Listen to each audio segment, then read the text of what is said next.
And a peek into the locker room. Players soaking in the last few moments before the game. Some final preparations here.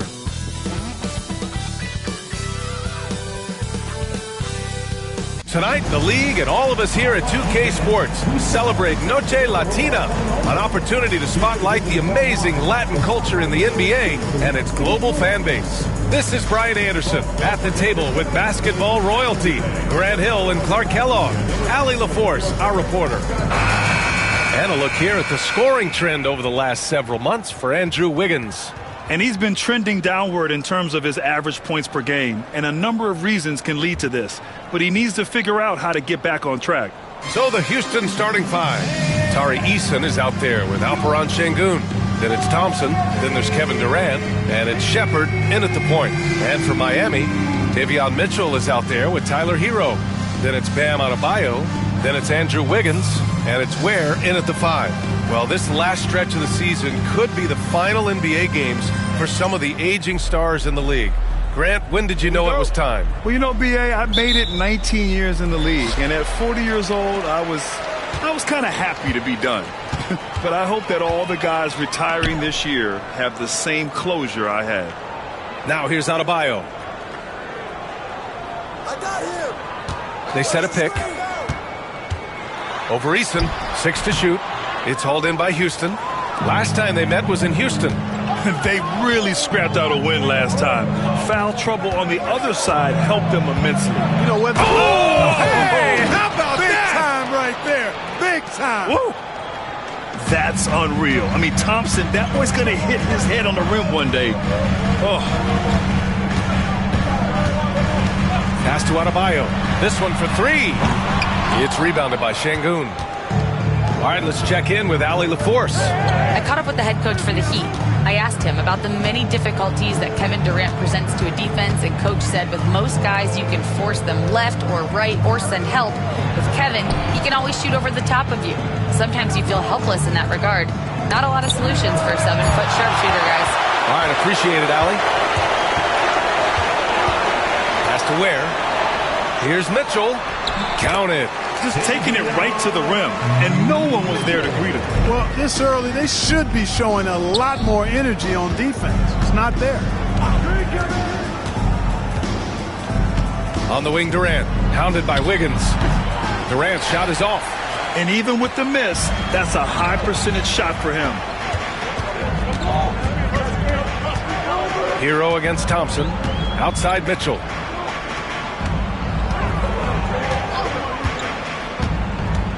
From 15 feet away, Hero for three. That one's good. Mitchell making the play. Put Hero anywhere on the arc, and he'll shoot it. I mean, he is so confident. For Houston, they've gone 1 for 3 so far. For three, Durant. After missing his first attempt, now 1 for 2. This is just fun. These teams are trading threes back and forth. Nothing like answering back. One team gets 3, you fire 3 of your own. Boom. And Grant, you look at the Rockets' additions over the last year or two. There's an emphasis on toughness. Yeah, toughness, both physical and mental. Those are the kinds of veterans they've brought in. And that extends, of course, to the coaching staff, too. Pass to Şengün.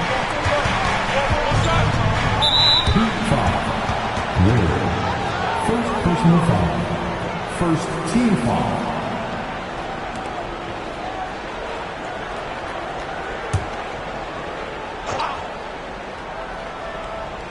And here in the first, approaching 3 minutes played.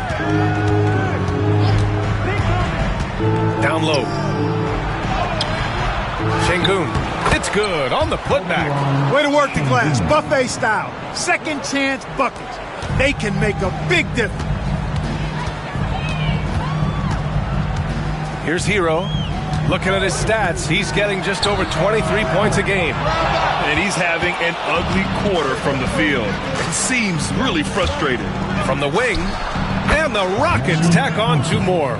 It's maybe not the shot Thompson wants, but he stays composed and makes the mid-range game work for him.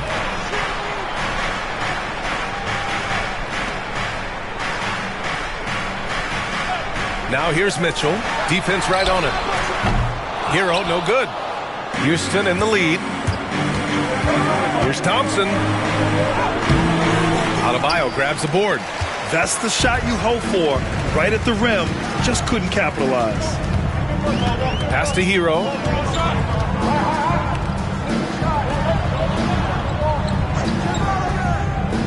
And he's going for the oop here.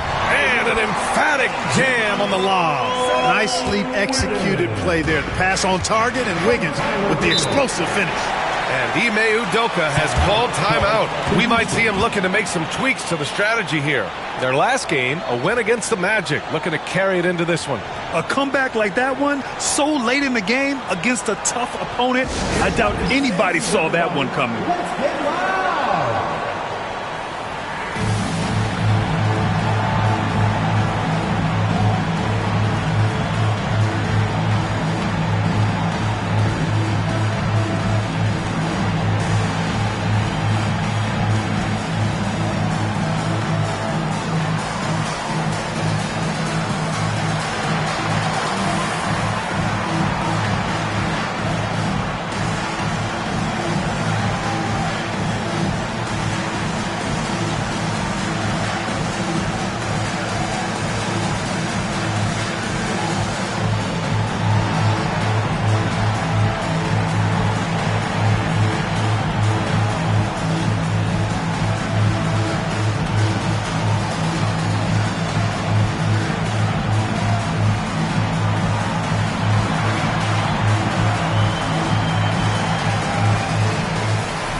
Let's check in on the Western Conference standings as the race to the playoffs continues. You take a look at the Rockets. If the playoffs started today, they'd go in as the 7th seed. I think for Houston, they've had some terrific moments this season. But where's the big leap upward that we've been waiting for? Yeah, and you know, we've seen them enough to know by now they're not going to make that switch from good to great at this point. Not this year anyway. Pass to Thompson. And here's Şengün. 20 points for him last game against the Magic in Orlando. And he comes up with a bucket. The balance, the focus, Şengün shrugging off the contact in style. Wiggins with it. There's a screen by Wiggins. Hero outside. Fires the three. Durant pulls it in. And here's Durant. He'll bring it up for the Rockets. Here's Thompson. That's good. And so Durant with the assist. Thompson's got 6 points. And man, does Thompson glide down the court with ease. Outstanding at finishing in transition. Outside Mitchell. Durant against Wiggins. Inside. Here's Adebayo. Eason with some nice D. Boy, this is bad. Tough to watch. I mean, this is really bad. He's stone cold this quarter. Man. Thompson, that's good.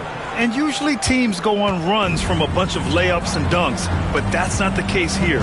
Mitchell, the pass to Adebayo. Now Hero, defended by Thompson. Hero against Thompson. To the inside. Şengün with a steal. To the paint. And there's Thompson on the assist by Durant.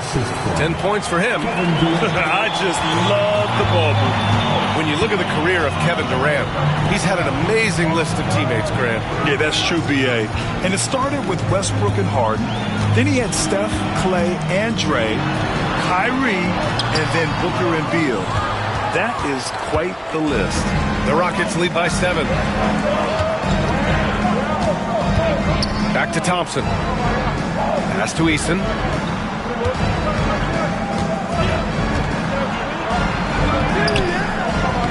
Rebound Miami. Hero outside. Miami, no good that time either. He hasn't been able to find his touch this quarter. To me, it appears he's starting to lose his composure a little bit. We'll see if he can regroup and get back into a better rhythm.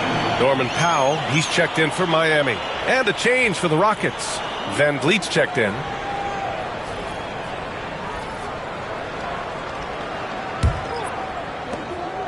Heat trail by 7.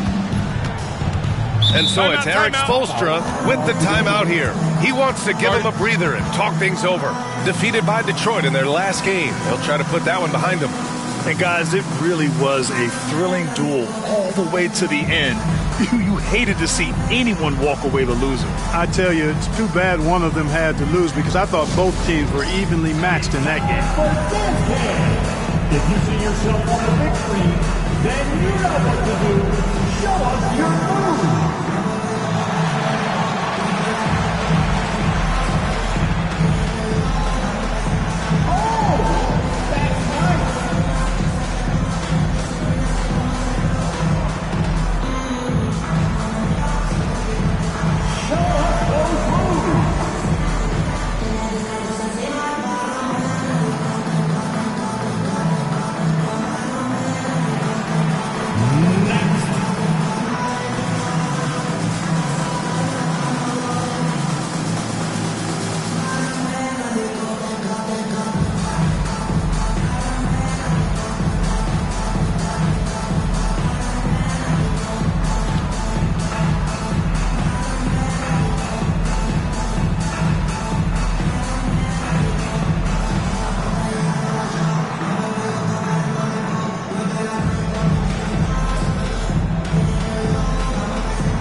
Taking a look at the last 10 games, these are the teams that have attacked the offensive glass and been rewarded for their efforts. The Rockets, second. Well, you love the attack mindset on the glass.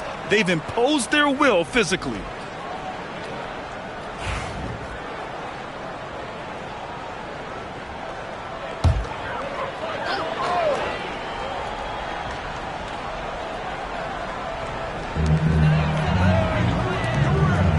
Hero on the wing, guarded by Van Vliet.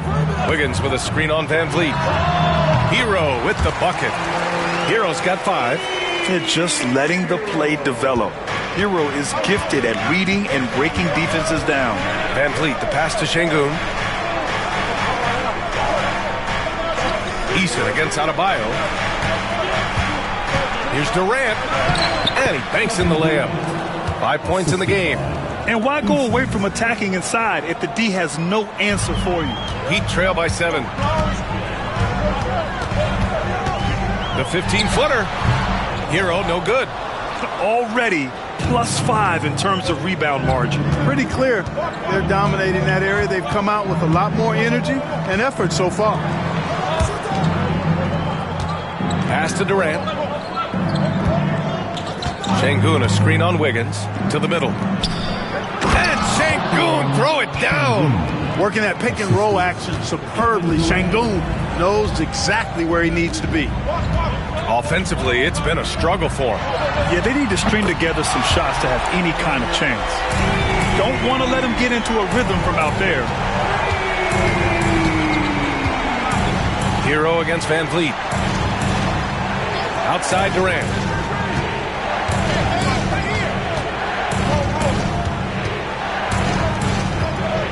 Out to the right wing. Just 5 to shoot. Eason, good. The big story thus far, how well they've shot the rock. Very high percentage so far, and if you want to start a game hot, that's the way to do it. And Grant, the Heat last season retiring Udonis Haslem's number 40. Yeah, he played his entire 2-decade career in his hometown of Miami. And for all of his contributions on the court, what he meant to this organization off the floor was just as important. And from the sideline, let's catch up with Allie. Hey, BA, well, the Rockets got a lot more organized with Coach Ime Udoka and their veteran additions, including point guard Fred Van Vliet, who said it's just having that poise and presence to slow things down and get guys where they need to be. Rein it in, get some structure, and maximize these guys' potential. BA? Allie, a great floor general. Thanks for that. You know, it's interesting. Some people say Wiggins should play meaner, but to me the most important thing is that he improves his overall game every year. Rozier, he's checked in for Powell. And a change for the Rockets. Smith's checked in. That's also good, so he hits both free throws. After years of finishing at the bottom of the West, things are looking up for the Rockets, Clark. You know, B.A., they've done a really good job of drafting and developing players. That combination can allow you to move forward. And along with signing complementary veterans, that adds to the mix as well. And they've done a nice job. And they've got future draft capital, too. So the Rockets are certainly on the rise. Van Vliet misses. The way they've gotten after rebounds has been impressive. Yeah, sensational is a really good word for it. They're tearing it up on the glass. Adebayo in the post. Guarded by Van Vliet. And Adebayo, the bucket, on the assist by Hero. And once Bam gets the ball inside, the bucket is almost guaranteed. He's a serious producer in the paint. Back to Durant. Rebound Miami. Rozier looking around. Sinks that one from the post. Now just a three-point Rocket lead. One of the things coaches like is aggressive players, and Rozier is that in spades. Back to Van Vliet. Pass to Durant. The three ball. And Rozier pulls it down. Yeah, and the defense has really got to tighten up on him. I mean, he's just too dangerous from the three-point line. The kick out to Wiggins. Now Adebayo. Wiggins with it. He's coming off a 19-point game against Detroit. Smith with it. Guarded by Adebayo. Goes up at the stripe. Ooh, lands soft on the front of the rim and drops in. And the Rockets lead by 5. An excellent pull-up jump shooter. Smith doesn't need much airspace to do some damage. Rozier played it in with a nice touch off the window. Watch out now. When this guy gets into a rhythm, it is something to behold. Van Vliet against Rozier. Pass to Durant from deep three-point land. And he misses. Only 2 for 6. Hey, how about imagining if they were hitting their shots, how big the lead could be. But so far, that's not been the case. Adebayo, that's good. Just another thing that Bam brings to your team, the ability to knock down jumpers. Van Vliet outside. The kick to Durant. 1:02 left in the first quarter here. Oh, yes, the turnaround. Durant's got 7. The defender all over Durant, and he still gets it to go. Well done. Pass to Adebayo. The three is up. Knocks down the long J. And that makes it a tie ball game. I know it's early, but you have to wonder if these offenses can keep this up. High-octane action for sure. Crowd-pleasing already. Şengün passes to Eason. The three-pointer off the mark. Surprising to see him miss here, but they'll be happy with that shot in most possessions. 8-second difference between the shot clock and game clock. Oh, and there's the whistle on the shot. So 2 free throws for him coming up. Good job that time initiating the action by Rozier. He forced the defense into that foul. First trip to the line for him here. Yeah, guys, I mean, he's been a very steady hand for them when it comes to his free throw shooting.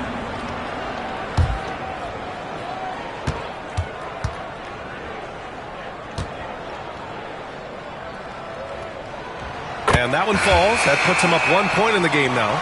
Terry Rozier is a reliable and experienced player, so he knows how to lead his team. So for the Rockets, Capella, he's checked in for Alperen Şengün. Tate comes in for Eason. And it's Amin Thompson in for Durant.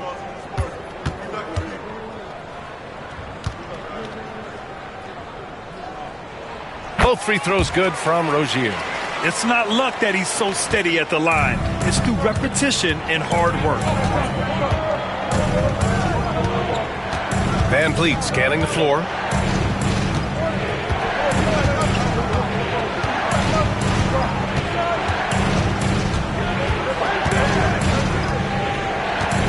Smith with a screen on Rozier.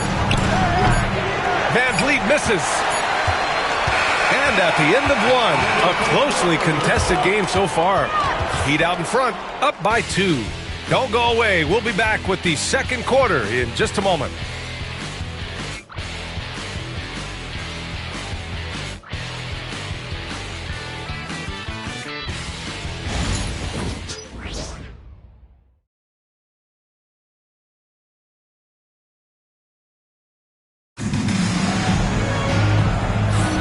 And some good action in the books as we get back to a game that's been pretty close so far here. And let's quickly check out the scoring breakdown here for the Heat. Well, they found a groove, and it's from distance, so knocking them down from the three-point land never hurts. Cultivating a lot of assists right now, which is beautiful to see. Love the way they're working that ball around. Well, Grant, with all the parity and competition in the league today, there are still those teams piling up losses. Yeah, B.A., and with teams like the Thunder excelling, it's almost like youth is no longer an excuse, but some rebuilds take longer than others. They've got Andrew Wiggins. Terry Rozier is out there with Norman Powell. Then it's Jaime Jaquez, and it's Highsmith in at the 4. That's the group on the floor for Miami. Rozier can't get it to go. The Rockets trail. Now Thompson.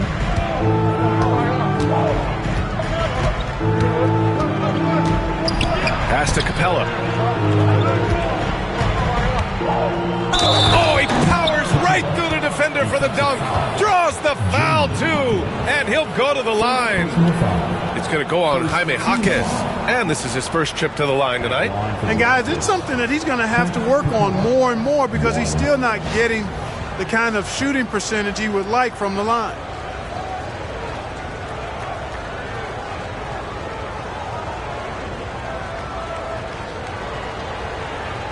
What's up?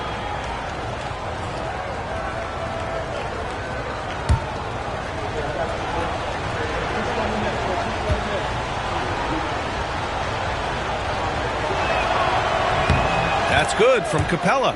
Well, Grant, the Miami Heat are as professionally run as any franchise in this league. Yeah, and certain numbers point to that. They minimize turnovers, they don't commit cheap fouls, and they hit their free throws. So, in other words, they don't give anything away. Pass to Thompson. Just over a minute gone here in the second quarter.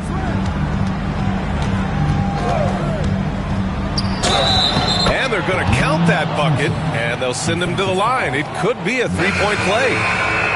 Hey, they're just getting pushed around inside. Yeah, you can't say that with enough emphasis. I mean, the defenders are just not being aggressive enough down low. You got to play with some physicality in the paint. And the Heat making a change here. Mitchell's checked in. Shepard, he's checked in for Houston.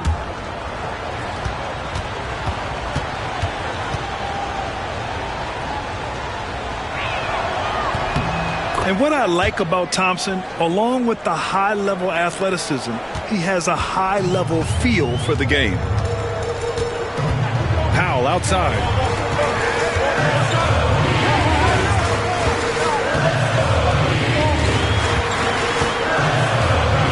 Pass to Wiggins. Wiggins on the take. Goes up and lays it in. Nice and easy. Wiggins has gotten his second bucket on the night. Inviting contact on the drive. Wiggins with the aggressive move. Pays off there. Screen by Capella. From 20 feet. Smith outside. Fires from deep. On target from range. Smith's got 5. Boy, a big man with great touch from deep. Always a valuable commodity in today's game. They set the pick. Powell passes to Highsmith. On the wing, Mitchell, guarded by Van Vliet. And it's Mitchell, the miss. The Rockets lead by 5. And he lobs it up top. Ooh, the dunk by Smith. If there's anybody who can ignite a crowd with his dunks, it's Jabari. He throws him down with power. Mitchell, the pass to Wiggins. Here in quarter 2, we've played a little over 2.5 minutes now. Pass to Jaquez. Capella with a block. This is the real strength of Capella's game. Outstanding at using his length and athleticism to block shots. Just a superb read on defense to come up with the block. Yeah, good offense comes from great defense. This lead is only getting stronger with plays like that. And so it's Eric Spoelstra with the timeout here. He wants to review the game plan. There's just a lot of wide open lanes to the rim here. That'll drive your coach nuts. And, you know, I think he's going to tell them simply, we have to show more fight on the interior. That's the top priority right now.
Look at the stats for him. Effective field goal percentage is a great way to measure his performance over the previous 10 games.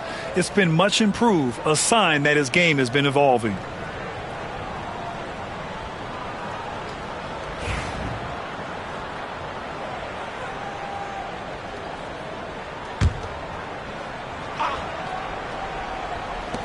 Just 3 to shoot. Here's Powell. Again, the Heat misses. Analytics already don't favor the mid-range jumper, let alone against exceptional defense. Here's Shepherd. Oh, great D that time from Powell. And it's Powell with the ball for the Heat. 7-point differential. And at home for the next game, it'll be Charlotte pulling in to face him. That game will be the 3rd of 5 at home. Ooh, stolen by Smith. Pass to Shepherd. And in the second quarter, a little under 3.5 minutes played already. And it's Capella with the jam. Capella's such a good roller after setting the screen. It's hard to defend him in the screen and roll. Grant, soft touch, but hard nose. That's Reed Shepherd. Yeah, B.A. His shooting alone makes him a pro. But his tenacity, toughness, and commitment to his overall game give him a chance to make him a star. Here's Shepherd, now covers. And it's Shepherd missing. Heat trail by 9. Looking to win the run. Oh, Wiggins with the power game inside. Well, that was quality defense, but Wiggins showing off tremendous athleticism, able to overcome that defense. Smith outside. Thompson against Wiggins to the paint. Pass to Shepherd. Shot clock at 5. From deep. Offensive rebound. It's stolen by Jaquez. They get the rebound. For 3, Smith. Misses that one. 3 for 4 from the floor. And the defense got away with one there. I mean, that's a shot he typically makes. Back to Jaquez. It's Powell, high post. He's coming off a 25-point game against Detroit. Also, his ability to push the action and get to the line made a huge difference. And it's Highsmith missing.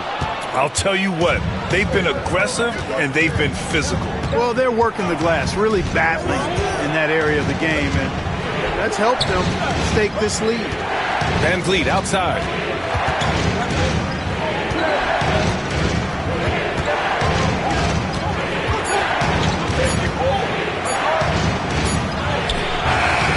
Rebound Miami. Outside Jaquez. Pass to Highsmith. He can't hit that time. Ooh, excellent D there from Smith. Here's Van Vliet.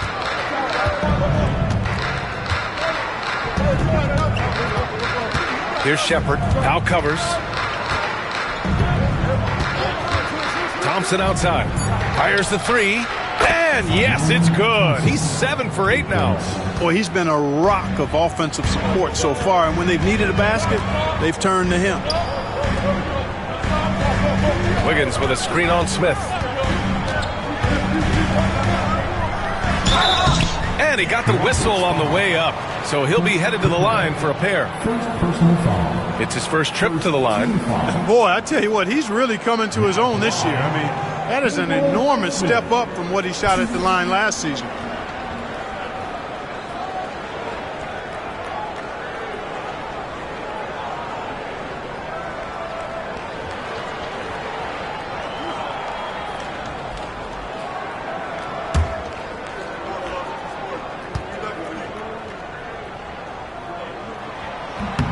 And the first one at the line is good. And the Heat with some changes. Bam Adebayo's checked in for Jaquez. And it's Hero in for Andrew Wiggins. Şengün checked in for Houston. Kevin Durant comes in for Thompson.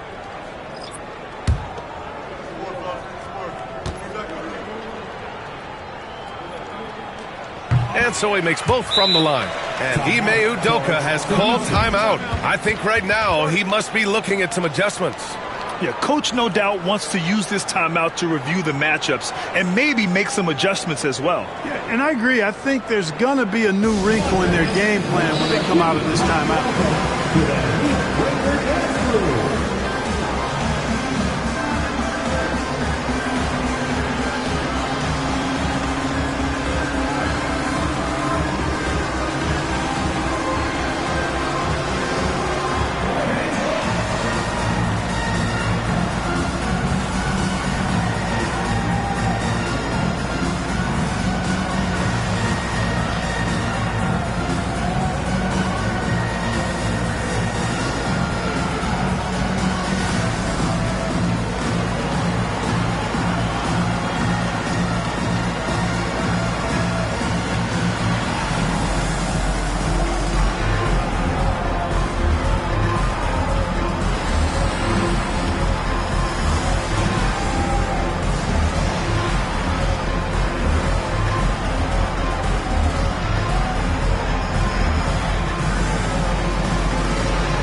Jaquez is checked in for Highsmith. And now let's take a look at the 2K leaderboard and see which two guards have been making their presence felt on the glass with their rebounding. Number 1, Amen Thompson. Tyler Hero, 4th. And it's not easy to be a great rebounder as a 2 guard. You've got so many duties to take care of on the floor, and these fellas, they do their jobs and then some. And that's why it takes that unique combination of agility and instincts to make your way onto that list. Those guys have a terrific balance of the physical and mental aspects of the game. Knocks it down from distance. Backing up that last 3 with another 3. The defense has to stop giving them so many clean looks. To the inside, it's tipped. Van Vliet outside. Outside Durant. Pass to Shepard. And here's Şengün. Counted by Adebayo. Shoots a fadeaway. And there's Şengün on the assist by Shepard. Şengün's got 8 points. And taking a quick look here at the hustle stats for Houston. Well, you know, they've been aggressive on the defensive end, and it's paying off for them. Quite a few takeaways for them in the early going. You know, they've also been very effective at running the floor. Just a ton of points in the fast break. It's been a big part of their success. And for the most part, they take good shots. Top 5 in field goal percentage. This is a coach who preaches efficiency. And about their three-point shooting, it's the consistency that strikes me. They're not ranked number 2 in the league because they're streaky.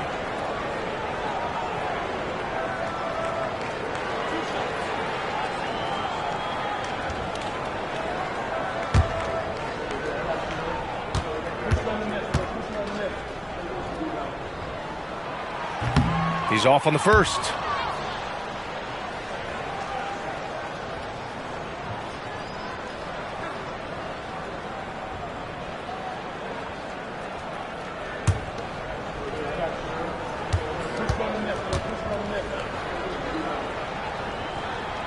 And he's good on the second. All right, Grant, do you feel the non-superstars are making the money they should? Well, B.A., it's a topic in every CBA negotiation.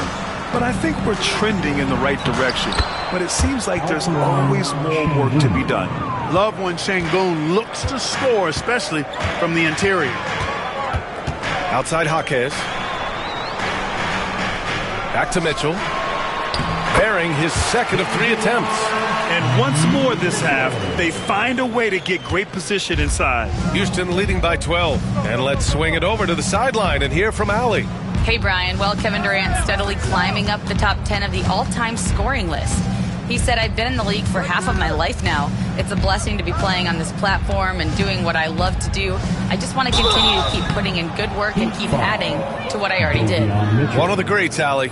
Thank you. And you know, Clark, Fred VanVleet gives you a number of things. Leadership might be the most important. It is certainly one of his great attributes, B.A., when you look at Fred VanVleet.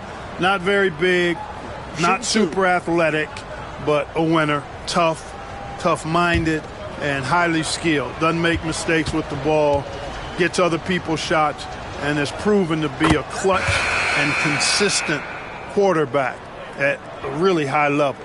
And how about the Fred VanVleet story? From undrafted to all-star and NBA champion. It's one of the remarkable journeys in the history of the league. There are a number of guys that have gone undrafted and ended up being all-stars and champions, but you think about it, one of the things they have in common in my mind, B.A., is a real understanding of who they are and what it's going to take to be successful. And then the willingness to put in the work and not be distracted by naysayers or the glamour of being a pro. They've got a real anchoring as to who they are and what their business is about, and then they maximize their ability. That's Fred VanVleet in a nutshell. Yeah, absolutely no hesitation from Hero. He shoots at will from range. And Ime Udoka has called timeout. He wants to make sure everybody's on the same page.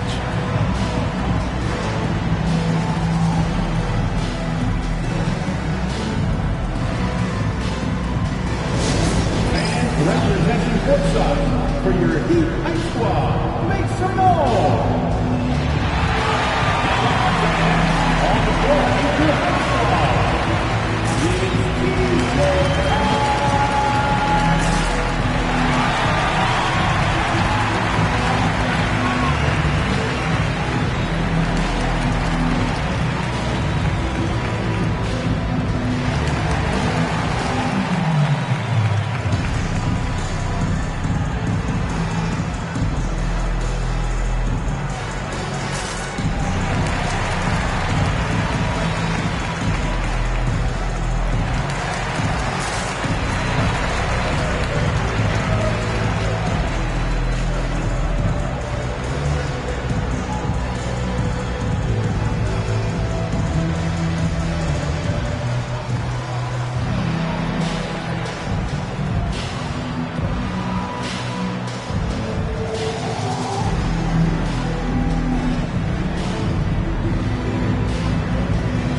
your High Squad, let them hear you!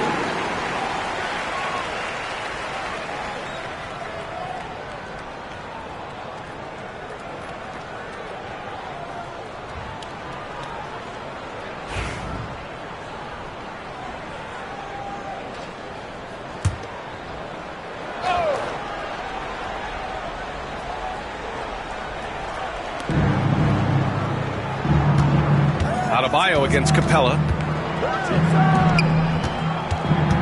Outside Durant. Pass to VanVleet. 5 on the clock. And here's Şengün. Lets the three fly. They get it again. For 3, Durant. It doesn't go for him. And so Hero will bring it up for Miami. They trail by 11. Jaquez against Şengün. Back to Jaquez. Inside. Here's Hero. No good there. That would have cut it to single digits. Here's Durant. Good. And Van Vliet gets the assist. Durant's got 9. The assist numbers certainly stand out. They've really emphasized ball movement here today. Clearly just an example of a different mindset between these teams. Adebayo finds Mitchell. And that's out of bounds. Miami will retain possession. So for the Rockets, Eason's checked in for Clint Capella, and it's Thompson in for Van Vliet.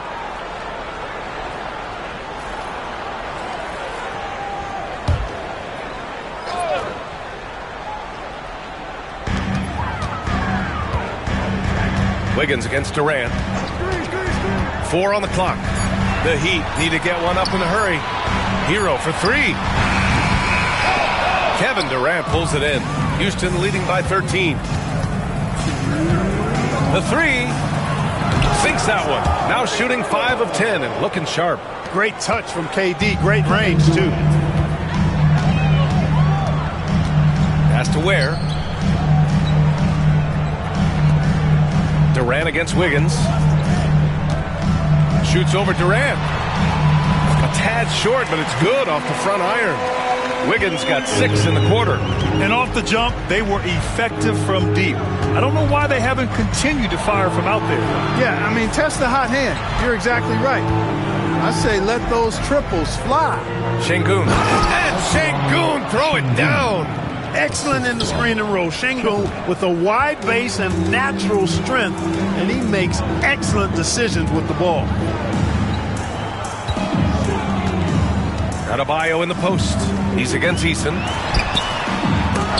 It's rebounded by Şengün. Şengün's got 8 rebounds in the game. They really have a commanding lead, not just in points, but in rebounds as well. And what I like about it, it's been a physical brand of basketball. It's had a little sandpaper element to it, gritty and rough, but that's how you win games. Wiggins against Durant. Wiggins, no good. The Rockets lead by 18. Outside Durant. I'm open right here. 27 seconds left in the first half of this one. Thompson, a screen on Mitchell. Durant for 3. It's hauled in by the Heat. Right side Mitchell. Pass to Adebayo. You have to love the style Bam brings with him to the floor. He's such a spirited player, and you can see his teammates enjoy it as well. He's getting his first free throw attempts of the night now. You know, his free throw percentage has dropped this year, but not really enough to raise any red flags or become alarmed about it.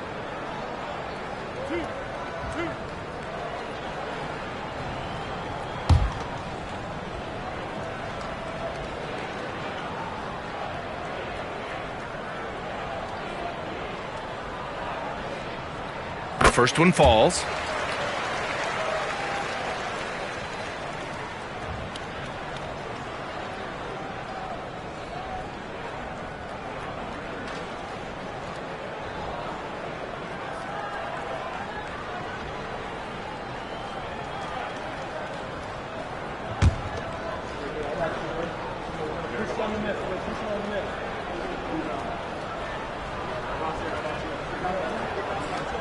And both free throws good for Adebayo. 11 seconds left in the first half. Durant looking around. Right wing. And here's Shepherd for 3. So as we conclude the first half, a fairly one-sided game. It's Houston up by 16. We'll see you after halftime for the beginning of the third quarter.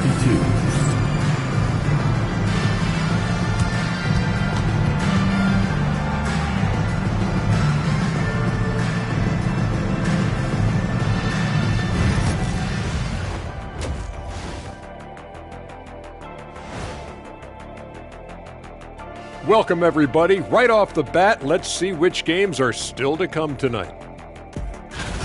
For the Magic, they'll be up against the Wizards in Washington.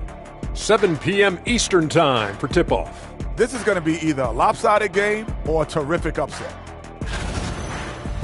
Now we'll take a look back at our featured game. That was quite a performance for the Rockets. Well, it's been a stampede in transition.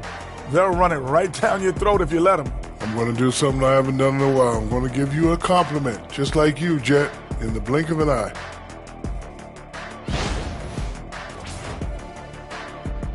And that'll do it for us. Thanks for stopping by. We'll head back down to Brian Anderson and crew for the start of the third quarter.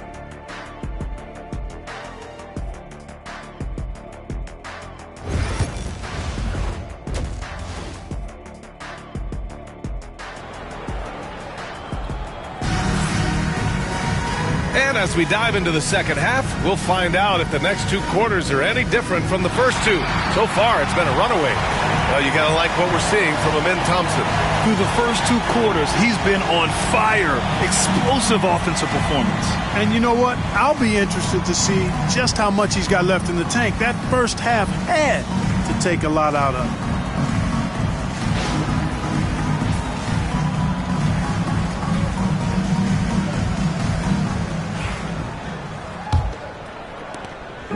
And so Thompson will bring it up for the Rockets. Kicking off the second half, here's Ime Udoka's 5. Alperen Şengün out there with Tari Eason. Then it's Shepard, then it's Thompson, and it's Durant in at the small forward position. Finds it again. 6 for 12 and remaining assertive. Yeah, more points coming from inside. In that respect, they've been the more aggressive team. You're exactly right. It's been all good at one end, and let's be diplomatic and just say not so good at the other end. And there's a pick. Wiggins for 3. Oh, wow. Drew the contact, and that 3 almost went in. So he'll go to the line for 3 free throws. And when you see Wiggins starting to develop that mindset, that mental edge, knows he has the defender in trouble, and he's able to draw the foul as a result. 3 free throws.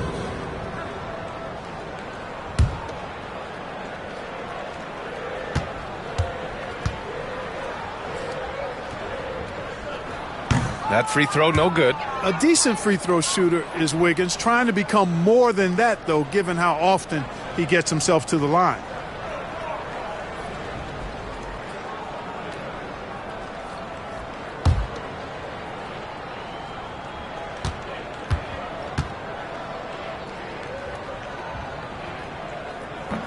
No good on the second free throw.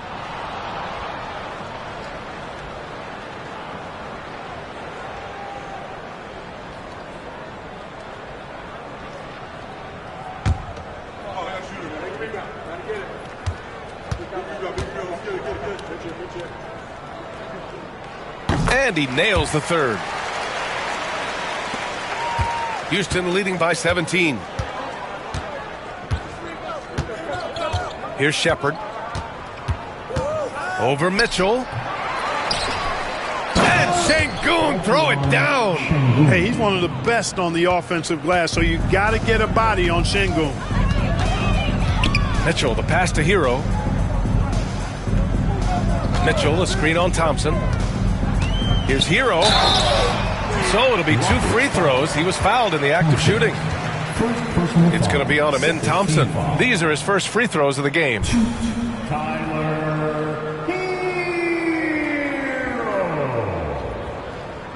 Shooting 2.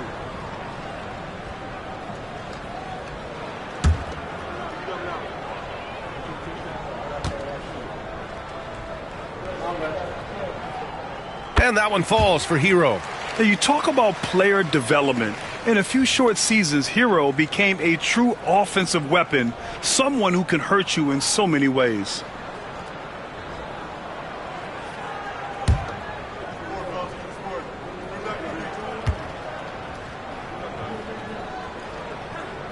And so Hero nails both of them. And if you're just joining us, we've played just over a minute here in the third. Pass to Durant, back to Thompson. Here's Shepard. Now here's Durant for 3. Oh, he gets it to go. 7 of 13 now. Good, solid start to the half, hitting 3 out of 4. Heat trail by 20. And here's Adebayo. Right around a minute and a half played in the third quarter. Mitchell, a screen on Eason. Shot clock at 6. Hero, no good. You kind of wonder where his head's at. The shot selection hasn't been there. And, of course, that one was just crazy. Pass to Durant. The putback. Great positioning on the putback. And they're up considerably because of their efforts on the glass. Yeah, rebounding has been a big key in this one. They've asserted their will and have taken control on the glass. Wiggins for 3. And that one falls. His 5th basket in 7 tries. Tell you what, somebody came to play and compete tonight. Wiggins has been bagging his groceries all game long. Şengün passes to Thompson. Thompson with a screen. Durant finds Thompson. Down low. Here's Şengün. Ooh, good finish at the rack off the slick feed. Şengün's got 18 points in the game. Well, Alperen Şengün's developed into a great scorer. He can put up some big numbers. And Eric Spoelstra decides to call timeout. Coach wants to speak to his guys, maybe alter some of the game plan.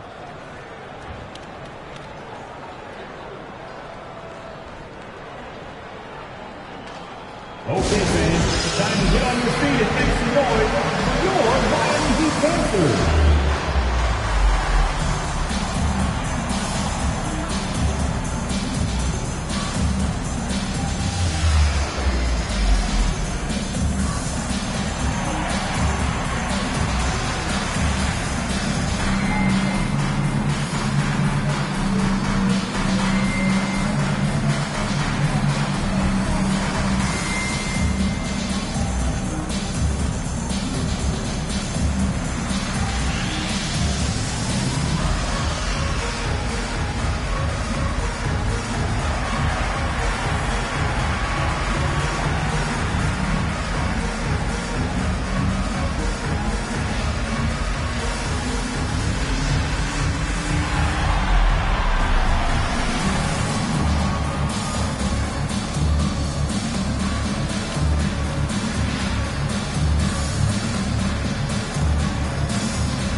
And let's have a look at our rookie leaderboard and see which players were at the top of the assist numbers these last 10 games. Second, Reed Shepherd.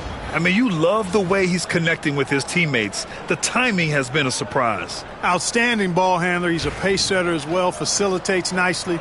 I could go on and on and on. This kid's incredible.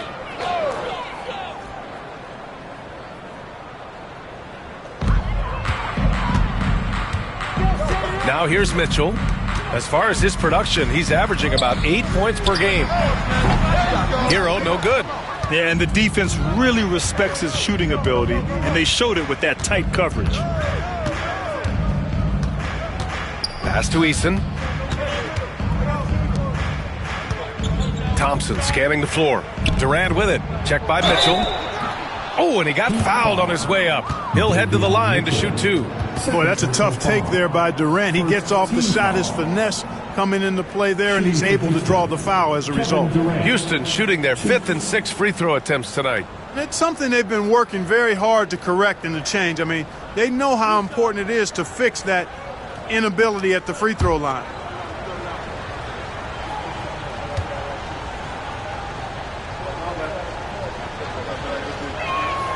Free throw is good from Durant. I don't think you could design a better scorer than Durant. I mean, range from deep, the touch at the rim, excellent handles, 7 feet tall. He does everything you want from your first option.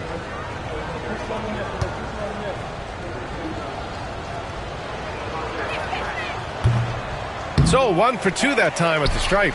Talk about a modicum of consistency. Kevin Durant has played at an elite level since he's been in the league, and that's a lot of years, and continuing to do just that.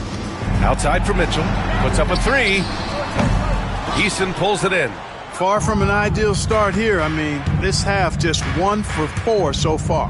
If you look at rebounding rate, Tari Eason is one of the best in the NBA, Clark. Yeah, you think about rate, it basically looks at what percentage of rebounds do you get while you're on the floor. And Eason is prolific in terms of boards per minute, uses his 6'8" frame well, and he's gobbling up rebounds at well under 1 every 3 minutes.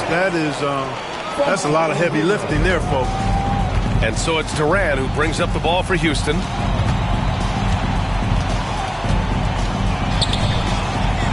Pass to Shepard. Şengün, a screen on Mitchell. And here's Shepard for 3. They get it back. Here's Şengün. And it goes! As the official calls the foul, count it, and he'll shoot one more at the line. And a look at how the offensive approach has been going so far for the Rockets. You know, all game long, they've imposed their will on the interior, scoring a lot of points in the painted area. And also, I just love how they've been moving the ball side to side on the perimeter. Great passing, unlocking their offensive potential.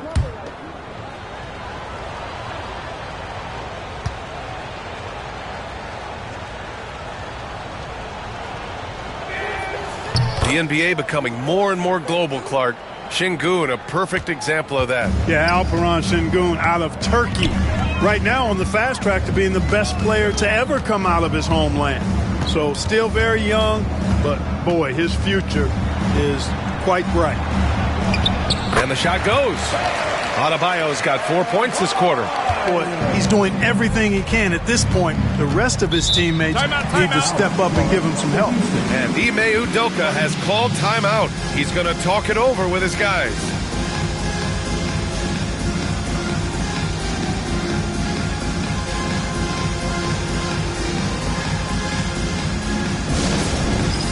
All right, fans, it's dance game time. Get ready to dance like everyone's watching.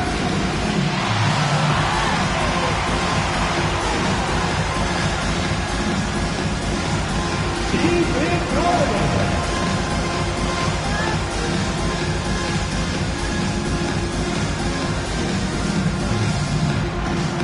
You have the camera on you.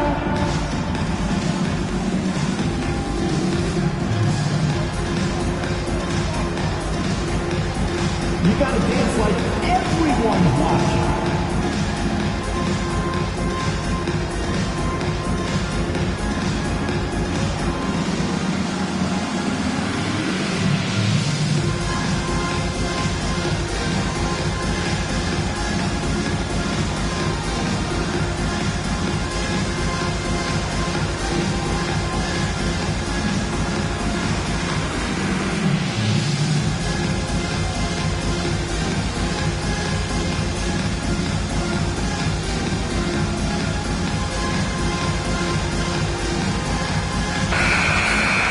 As we head towards the playoffs, let's see where the Eastern Conference standings sit.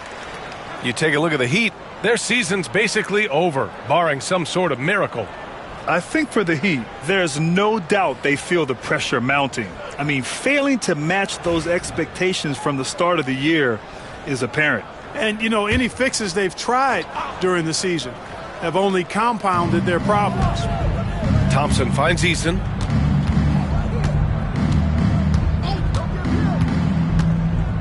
Şengün, the screen. Launches it. And it's Eason with a 3. Eason's got his second bucket on the night. Pick works well there, but the defense left a lot to be desired. Yeah, that's not the defense you need. You got to be tougher defensively. Here's Wiggins. And he was fouled while in the act of shooting, so he'll take 2 free throws. Third personal foul. And, you know, that's going to be free throws. I mean, the length and quickness of Wiggins forcing the defender's hand there. 5 attempts for him at the line tonight. He's made 3. And in their last game, he really distinguished himself at the free throw line. As a matter of fact, a lot of his points came from the stripe. He was feeling it. You know, it's been a rougher year than he expected at the line, guys. I mean, he's seen the numbers dropping off for him this year. The free throw drops for Wiggins.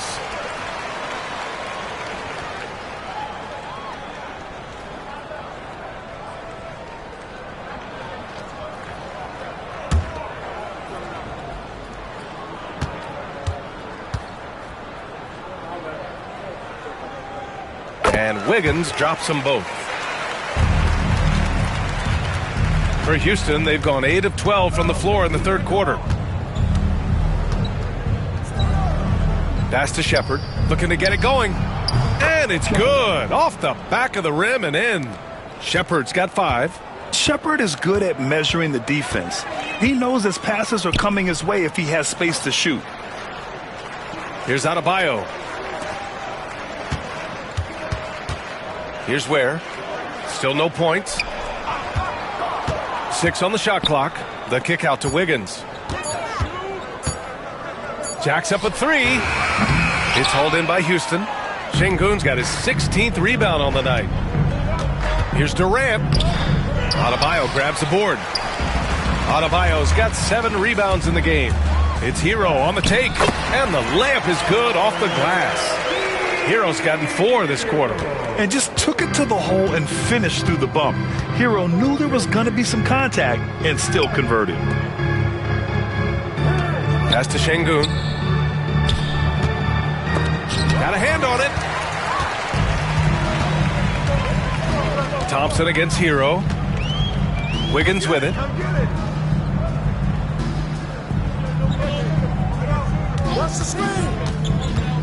With the drive. And he goes with the big dunk right over Alperen Şengün. Spectacular move. Wiggins' elevation, body control, strength, elite across the board. Impressive looks on the AT&T 5G Slam Cam. Houston leading by 22. Outside Durant. From the line. Rebound by the Heat. And here's Mitchell. Pass to Adebayo. Here's Ware. And here's Wiggins. Just 5 on the clock. Here's Ware, defended by Şengün. Shoots from the elbow. And it's Ware missing. Houston has gone 2 of 3 from outside so far in the third quarter. Outside Eason.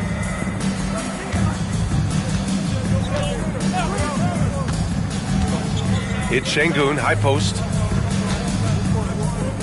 It's tipped, and he stays with it. Tries again. Miami grabs the miss. Ware's got his 4th rebound in this one. Mitchell with the ball.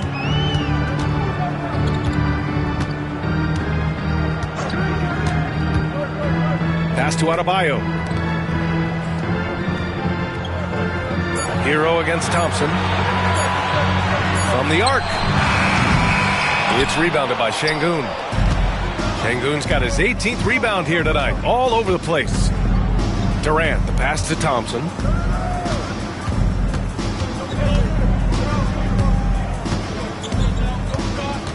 Şengün, a screen on Hero. To the inside. And Şengün, throw it down. Another hoop for Şengün. They can't stop him. He's got a different kind of game, and I think it's really hard for defenders to deal with him. Pass to Ware. Now Hero. Left side Mitchell. There's the triple. Pure from 3-point range. Mitchell's got 7 points in the game. And that's on the defense, giving him a decent look. That's his shot.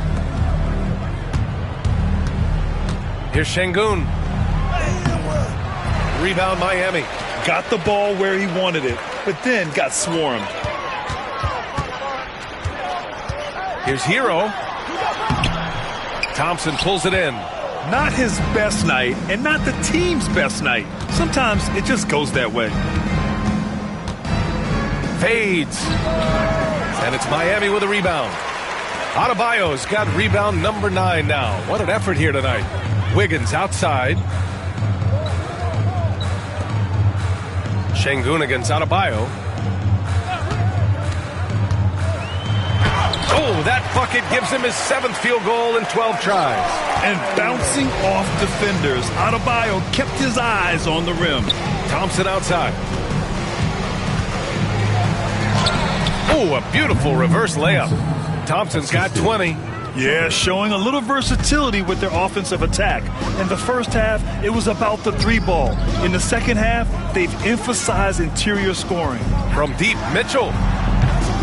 Kevin Durant with a rebound. Durant's got 4 rebounds now. Screen by Eason. Over Wiggins. The offensive rebound. There's the 3. That's good from Durant on the assist by Şengün. Durant's got 9 points here in the second half. And Eric Spoelstra decides to call timeout. He wants a few moments to regroup with his players. And here's your Heat Breaker dance crew.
Houston will go for a different look here.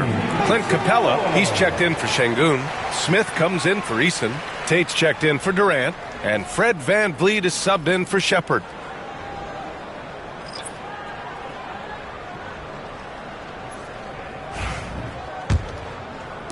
.149 left in the third. VanVleet against Rozier. And that one goes in as he's fouled.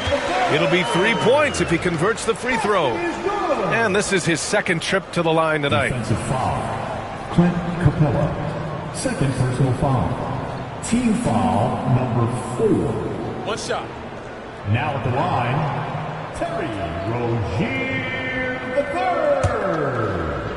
If a player is fouled on a made basket as he goes to the free throw line, my call would sound like this. And when you look at Rozier, such a fantastic scorer, a gear-shifting, talented guard who continues to improve. VanVleet against Rozier. Pass to Thompson. 1:24 left in the third. Shoots over Powell. Another one falls for Houston. You see there, Thompson does a good job of sneaking into the lane and finishing. Now Rozier. 9 points in the game. Nifty moves. And he's going to the line for 2. The official saw contact while he was going up. First personal foul. It goes on Fred VanVleet. He's shooting free throws number 4 and 5 here. Terry Rozier III. 2. Take a break. Take a break. 2 shots.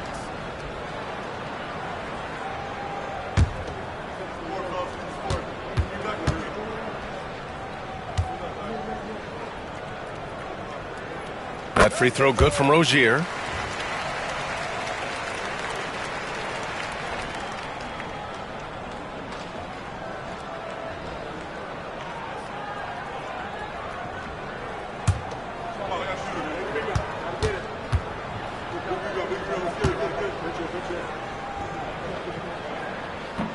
Both free throws good from Rozier.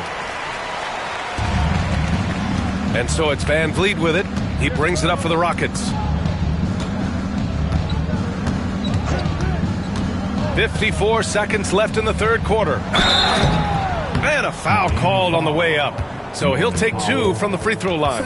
I like how Thompson put pressure on the D, taking it strong near the hole. And this is his second and third free throws tonight.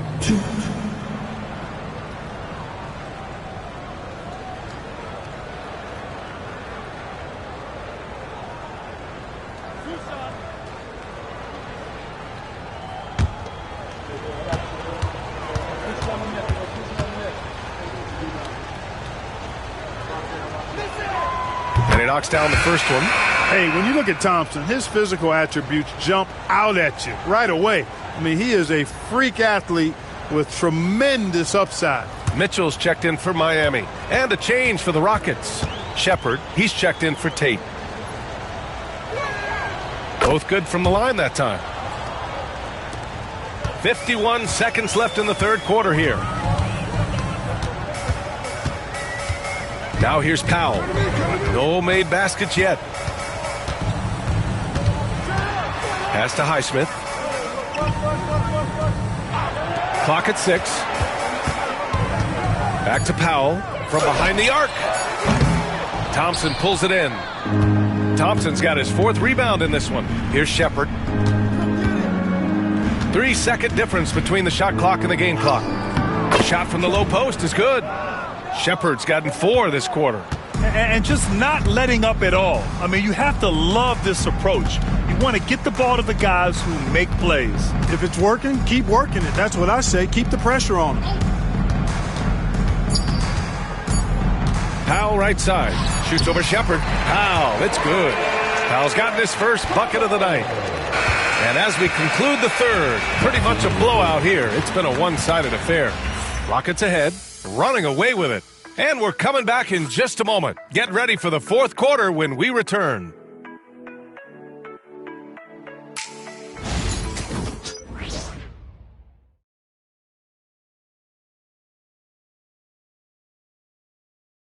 And a worthy candidate tonight as we take a look at our State Farm assist of the game. And I'll tell you what, this was a no-brainer tonight. Take a look at the precision on this feed. Couldn't place it any better. Served him up a tasty room service dime right there, boy.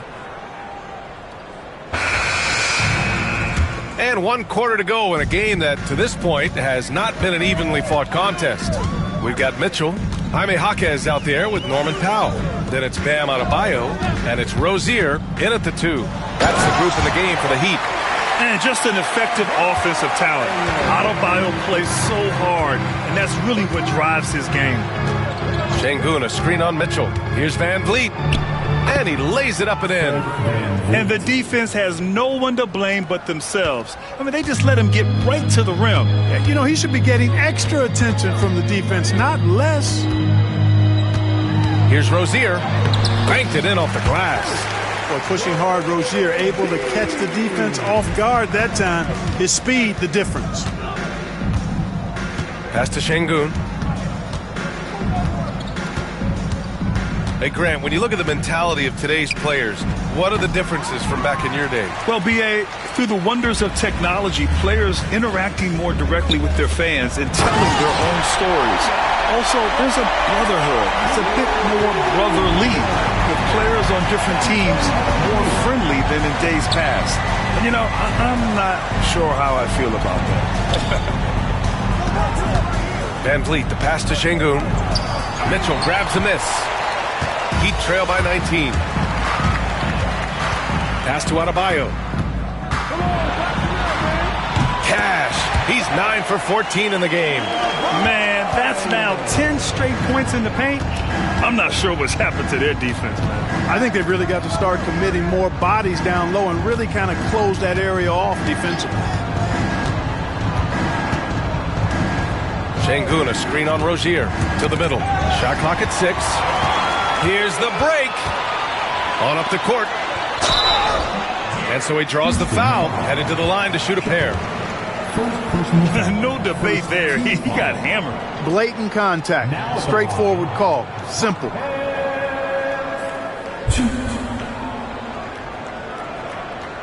Shooting 2.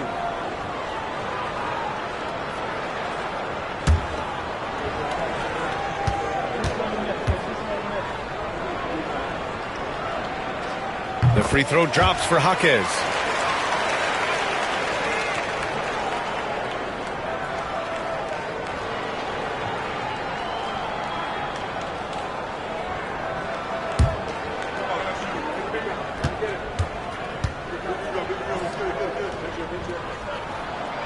That one misses.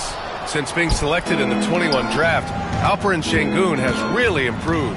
Yeah, from 9 points per game as a rookie to over 20 in his third year. Sengun has averaged about 5 assists per game over a season. A huge number for a 6'11 post guy. He is so skilled. Trying to close out, you got to know who's hot and who's not. Uses the glass to finish the layup. D hasn't been quick enough to react to the ball inside. That's helped cause this run. Van Vliet against Mitchell. Here's Van Vliet. Sengun, the screen to the paint. They still need this. And Sengun, throw it down. Really like the poise there. Van Vliet distributing under control. Tate against Powell. Pass to Adebayo. Now here's Rozier. Defense is right there. Back to Adebayo. And finished off by Adebayo. The aggressiveness of Adebayo. He plays with so much energy and force close to the bucket. The Rockets lead by 14. Van Vliet, the pass to Sengun. Well, if you're just tuning in, welcome. We've played about 3.5 minutes into the fourth quarter here. A nice shot by Smith.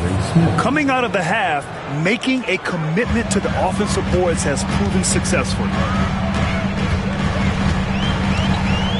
Tate against Powell. Adebayo sets a screen. The drive by Powell. Pass to Adebayo. It's good. Adebayo's got 26. They are passing the ball around tremendously right now. Sengun, a screen on Rozier. And here's Shepard for three. Miami grabs the miss. Adebayo's got rebound number 12 here already in the game.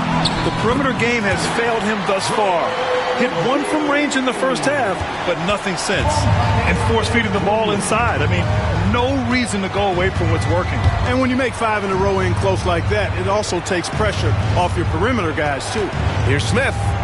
And he drains it. A solid 5 for 6 now. Here's Rozier.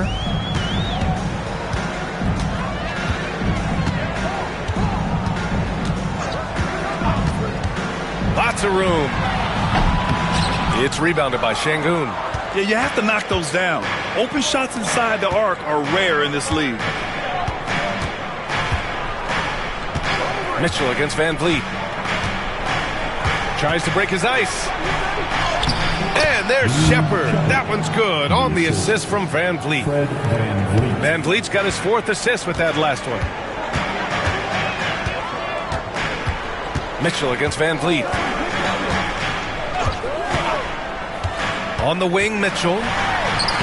Soft touch off the glass. And I say, hey, if it keeps working, go to it. Stay with it. I mean, until the defense responds and provides more resistance, keep making them pay. Pass to Sengun. Mitchell against Van Vliet. Driving inside. Here's Sengun. Out of bounds. It'll be Miami's ball. A moment now to see how the schedule is looking for Houston. On Sunday, they'll be taking on Nikola Jokic and the Denver Nuggets. And then on Tuesday, they'll go up against C.J. McCollum and the Atlanta Hawks. And looking at the Jazz matchup, that's a game where you'd be surprised to see them lose. They'd have to have a really off night for them to get upset there. Andrew Wiggins checked in for Miami. Hero comes in for Mitchell. Adebayo finds Powell. Wiggins for three. Thompson pulls it in. Thompson's got rebound number 5 here tonight. And the basket by Van Vliet. Great work by Van Vliet. So good at carving out space on the interior. Hero against Van Vliet. Hero, the pass to Adebayo. And the ball out of play.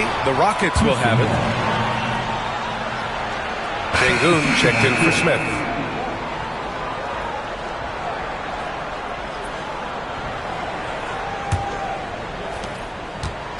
And here's Van Vliet. He'll bring it up for Houston. 16-point lead. Wiggins against Durant. Thompson with a screen. And Durant with the big finish. What doesn't Kevin Durant do? He's showing us everything here. Hero against Van Vliet. Hero, the pass to Wiggins. And Wiggins knocks down the three. Overall, their shot selection has been much better here in the second half. We'll see if the rest of their game follows suit. And the basket by Van Vliet. Van Vliet's got 6 in the quarter. Attacking the heart of this defense. That's 8 straight points inside. Buffalo bully ball right there, partner. Adebayo finds Hero. Oh, and he got fouled on his way up. He'll head to the line to shoot 2. That one on Şengün. You love this intensity from Hero. I mean, he's willing to get physical there inside.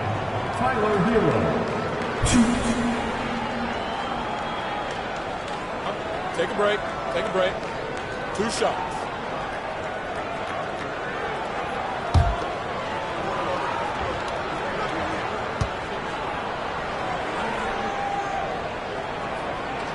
And that one falls for Hero.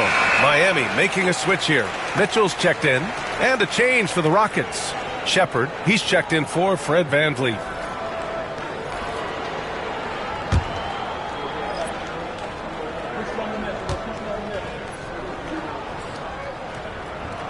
So Hero nails both of them. Of course, he didn't have an attempt there in the first half. He's hoping to be a little bit more active and aggressive here and draw some fouls here in the second. Outside Eason. Out to the right wing. Thompson outside. Launches a 3. It's hauled in by the Heat. And here's Mitchell. Hero, the pass to Adebayo. Outside Mitchell. Oh, it's stolen by Eason. Thompson outside. Outside Durant.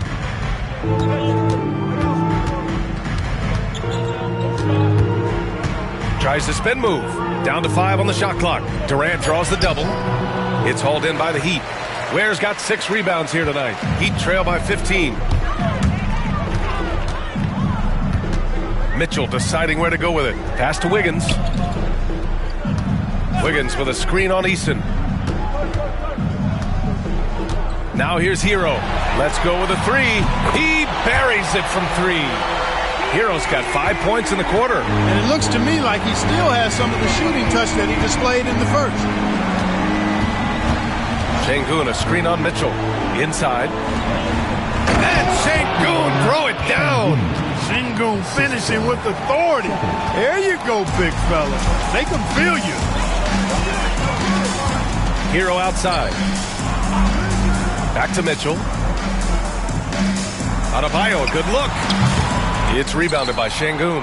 That's the shot they wanted. It just didn't fall. You know what? That's a confidence shaker for him, though. I mean, that's a shot he expects to make every time. Outstanding distribution there. I mean, what impressive passing ability. Now here's Mitchell. Not a lot of room.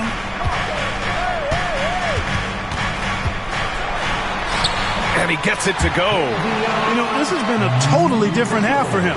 He definitely looks more comfortable now, guys. The Rockets lead by 14.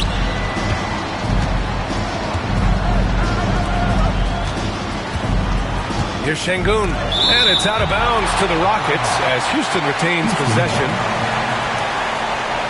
It's time to take a glance again at that superb block. Yeah, just some terrific effort there. And you know the whole team will get an energy boost off a block like that one.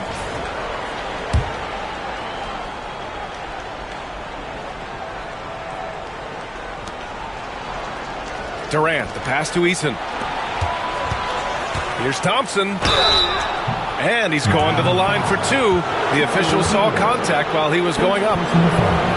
The sheer size of Thompson makes it difficult for defenders to match up well against him. Thompson, 2.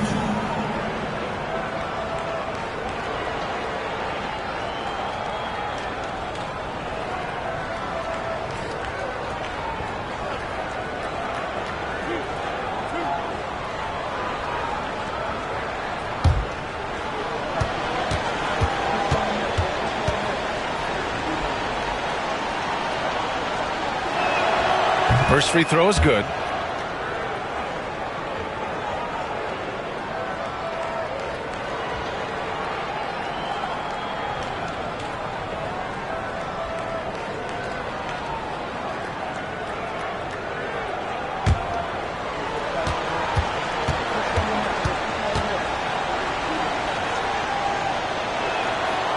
And so he's able to get one of two. At 6'9", Bam Adebayo is on the shorter side of centers, yet he is elite defensively, Grant. He's been top 5 in Defensive Player of the Year voting a bunch of times. Bam has an incredible motor, a great IQ, and he's a switchable big. That's huge in today's game. Here's Durant over Mitchell. That's good from Durant on the assist by Shepherd. Shepherd's got assist number 10 tonight with that last one. Pass to Hero.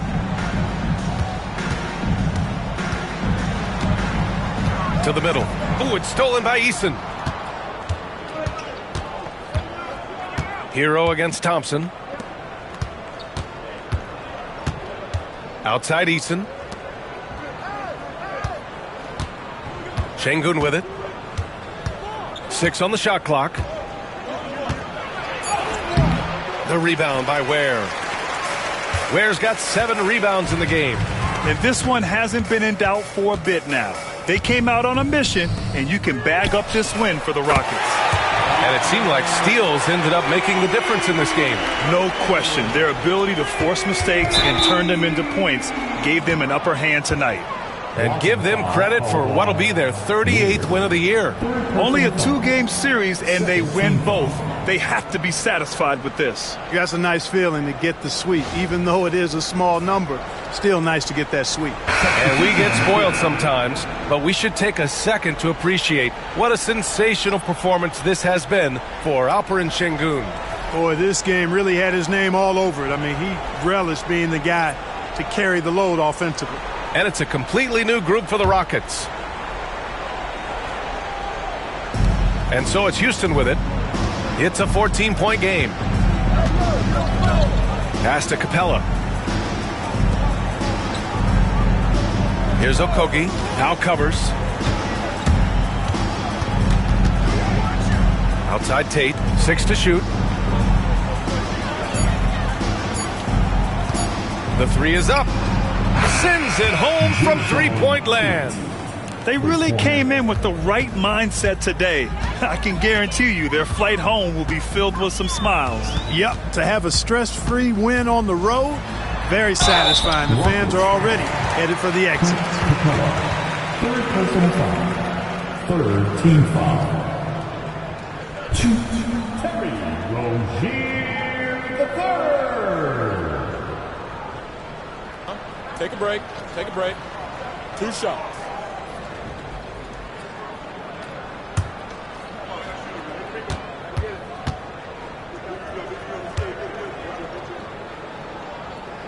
That free throw good from Rozier. Johnson, he's checked in for Miami.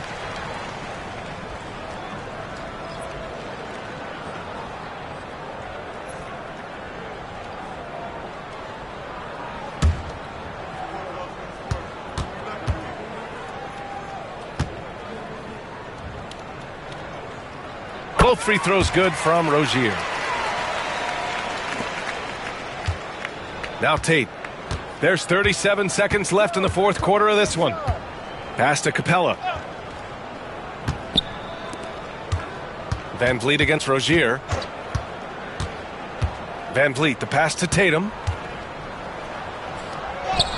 And a great assist by Van Vliet as that one goes. Stepping up and nailing an important shot to put this away. And, you know, this run shows what kind of attitude this team has. I mean, the win is there. Go get it.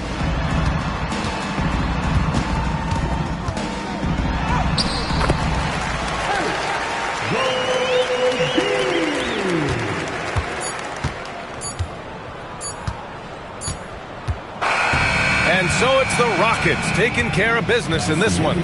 It ends up being a fairly easy road win. Those are so hard to come by. It's never easy to take a game in someone else's building. And that'll wrap it up, folks. For Allie LaForce, Clark Kellogg, and Grant Hill, this is Brian Anderson saying thank you for watching the NBA, brought to you by 2K Sports. And time now to introduce our player of the game, Alperen Şengün.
Let's hear it for the 35 of the Minnesota Timberwolves.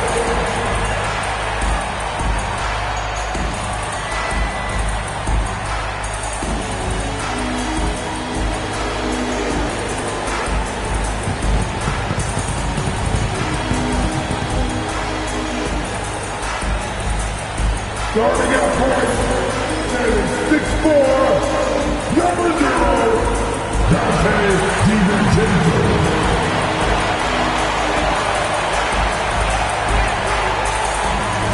At forward, standing 6'9", number 3, Jaden McDaniel.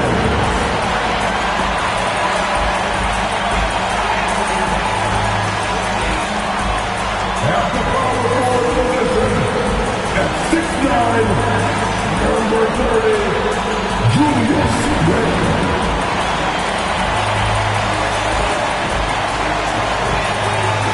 At the center position, standing 7'1", number 27, Rudy Gobert.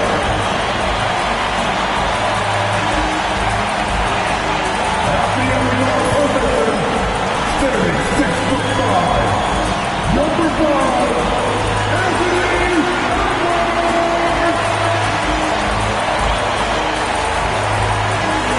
Hi and welcome everyone here on 2K Sports. Can't wait to get some NBA action going. I'm Kevin Harlan with Greg Anthony, Hall of Famer Doris Burke, and another Hall of Famer, David Aldridge, from the sidelines.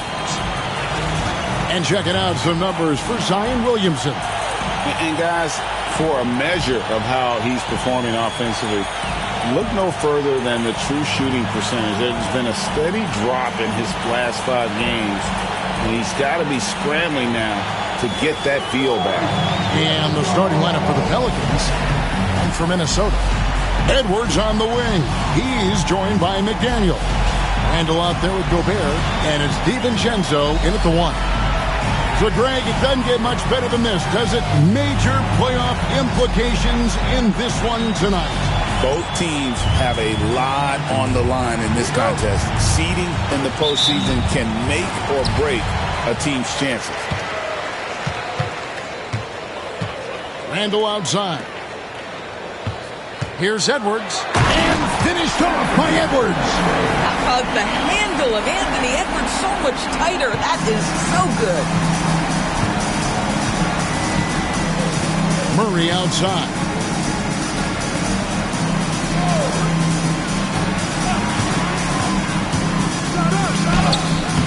Missed inside. Now the Timberwolves with it. It was a victory here for the home team last time these guys met. Well, you saw how dialed up they were from distance. The defense just couldn't get out to everyone. And that explains their three-point percentage. They had more than a few players giving the defense absolute fits from range. Glad we got the chance to see that remarkable rejection. And an early swat like that can really set the tone. Now the shooters will be feeling his presence. Off the inbound. And so it's Williamson who brings up the ball for the New Orleans Pelicans. Jones, the pass to Murray. Out of bounds. Minnesota takes possession.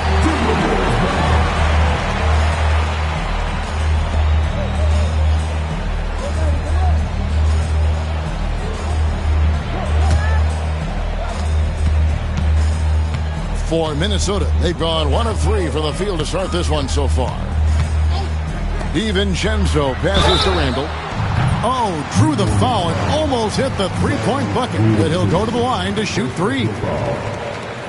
Well, there's a certain edge that Julius Randle plays with that allows him to draw contact. The Timberwolves shooting their first free throws of the game.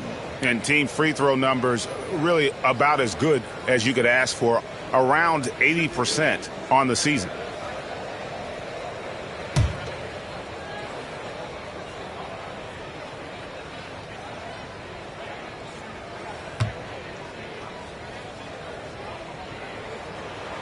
That free throw good from Randle.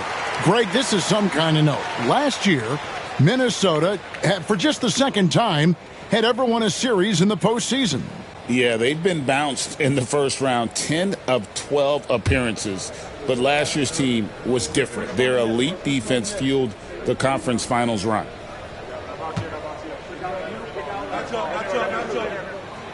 And he can't hit the second. You know, Greg, it's been great to see the Pelicans get to the next level these past few seasons, hasn't it? It has, and they've become one of the deeper teams in the NBA over that time. It's not just about one guy. There's talent up and down that roster. And he nails the third. DB, ever since winning the most improved player back in 2021, Randall has stayed scoring at an incredible clip. Yeah, Kevin, what makes this guy such a difficult matchup is his size and the ability to drive it. And now what you've seen is this evolution into a legit threat from three-point territory. He is such a difficult cover. Murray, good. And 2 physical points for Murray, mixing it up down low.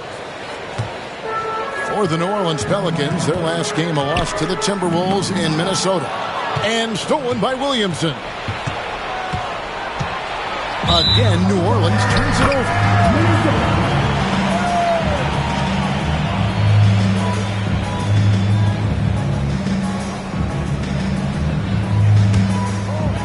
Little over a minute 30 into this first quarter. DiVincenzo passes to Gobert. Over in the corner, Randall. Makes it off the glass. Boy, you love the determination from Julius Randle. This guy has a knack for scoring against good defense. And let's head over to the sideline and catch up with David Aldridge. Thanks. I caught up with Chris Finch. The first player that Coach mentioned was Zion Williamson. He said, we don't see anyone like Zion all year. His power is unmatched, but Zion also has the touch and burst. We have to create a wall around the basket. Now, we've seen Zion play, and I think he's going to break through that wall more than once. Guys? Thank you, David. And here is Murray following Julius Randle's three. And Williamson throws it down. And this is what we came to see, right? Go ahead, Zion. Do your thing on the alley-oop. And so Chris Finch calls for the timeout. Looking for a breather and maybe just one or two things to talk about.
Closing in the start of the playoffs. Let's see how the West is stacking up.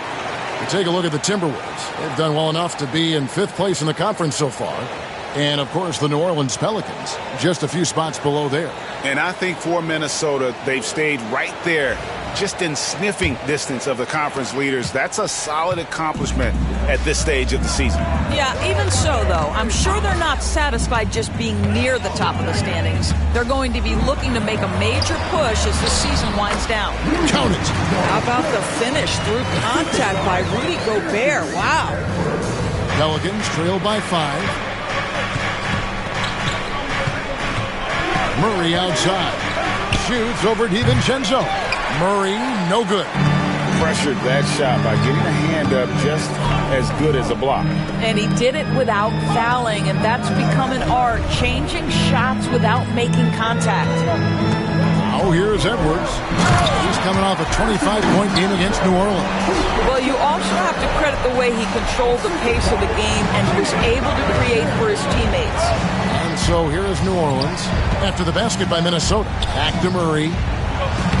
The shot is good, and so is his shooting tonight. 3 for 4. And getting the shot he wanted, Murray loves it from in close. Jones against Edwards. Back to Randall, and Randall throws it down. That's a great setup. Screen the defender off and let him elevate. All right, and wasn't the timing ideal? My goodness, the D with no chance to react. The execution was simply flawless. That, ladies and gentlemen, is how you run that play. First team foul.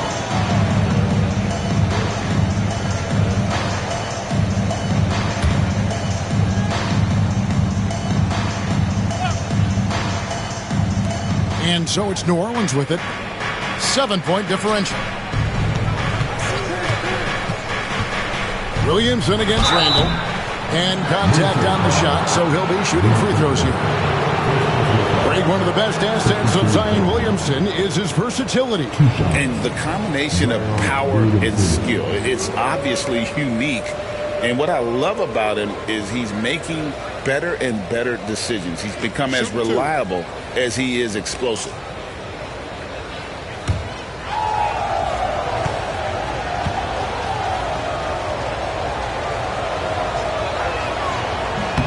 And the first one at the line is good. And when he's healthy, Zion is a force, an athletic freak who makes an impact on both ends.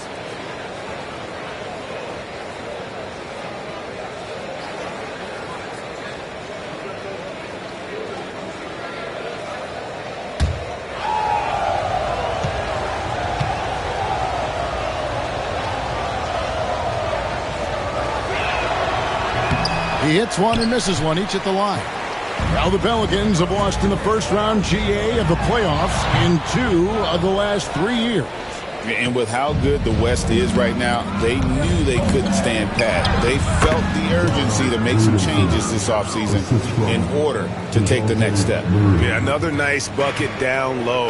They've really been able to work the ball into the post effectively here so far. Now here's Randall.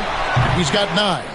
Well, if the defense gives him that shot next time, they could get burned. I think he's just a little bit out of rhythm. Murray outside. Lets it go with a 3.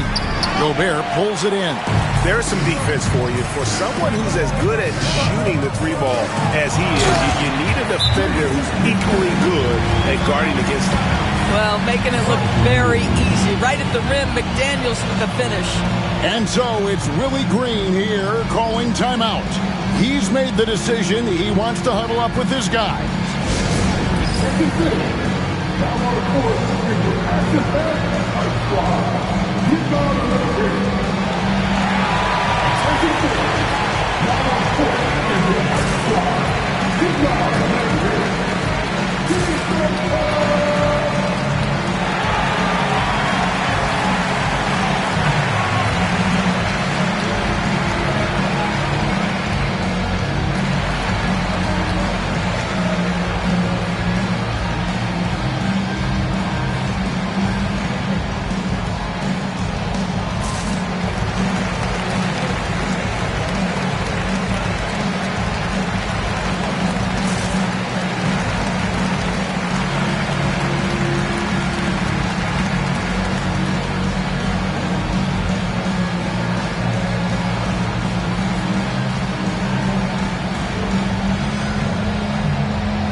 Some numbers for Jones.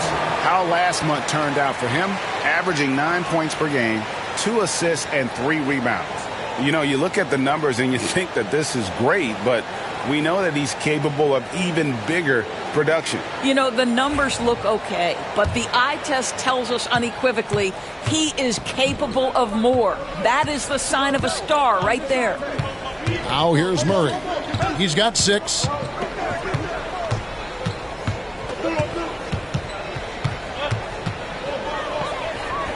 Kicks it out to Jones. 6 to shoot. Screen by Jones.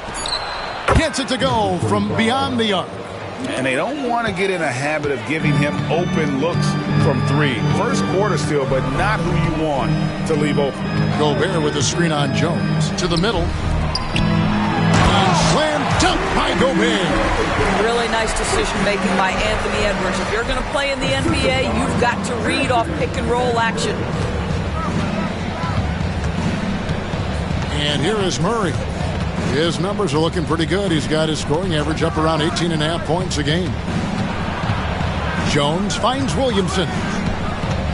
Back to Jones. And Jones slams it home. How good a playmaker are we watching? Always leading, always trying to create for others. Right wing. Pass to Randall. Launches it. It is not good. He's made half of his 6 attempts. Jones with it. Picked up by Edwards.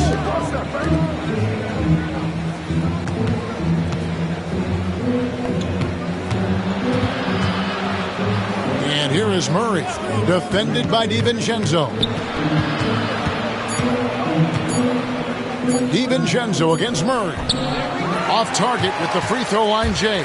Well, terrific defense. They obviously respect his ability and just want to make it tough. A moment now to hear from our sideline reporter, Hall of Famer, David Over. David. Thank you, Kevin. Anthony Edwards is figuring things out. He said there's levels. My first few years, I looked for my shot and nothing else. I've learned that I can't win without my teammates and that I have to throw them the ball too. It's a team game. I know that now. Kevin, I know it too, so I'm throwing it back to you. And you're the best teammate we could have. Thank you, David. Osumu, he's checked in for Minnesota. Bays checked in for the Pelicans. Poole comes in for Jones.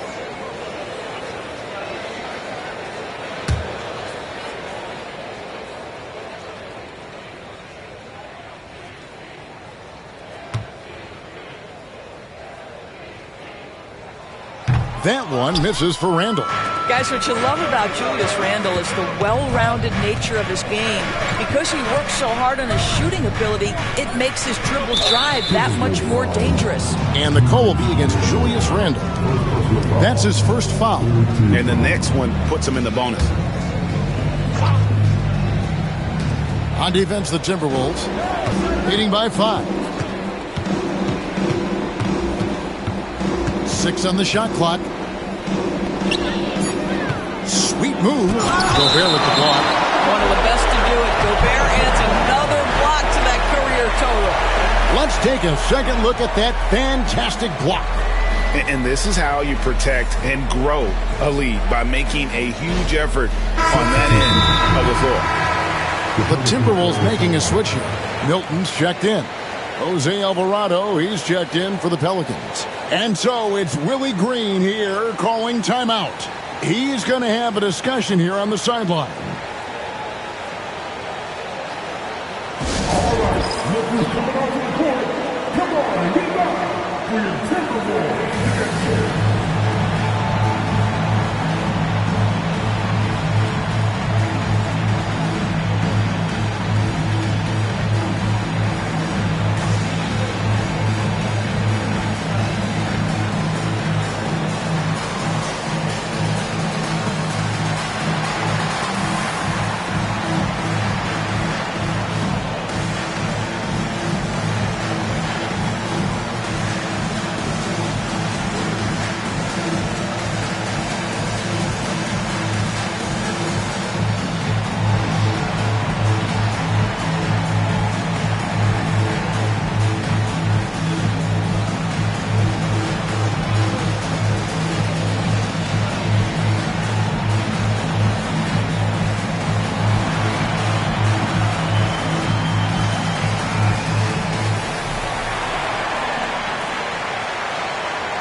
And now let's take a look at a very well-rounded group of players. Shooting guards who can rebound with the big boys.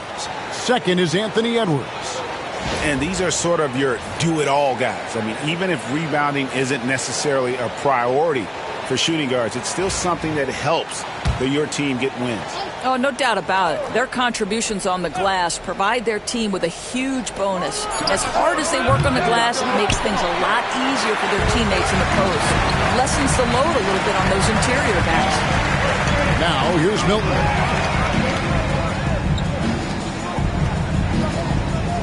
Gobert the screen to the inside and stolen by Bay.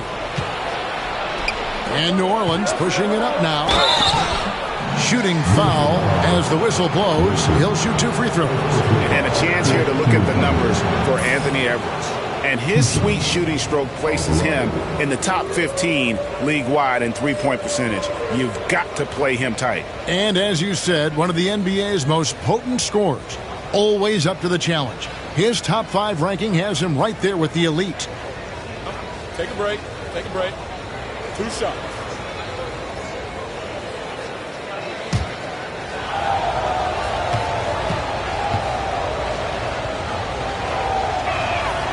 And the first one drops. Clark, he's checked in for Shake Milton.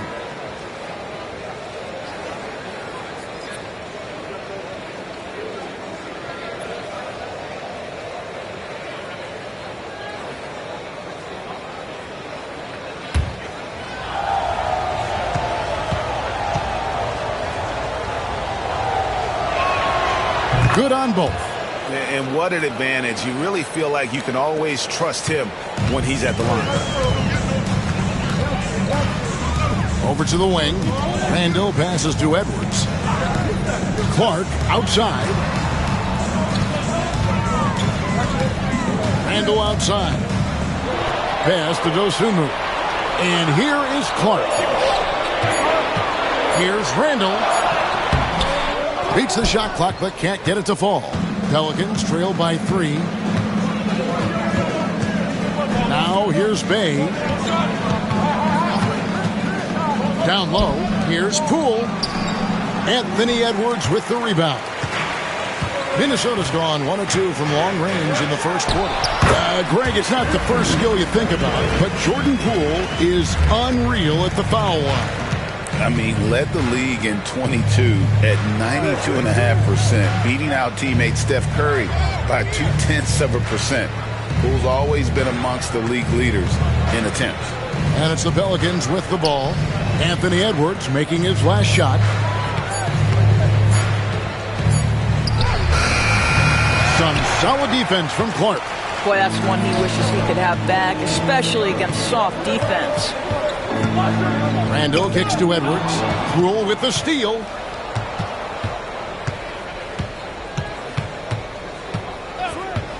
Puts up a 3.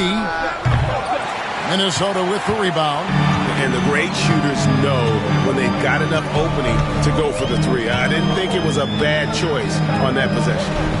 Now here's Randall coming off a stellar performance against New Orleans. Here's Edwards. Can't connect from 13 feet out. Pelicans trail by 5.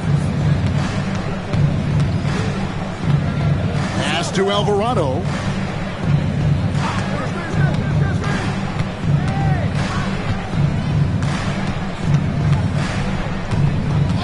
Shot clock at 5. Beyond the arc. Minnesota with the rebound. Gobert's got 4 rebounds now tonight. Now here's Dosunmu. He had 16 points in the win against New Orleans. Yeah, don't forget how great he was drawing contact and getting himself to the free throw line. Picked up a ton of easy points there. This guy can do so much for you on the offensive end, and that is why his number gets called time and time again. Poole against Edwards. There's the 3. Poole no good. Just doing the job on the backboard. Dosunmu finds Gobert. Edwards looking it over. That's in. Coming off an assist from Randall. And now a 10-point Timberwolves lead. I'll tell you, the team is simply riding the hot hand. This guy has been lights out. They need a bucket in a big way here to regain some confidence. 1:12 left to play in the first. Here's Poole. And he wills that one in, sinking right through off the back iron. And so Chris Finch calls for the timeout. Wants to talk some things over, might be seeing some things to adjust. Get ready, everyone. You see yourself on the screen. Use some of the best dance moves. Let's go.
Changes here for the Timberwolves.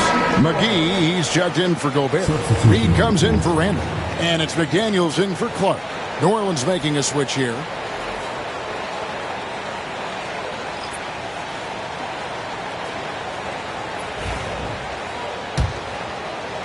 Timberwolves leading by 8. Now Edwards. 11 points in the game. That shot, no good. Here's Robinson Earl. Edwards defending.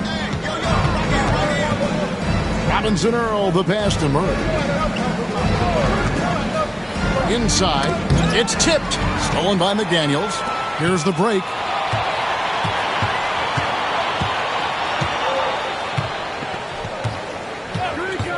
Outside Edwards. The shot's good from McGee. Well, we've seen that movie a few times, haven't we? An easy bucket in the paint. Now here's Murray. Defended by Dosunmu. Pass to Robinson Earl. Reed against Poole. Pocket 6. And there's the slam dunk to finish it off. Oh, that's a major league throwdown. Keeps a tight grip on that rim, too, after the finish. And so it's the Minnesota Timberwolves holding on to an 8-point lead heading into the break. They're feeling very confident, shooting the ball with great efficiency and dictating the pace. And we'll be back with you shortly.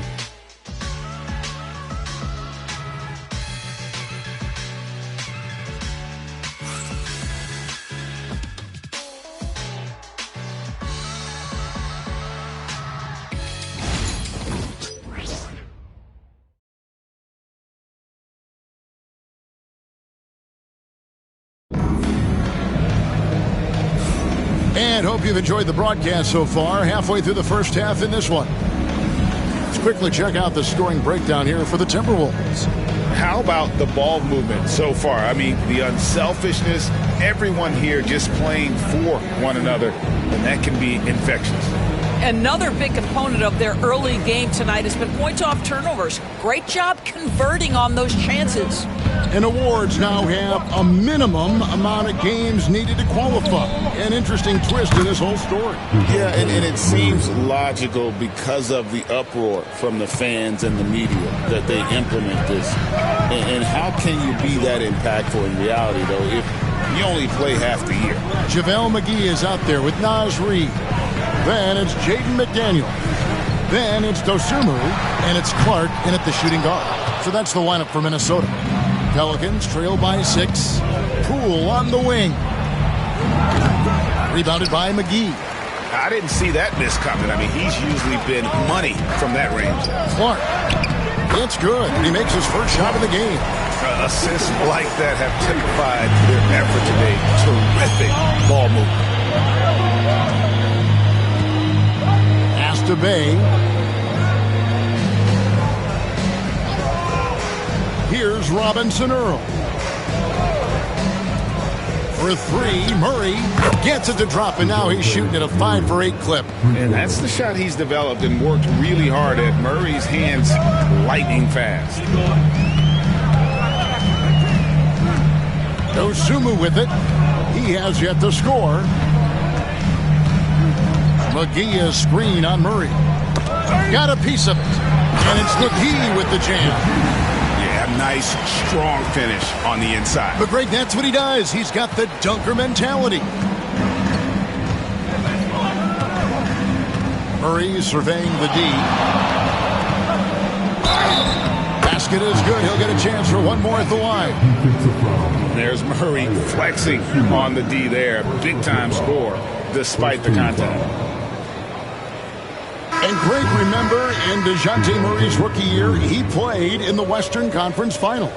Murray was the youngest player in that series, playing 20 minutes a game, competing against the KD Steph Warriors. How about that for a welcome to the NBA? And the Timberwolves making a change here. DiVincenzo's checked in.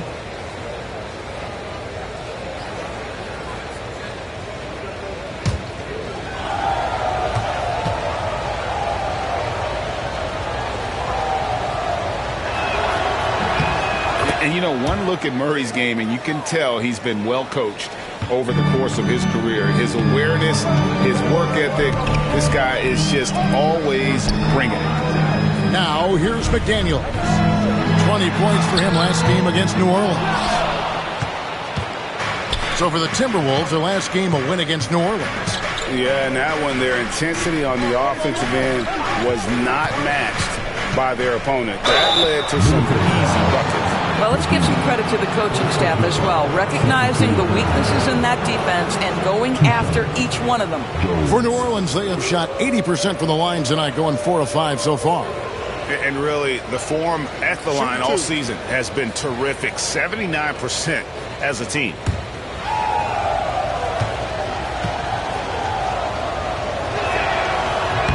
And that one falls for Jones.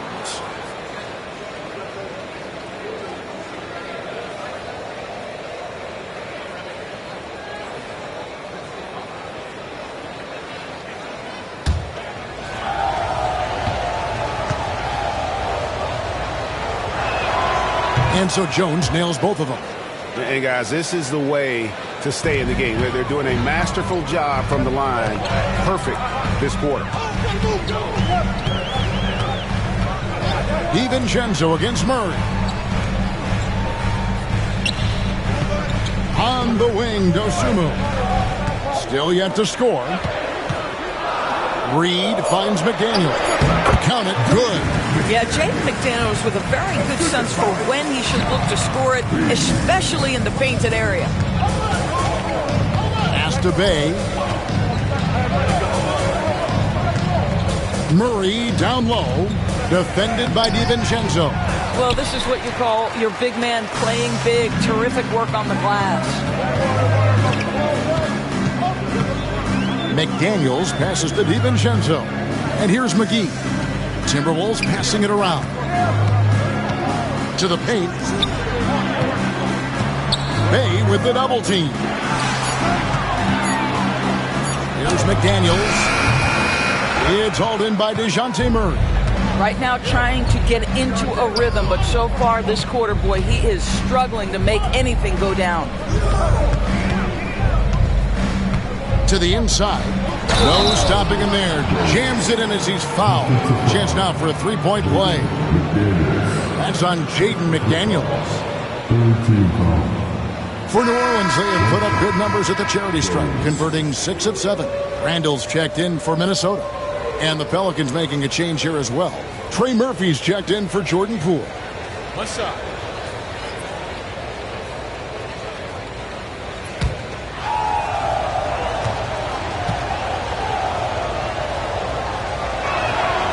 And that one falls for Jones. And a little under 3.5 minutes elapsed in this second quarter of play. It's time now to hear from our Hall of Fame reporter, David Aldridge. What's the latest, David? Kevin, thank you very much. The Timberwolves have become a rough and rugged team. Swingman Jaden McDaniels said, "We don't let nobody push us around. We're always being physical defensively. I feel like we're a tough team, super tough." And Kevin, they certainly have the size to hold their own. Always being physical. But David, that's their identity. And we thank you for the report. This guy is cooking right now. He is leading them on the offensive end as they remain in front here. And so Chris Finch calls for the timeout. He wants a minute here to get things straightened out with his team.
The Pelicans making a switch here. Robinson Earls checked in. And let's take a look at the last handful of seasons and the steal numbers for Jose Alvarado. And when you see the tumble his steal totals have taken the last few years, you can see that he's gotten away from playing the kind of gritty, hard-nosed D he was known for. That's an aspect of his game he needs to get back.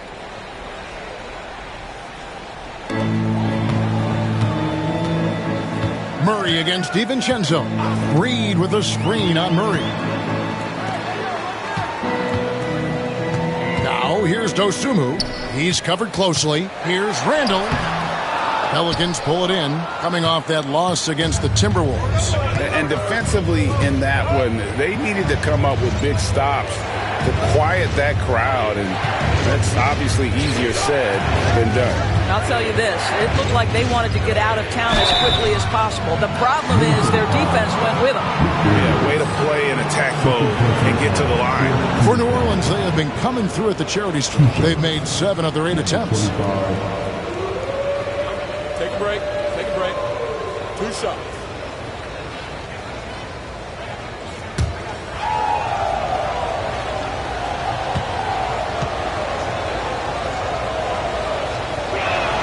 The first one falls. No wasted trips at all. They're taking care of business at the line.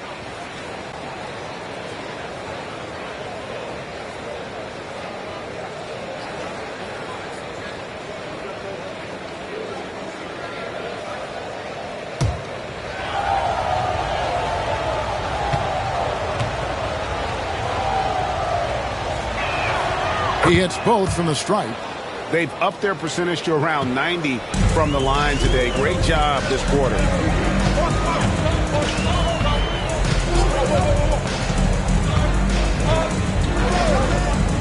Pass to Reed. Back to Randall. 5 on the clock. And they get it. He drains it as the shot clock ticks down. Randall's got 13 points. And the clock having no impact on Randall's game. Here's Murray. Reed with the rebound. The Timberwolves have gotten a little under 50% of their second quarter shots to find the mark. 4 of 9 all total. It's stolen by Jones. Murray right side. Pass to Misi.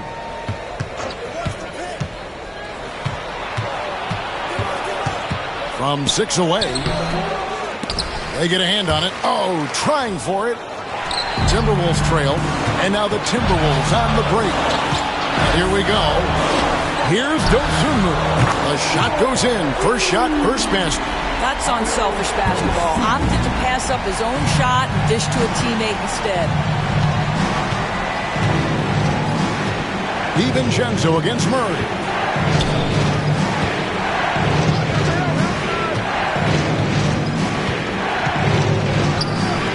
For the three. Minnesota with the rebound. They've led by as much as 10.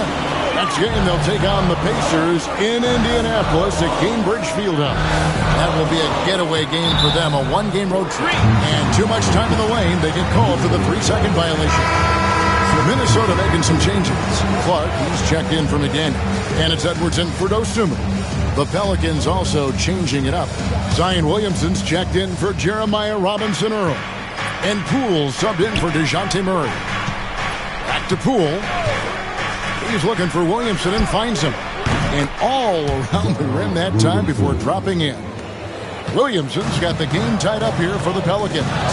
Looking back at the 2019 draft, Jordan Poole was picked number 28. And Doris, he's already experienced the highs and lows of the NBA. Well, Kev, let's remember that was a stacked draft class, and I think what you've seen from Jordan Poole is this incredible ability to hunt shots, to be willing to be a focal point on the offensive end. Let's remember, he's won a championship in his career, and that's something you can never take away. Reed with the block. Clark outside.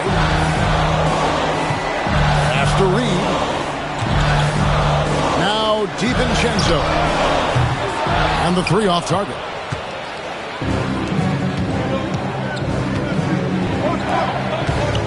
Some nice passing here by New Orleans. It's stolen. Here's Clark. In the corner, it's DiVincenzo. No good on the triple.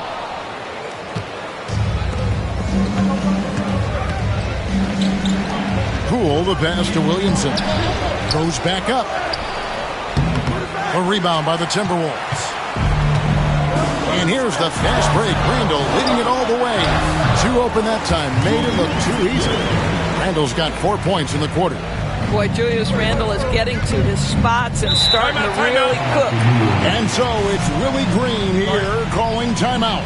He wants to regroup and go over the strategy.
Minnesota making a switch. Dosumu's checked in. And the Pelicans making a change here as well. Looney's checked in.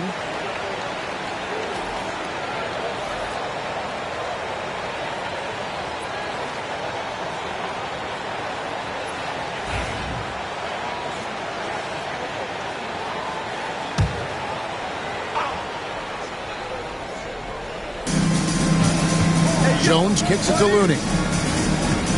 Pass to Poole.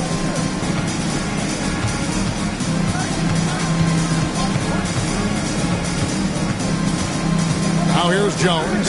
Edwards defending. 4 on the shot clock. Takes the 3. Jones, no luck. Minnesota in the lead. Here's Dosunmu. Taking a look at his stats, he's averaging around 7.5 points a game. And the bucket is good. 3-point play chance here for him. Yeah, Naz Reid has a power aspect to his game. Size, strength, the ability to score through contact. And this is his first trip to the line tonight.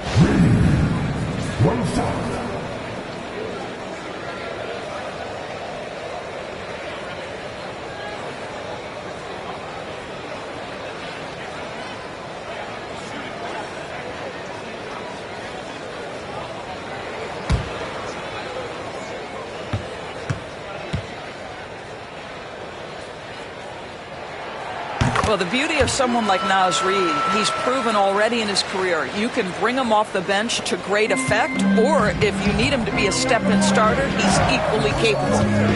Now, here's Poole. He's coming off a 10-point game against Minnesota. Pass to Jones.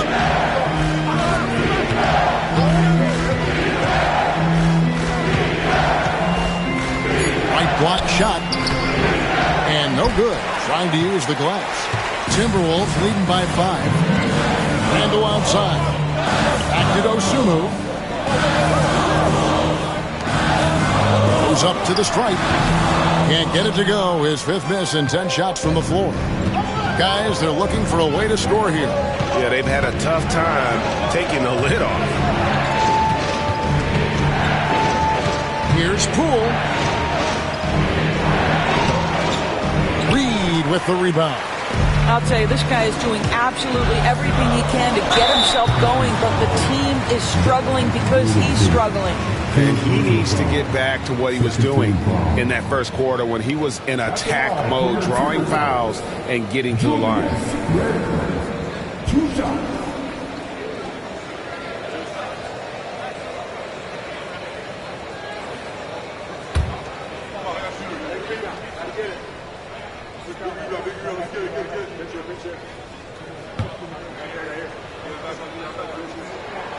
The first free throw is good. Rudy Gobert, he's checked in for the Timberwolves. McDaniels comes in for Dosunmu.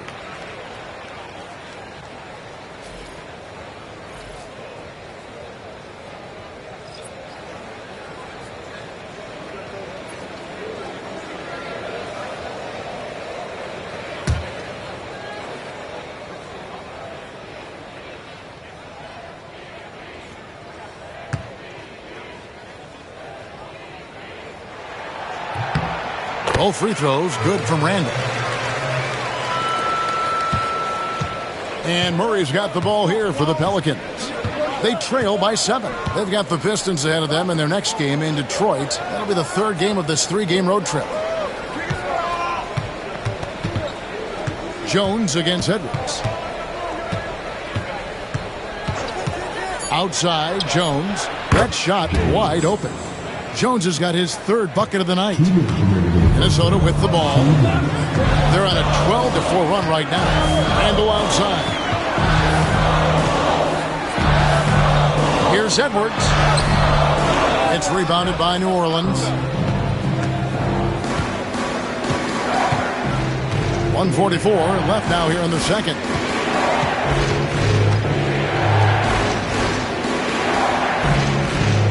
Here's Robinson Earl. Off target from outside. Timberwolves leading by 5. McDaniels passes to Gobert. And finished off by Gobert. All too easy for Mr. Gobert in the painted area. Nicely done. New Orleans has gone 1 of 4 from 3-point range in the second. Not a whole lot dropping out there for them. Murray against DiVincenzo. Murray, no good. Here's Minnesota. They're on a 14-4 run. The muscle from Edwards. Well, we know this about Anthony Edwards. This guy, one of the stronger guards in this game. That's a tough finish. Murray against DiVincenzo.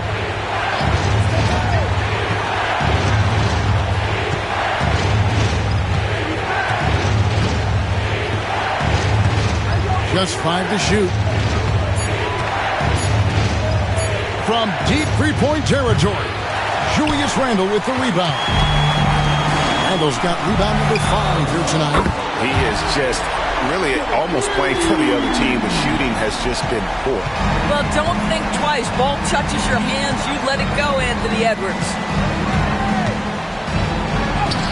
Count that one. And the Timberwolves lead has been cut down to just 10 points with the bucket from Murray. Well, they're not behind because of this guy. He is putting on a tremendous run. Edwards against Jones. And finished off by Edwards. He's going to put that one in his scrapbook. Insane dunk. And now they're starting to rub it in. Build up a lead, and here we go, baby. It is showtime. And so it's Minnesota up by a dozen here at the end of the quarter. Their defense has been terrific in this game. Right back after this break.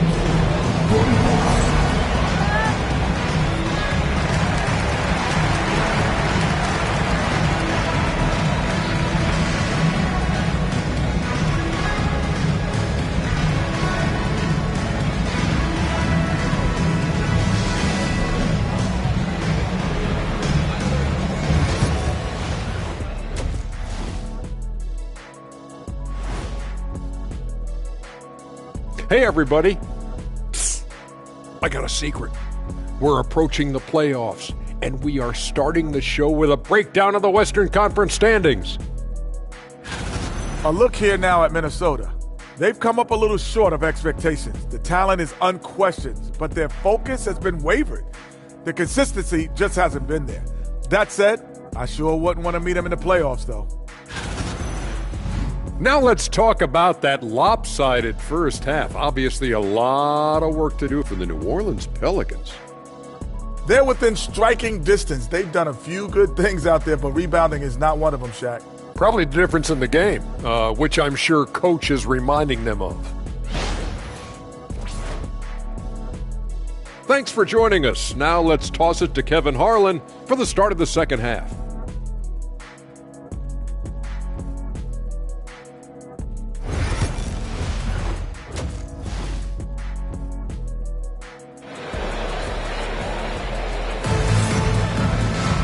And there wasn't too much drama in the first half, but maybe things will tighten up here in the second. You know, Anthony Edwards has been exceptional here, guys. And how about the amount he's contributing in the scoring column through 2 quarters? He has been terrific. And one would expect that the defense made some adjustments at halftime, but he has the ability to answer right back.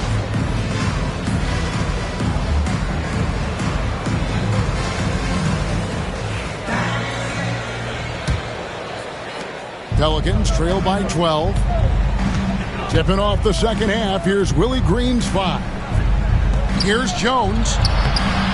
No good on that one. Great D that time from Edwards. It's a +5 advantage for them in rebounding after that one. And those advanced numbers, Doors, they show Rudy Gobert is historically great. Kevin, I love that you are an analytics lover, but for me, it's about the eye test. Rudy Gobert has won the Defensive Player of the Year on more than one occasion. He's played on winning teams, and he's been an integral part of their success. He is one of the all-time great defenders we've seen.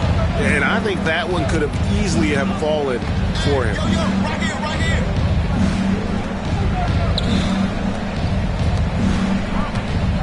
Here's the screen. Sinks the triple.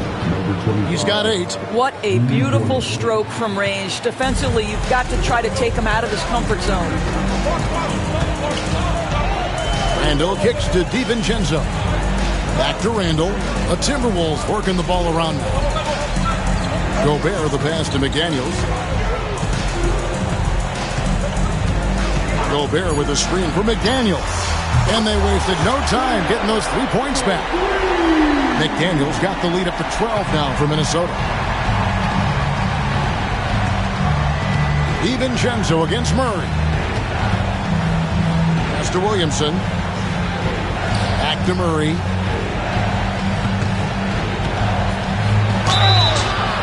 And he gets the whistle. 2 free throws coming up. Well, you can count on Murray to push the action and make something happen. The Pelicans have gone 9 of 10 from the line, so making the most of their chances.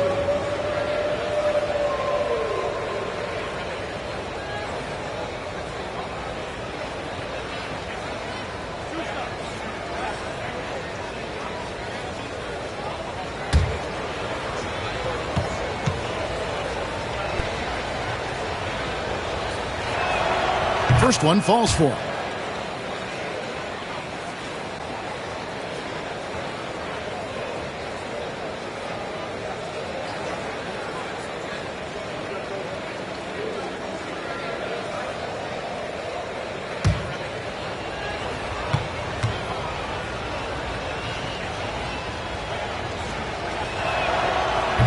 No good on the second free throw.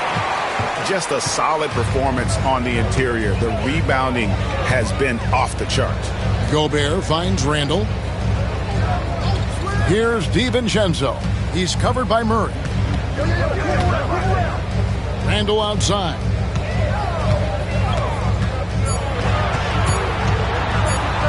Over Williamson. Zion Williamson grabs the miss. Williamson's got his 5th rebound in this one.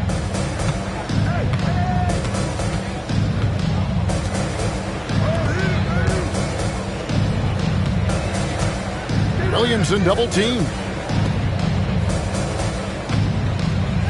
Edwards against Jones. 18 feet out, and he hits the jump shot.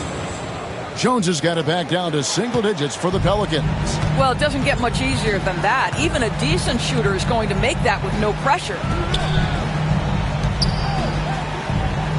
DiVincenzo against Murray. Up top, DiVincenzo. Still without a basket. So far tonight, he's gone 4 of 6 at the line. Listen, 84 is a really good number to post at the foul line, and that's where he's at on the year. Take a break. Take a break. 2 shots.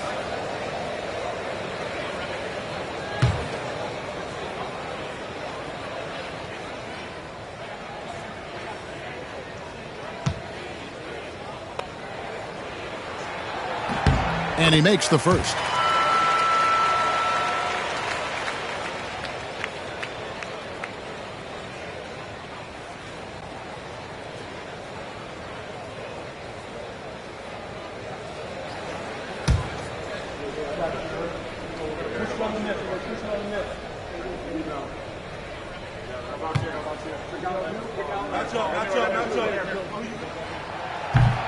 And he makes both free throws. And so it's Willie Green here calling timeout. He's ready to talk things through with the team.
For Rudy Gobert, averaging about 11 points, 10 rebounds, and just over 2 blocks. And he's a great presence on the glass. He'll battle inside for every rebound. He's certainly not afraid to mix it up. When bodies are around or flying, he's usually at the point of it. Pelicans trail by 11. Williamson looking it over. Murray outside.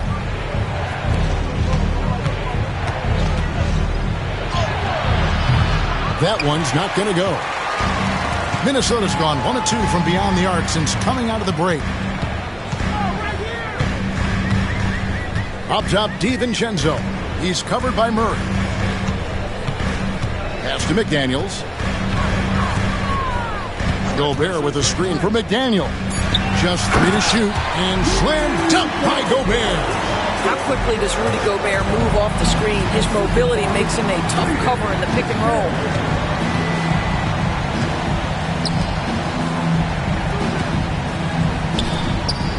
Edwards against Jones.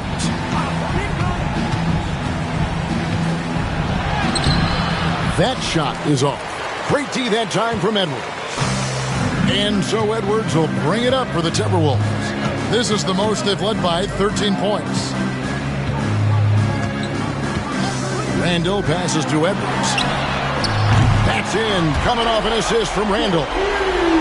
Randall's got 4 assists now tonight. Yeah, those are starting to add up, guys. Of their last 5 baskets, 3 have been triple.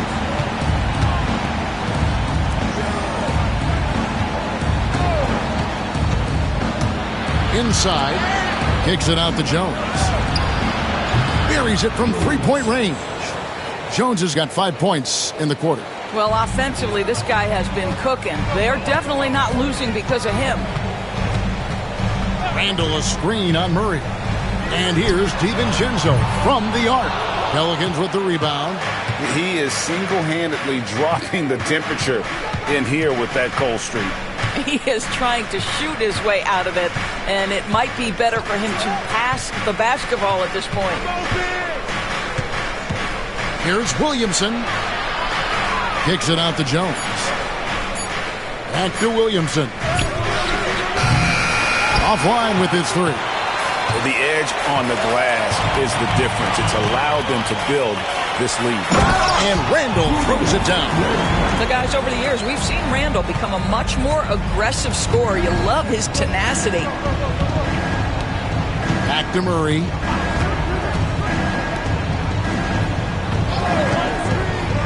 It's Jones on the wing. New Orleans moving the ball around. Williamson outside. Unloads from 13. Minnesota with the rebound. Gobert's got double-digit rebounds now in the game. McDaniels dishes to Edwards.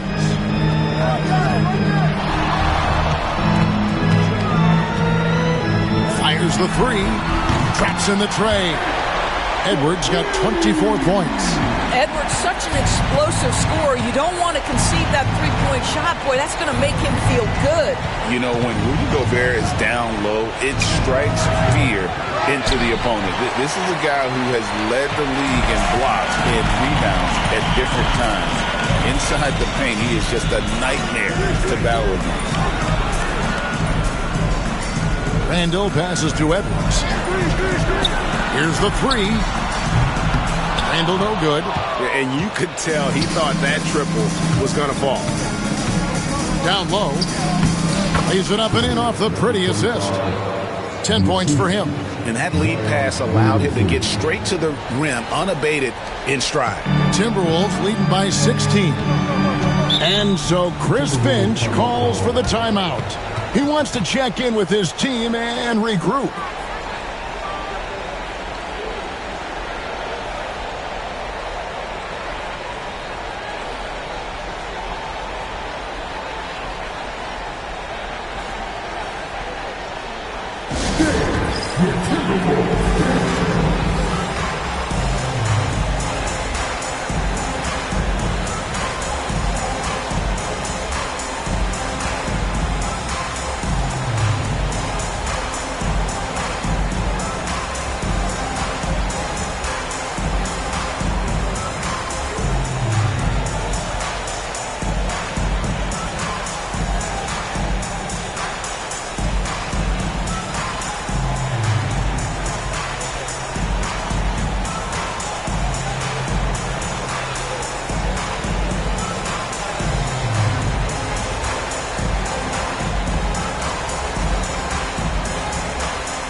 Mamu is checked in for Dante DiVincenzo.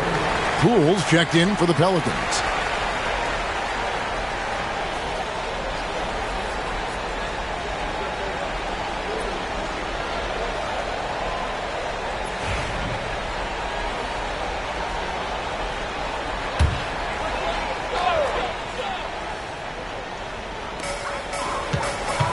It's Edwards on the wing. To the middle.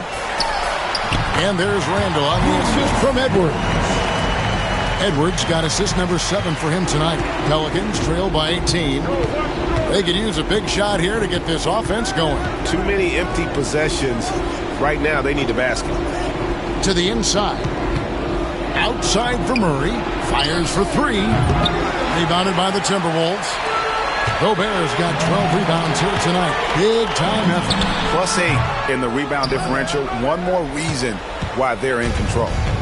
And so it's Williamson with it. He brings it up for New Orleans. Murray for 3.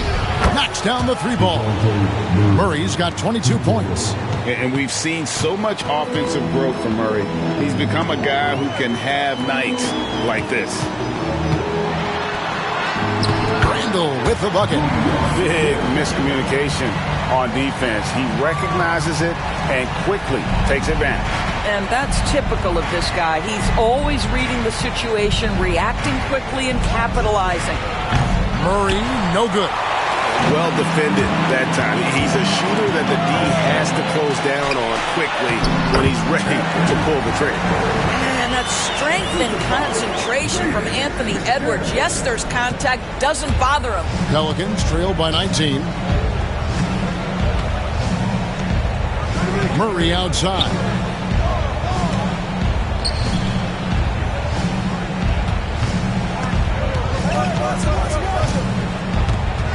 Five to shoot.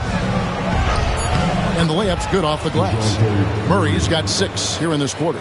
And obviously his momentum from the last game has carried over here tonight. No, I think that's the one thing every player is searching for. Consistency. They're giving this guy a chance to carry the offense once again. Edwards inside. Guarded by Poole. And finished off by McDaniel. Ever since halftime, they've played precision basketball on the offensive end. I got to believe that's something the coach talked to them about at the halftime. They have valued each possession. Fades back. And foul on the shot. He'll shoot 2 at the free throw line. It's on Anthony Edwards. Yeah, aggressive drive by Jordan Poole right there. He knows the defense would close in on him, and he doesn't let it deter him.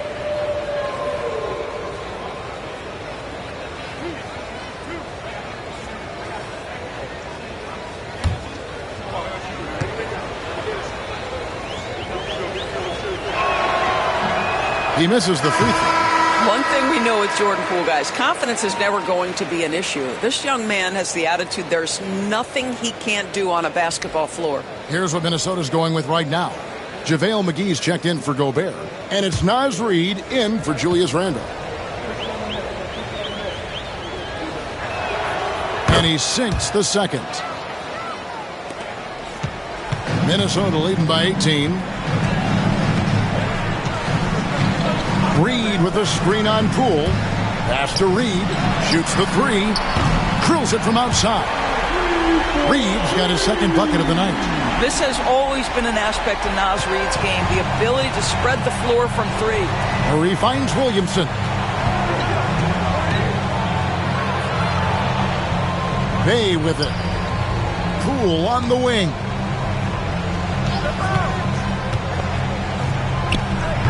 Minnesota with the rebound. Normally he'll drill that shot, and I'm sure they'll look to find him in that spot again. No doubt. Very good play call, good execution. Sometimes it just doesn't fall. You can see why they go to this guy so often. More often than not, he's going to be very efficient like he is right here. Back to Murray. Some nice passing here by New Orleans.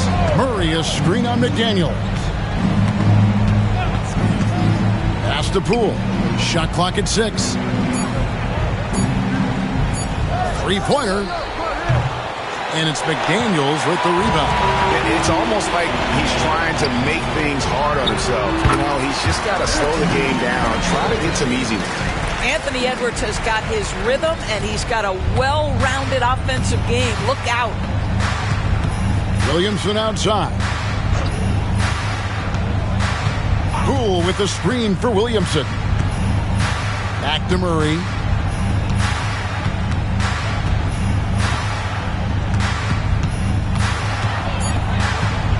They need this.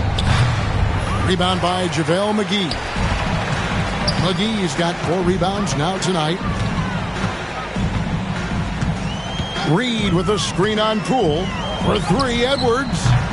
And it's Williamson with the rebound. Williamson's got his 7th rebound of the game with that last one. 32 seconds left to play in the third. McGee with the block. Oh, he has just struggled here offensively in the quarter. Edwards. And Edwards slams it in. This guy is so explosive. Anthony Edwards off the bounce. My goodness. Guys are looking for a spark here. Yeah, a cold stretch offensively for sure. Murray kicks to Bay. Pass to Williamson.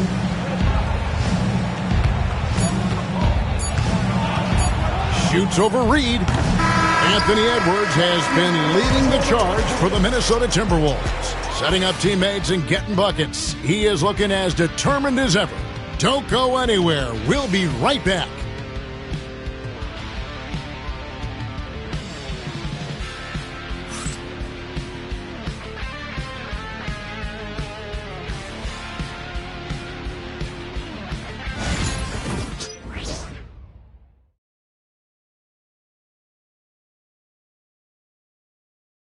And let's take this chance now to show you the State Farm assist of the game.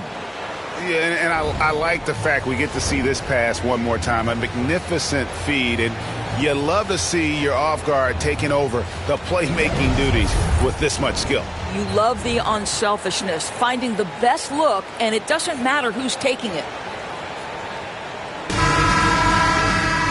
And there may not be a lot of drama down the stretch as we head into the fourth quarter, but stranger things have happened. Clark is out there with Julius Randle. Then there's Dosunmu. Then it's Naz Reid.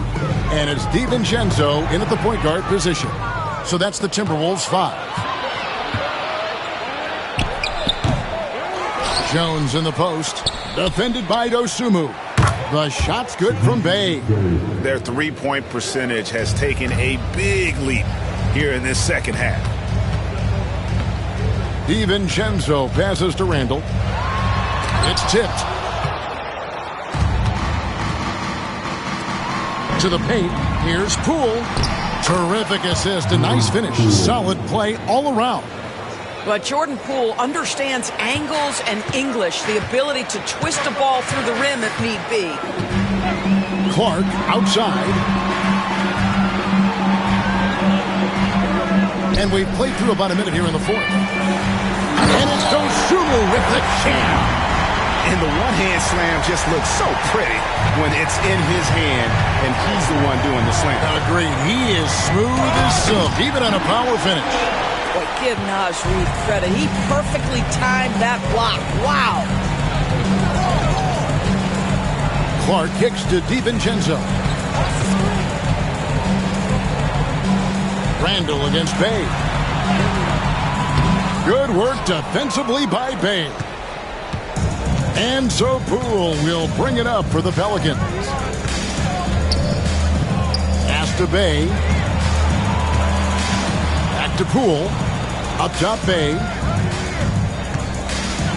And Bay throws it down. And forceful there from Bay, attacking the iron. And great camera work showing up on the AT&T 5G Slam Cam. We're about 2 minutes into the fourth quarter in this one. Now, here's Reed. Randle left side. Every year, Doris, the NBA has a few points of emphasis they want to make. Anything you'd like to see emphasized? Yeah, I think, Kevin, one thing that has to happen is we have got to give the defense a greater chance to succeed. We've tilted the game too heavily in the offense's favor, meaning too often at the rim there's foul shots given for marginal contact. I think the defense has got to become more involved in the outcome of games. Well, as usual, this guy cooking on the offensive end, but right now the other guys on his team have got to step forward. Randall, a screen on Poole. Pass to Dosunmu. Randall with the ball. He's defended by Bay. And the wide open shot from DiVincenzo. That's in, coming off an assist from Randall. Randall's got 5 assists in the game. Now Bay. Back to Poole. Jones, the pass to Poole. Lays it up off the glass. And they're beginning to just flat out fall apart defensively right now, especially on the interior. DiVincenzo kicks to Randall. Back to DiVincenzo. And the rebound goes to the Pelicans. Well, this has not been his finest hour, but give your teammates some credit for doing the job of stepping in. Jones with the bounce pass. And Bay throws it down. And looking a lot better now, but still a long way to go to get back into this one. Yeah, but this run started with tighter execution at both ends, and that'll need to be maintained for them to have a chance to take the lead. And Randall throws it down. Wow, excellent explosion off his feet by Julius Randall. DiVincenzo against Poole. The NBA has always been a star-driven league, Greg, and that's reflected in team strategies now more than ever before. It is. All over the league, teams now building their systems around their stars, surrounding them with complementary players and running the offense through them as much as possible. Randall down low, working on Bay. Clark for 3. It's rebounded by Poole. Pelicans trail by 21. Pass to Bay. From deep. The rebound by Dosunmu. For Minnesota, they've gone 3 of 8 here in the fourth quarter. You know what? You've got to always be in control of your emotions. Minnesota making some changes. Gobert's checked in for Julius Randle. McDaniels comes in for Clark. And it's Edwards in for Dosunmu.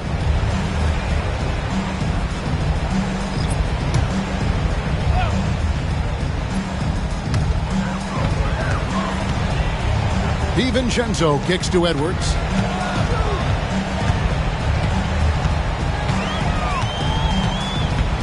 Six to shoot. Puts up a deep 3. It's rebounded by New Orleans. And when you are as good a shooter as he is, you have to have the confidence to take that shot. It might not always fall. And for most guys, I think you only want to take that shot if you've hit a few in a row. That is absolutely a heat check. 2 free throws coming up, and they call the shooting foul. Here's what the Timberwolves have lined up on their schedule. On Monday, they'll begin a road trip starting in Indiana, going up against the Pacers. And then on Friday, they'll go up against Devin Booker and the Phoenix Suns. And you know, for that matchup with Denver, it's going to be a battle for this group. You get the feeling they'll need to be at their sharpest if they want to come away with a victory.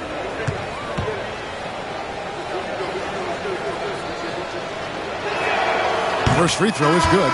You know, Doris, we know how physical the NBA is, but can you talk to the importance of mental toughness as well, and what it means for a player?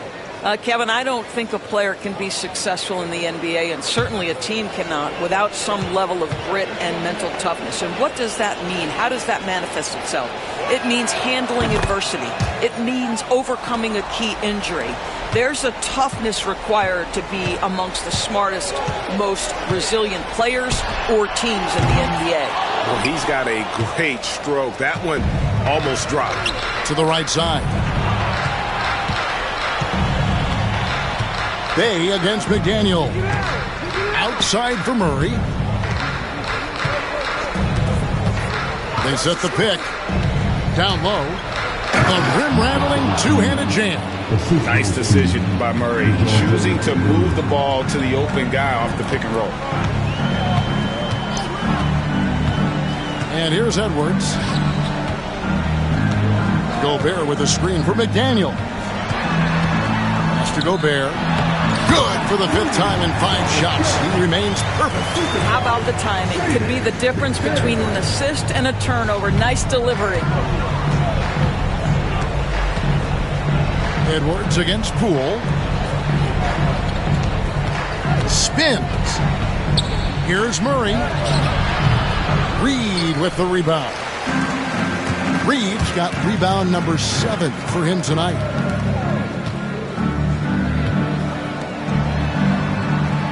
Pass to McDaniels. Lets it go from 11, and the Timberwolves tack on 2 more. McDaniels making excellent use of the mid-range there. Pelicans trail by 21.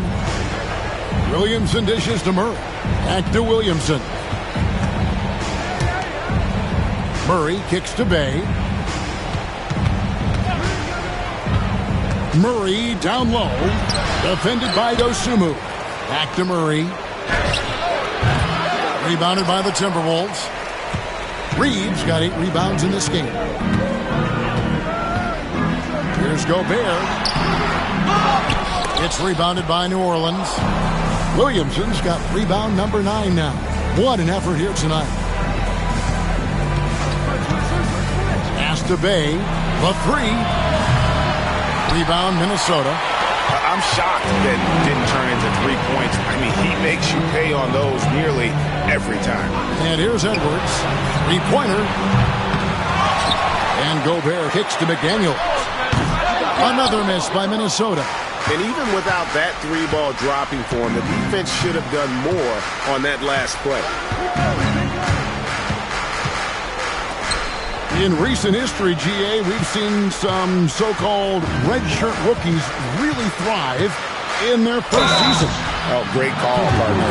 Blake Griffin, Joel Embiid, Chet Holmgren, the latest, were all forced to sit out their first year, but they got to be around the team, soak up as much knowledge as possible, and you can't really argue with the results.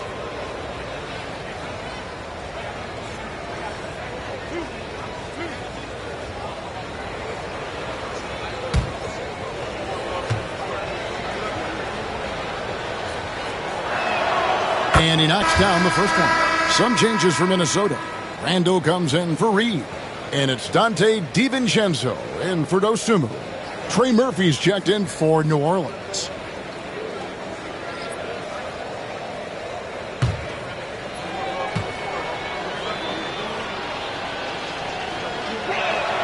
And that's good as he hits both of his shots. And not a single free throw attempt in that first half, but he has been far more active since the break and drawn some fouls.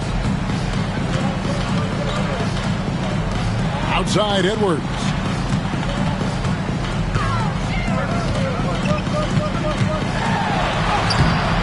And it's Williamson with the rebound. Pelicans trail by 19. Pass to Murray.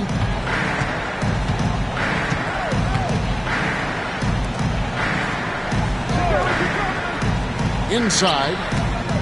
Pulls up. And the basket good. A bank shot that time. Well, this is the kind of pass that gets everyone excited. It's also how you build great team chemistry. DiVincenzo passes to McDaniels. Left side, Edwards.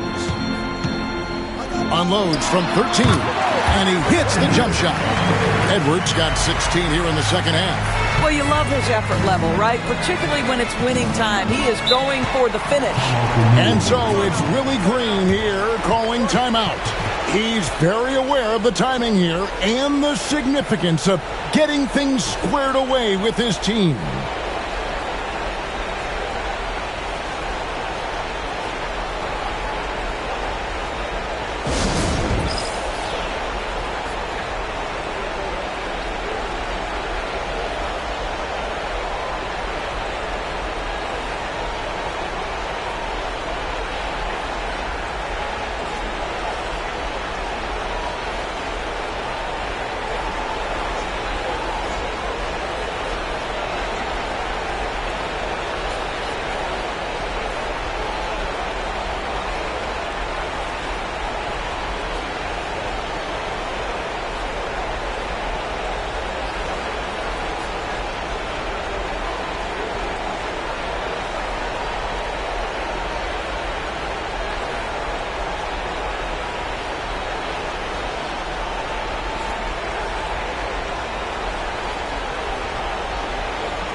And now a moment to present the New Balance Player of the Game, Anthony Edwards. And it's been a ridiculous performance in the best sense possible. I mean, everything about his game has been working. And no matter what they've thrown at him, he's had the answer. He sure has given this crowd a treat tonight. This kind of performance only cements his status as a fan favorite.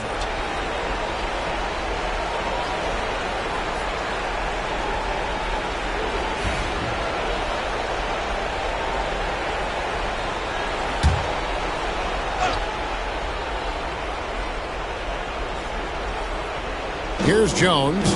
Murray outside. Now here's Jones. New Orleans moving the ball around. In the corner, Murray with it. Pocket 6. Jones sets the pick for Murray. DiVincenzo with the rebound. After the strong first half, this guy has not been the same, and largely a no-show right here.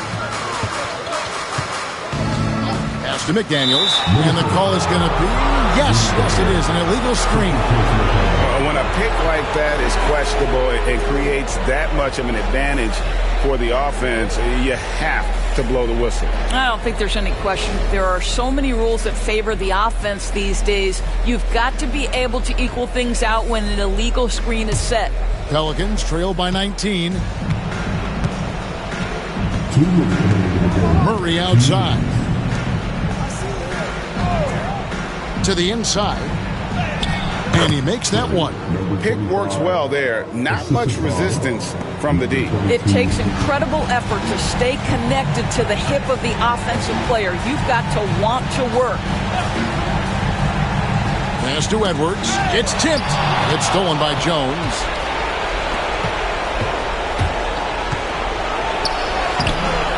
Rebounded by the Timberwolves.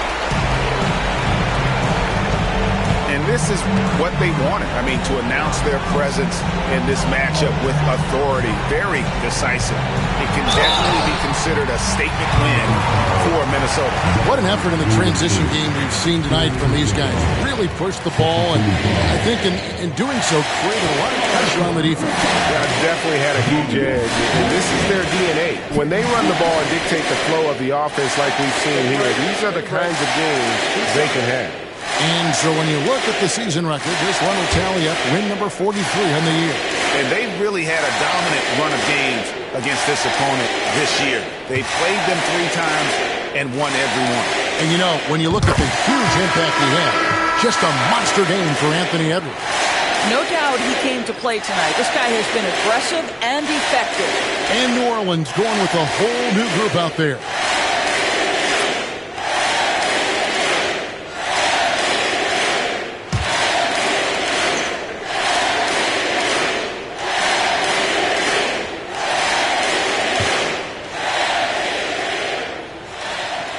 He's perfect from the line this time. Well, Doris, both you and I have been covering this NBA for a few years. Just a few years. What do you think of the direction of the league right now? Just a couple, Kevin. I love it. The league is faster, it's longer, it's more skilled. Scoring is up. There's a crop of young stars. I think the league is in such an exciting place. And they've got to talk to each other on D there. Miscommunication. And now he's able to make a pay. Randall from outside buries the long-range jumper. Randall's got 32 points in the game. Finishing strong. This is how you want to close things out. No question. They've got hot at exactly the right time. Clutch play on a team level.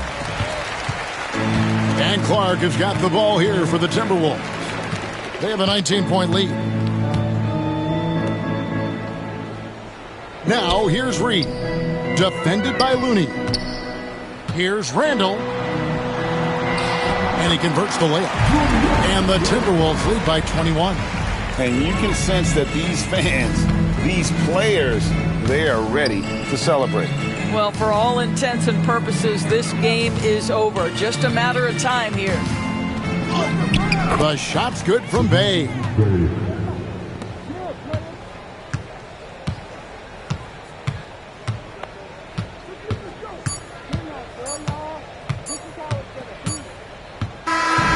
And so it's the Timberwolves taking care of business here. It was a tale of two teams tonight, one that was in total control, operating flawlessly, and the other just searching for answers that they could never find. I mean, the energy here is just so tremendous. Fans involved from the get-go, and once they started to really pour it on, it was fun to see that rhythm and flow from their perspective. And now let's catch up with David Aldridge, who's standing by from the sideline. All right, Dave. Thanks very much, Kevin. With Julius Randle. And Julius, you get it done at multiple ends. Where does your focus been in terms of approach? Just taking what the defense gives me. I'm a lot more patient, let the game come to me. Don't really try to force things as much. Sometimes I get out of character, but just try my hardest to let the game come to me the most.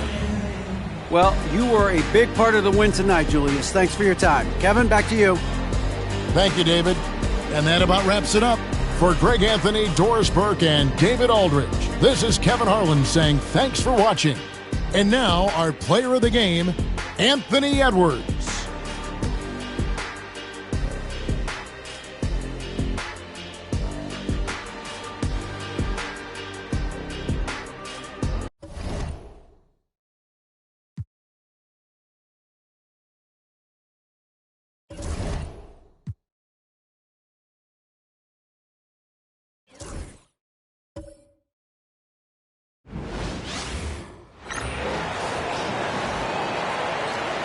Let's meet the starters for your Oklahoma City Thunder.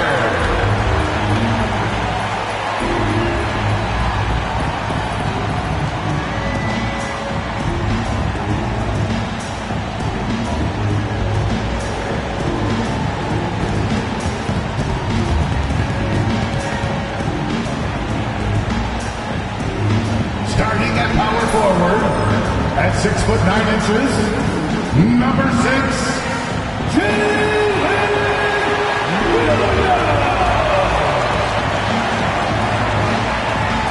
At shooting guard, 6 feet 4 inches, number 5,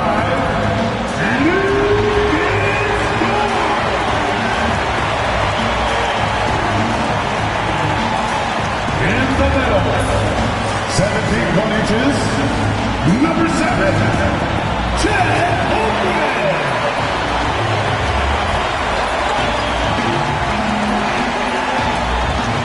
The other forward position, standing 6'5", number 8, Jalen Williams.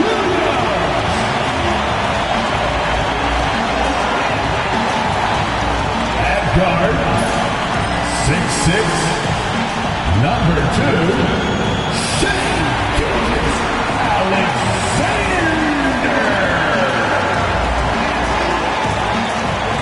Welcome and thanks for joining 2K Sports for a Friday night full of NBA action. In this game, we'll see the Oklahoma City Thunder against the Charlotte Hornets. With our analysts Brent Barry and Grant Hill, this is Brian Anderson, along with reporter Allie LaForce. And here we can check out the story for Shai Gilgeous-Alexander. Over his 10-game stretch, he's taken on a bigger role in this offense. His usage rate has gone up, and he's accepted this additional responsibility seamlessly.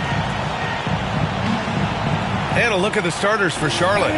It's Miller and Bridges teaming up at the forward spots. Then there's LaMelo Ball. Then it's Yusuf Nurkic.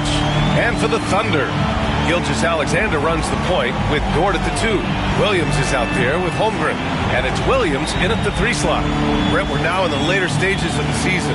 What would you say to teams that are out of the playoff picture? There's a couple things that you can do, BA. It's you continue to rely on the guys who've gotten you to this point, which is a grind, and you want them to understand how long the season is, and that if you're going to be successful, it's going to be hard.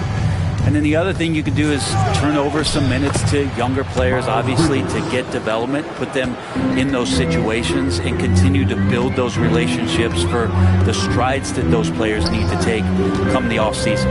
Here's Williams after the basket by Charlotte. And slammed it home, and the foul! A chance at another point at the line. It's on Brandon Miller. Well, it's rare to see a young player as efficient as Jalen Williams, Brent. BA, it's been remarkable, especially when you factor in that this guy is relied on for a lot of shooting. I mean, his shooting volume is very high. This is a blossoming star for this team, and I'm not sure we can put a ceiling on what that potential is.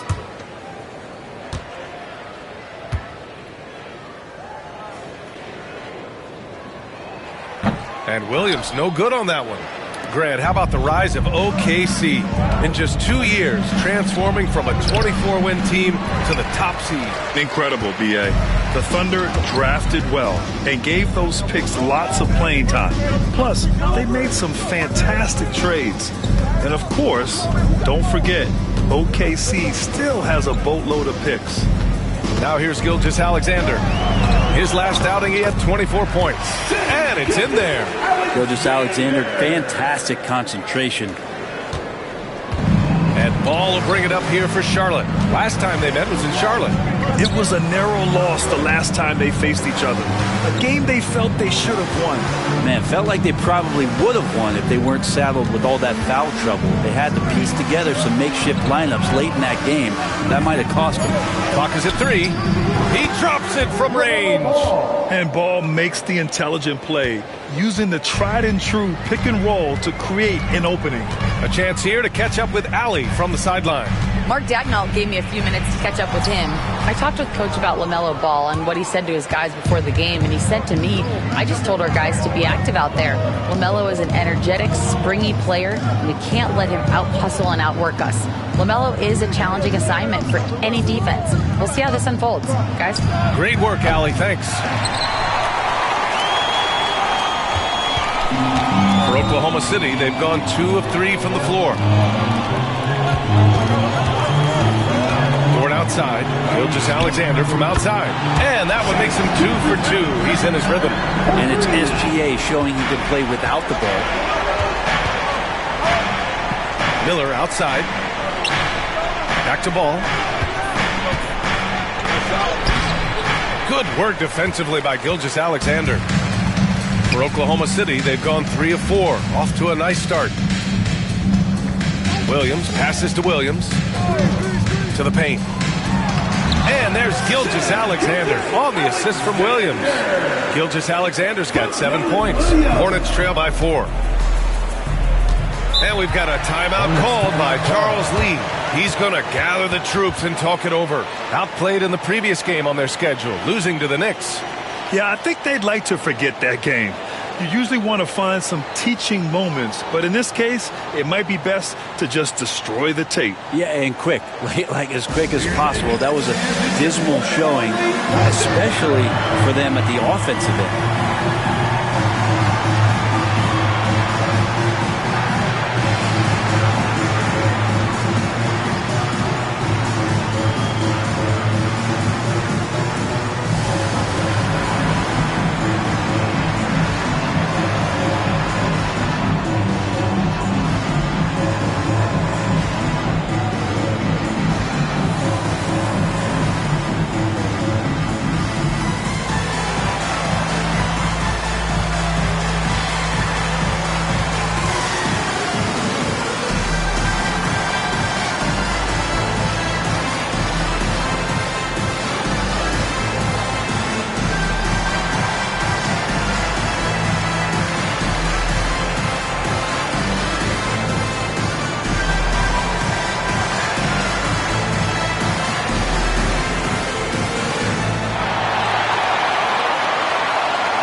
Postseason. Let's see where the West is shaken out.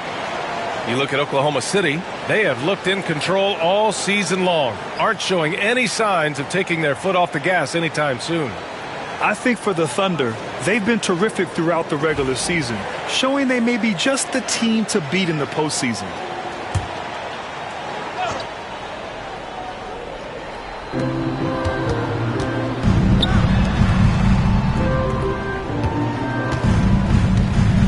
Nurkic, a screen on Williams. Miller out of bounds with the Oklahoma City's ball. All right, let's take a chance to showcase the top setup men at the small forward position in the NBA this year. Third is Jalen Williams. The selfless attitude of this group of wings is a breath of fresh air.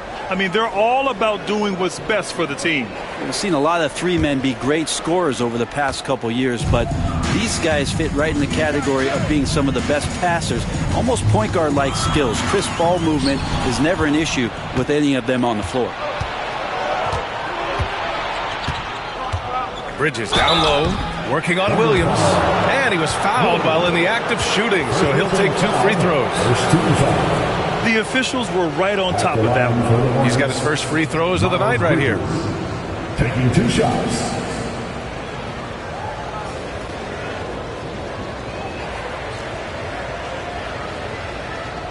Shooting 2.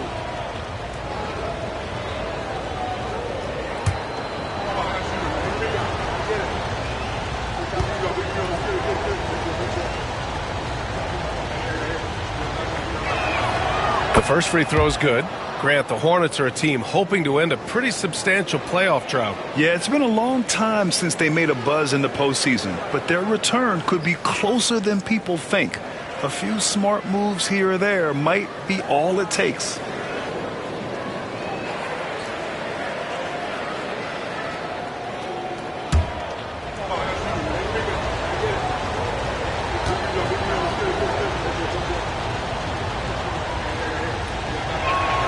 Bridges hits them both. That's what he does. Rock solid at the line. And so it's Gilgeous-Alexander with it. He brings it up for the Thunder. Pass to Williams. Now here's Holmgren. Beyond the arc. The rebound by Bridges. First quarter of action. Just under 3.5 minutes played.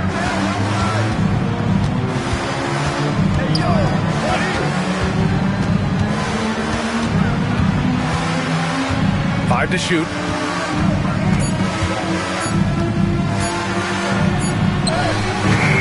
That one no good. Some solid defense from Williams. Thunder with a lead. Pass to Dort. And he drops in the layup off the glass. And how about the athleticism of Dort? You see the width he has, but man, he can outwork you defensively. Ball finds Miller.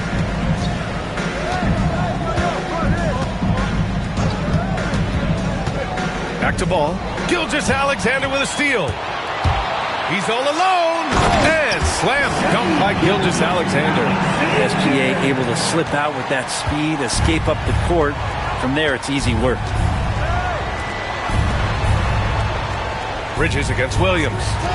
Here's the three. Miller can't get it to go. Thunder leading by 6. Tries it from 19. And there's another one for the Thunder. An outstanding first quarter from the field. And here's Ball. We saw him go on a scoring rampage last game. He was unstoppable. And the basket by Bridges. Bridges has got 6 points. His nimbleness makes him a unique threat at the rim. Outside, Williams.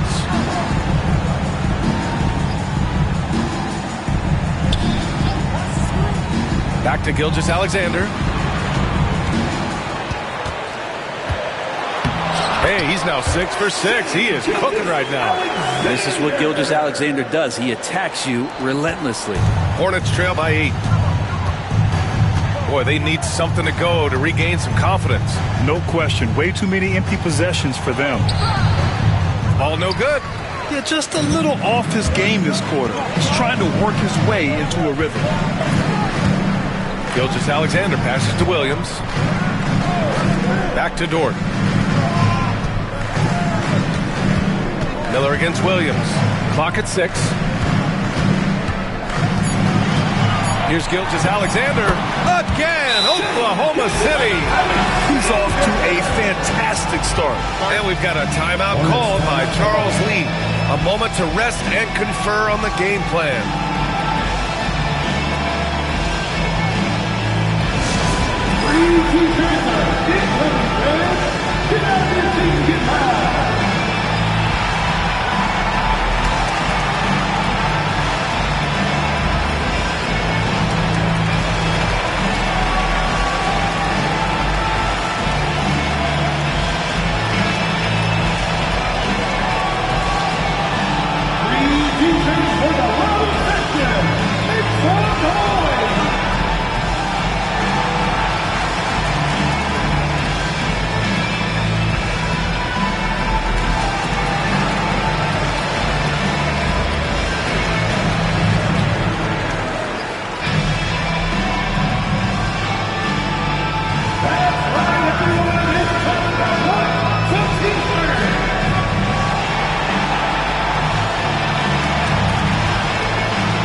Thunder making a change here. Caruso's checked in. And the Hornets making a change here as well. White's checked in.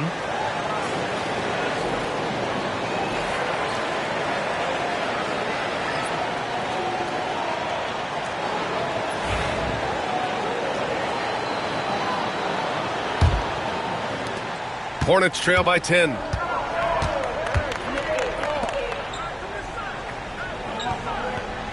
Here's the pick.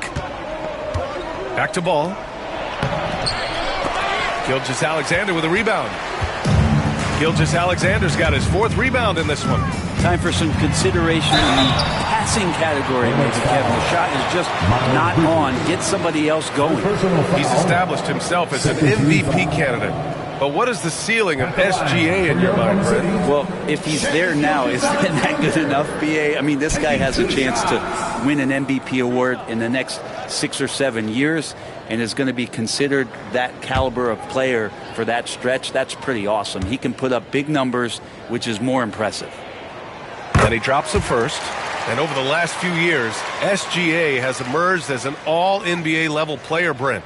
What's been the key to his success? I think the key, BA, to him is his confidence. I think that he feels like he is overlooked on a nightly basis and does not get the respect he deserves. So he comes in with that chip on his shoulder, and he plays the entire game coming at any defense that people throw at him. And the growth that Shea has shown over the years, it has come on so fast with how he has improved, but he's adding to his game. Back to White. Nurkic, a screen on Williams. Down low. And Nurkic with the bucket on the assist by White. You know, Nurkic has such a big, wide body. It's best if he uses it to help free up some guys on the screen. Here's Holmgren. Rebounded by Nurkic. Hornets trail by 10.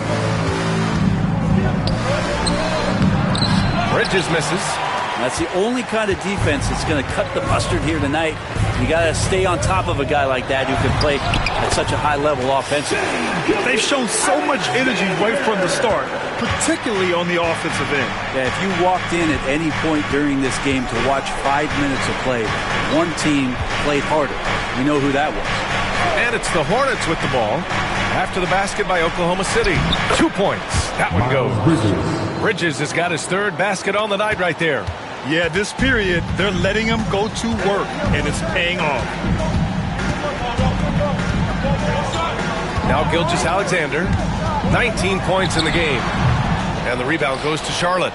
Nurkic has got his 4th rebound in this one. So far, rebounding has been a focal point for them. White, the pass to Ball.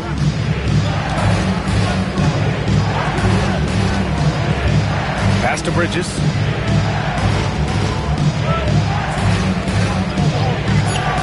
Over Williams. And the basket by Bridges. Bridges has got 10 points. That's just tremendous scoring instinct. So fun to watch him work in the half court. Outside, Williams to the inside. Williams' shot is good. Williams has gotten his 2nd bucket of the game. You can't help but look toward their defense. They're totally lost. White looking it over. And he'll draw the foul. He'll head to the line for 2. It's going to be on Jalen Williams. Charlotte shooting their 3rd and 4th free throw attempts of the game. At the line for the Hornets, Kobe White, 2 shots.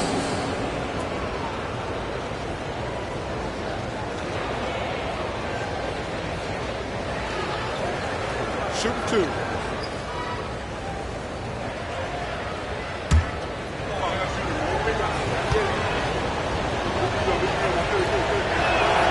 That's good from White. Hartenstein, he's checked in for Oklahoma City. And a change for the Hornets. Diabate's checked in for Miller.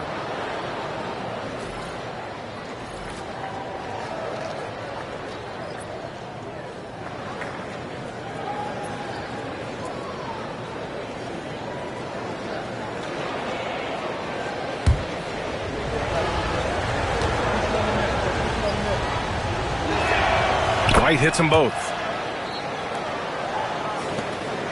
Oklahoma City leading by 8. And we've got a timeout called by Mark Dagnall. And we might see some changes. Coach potentially looking to adjust.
Let's see the best free throw shooting teams this season.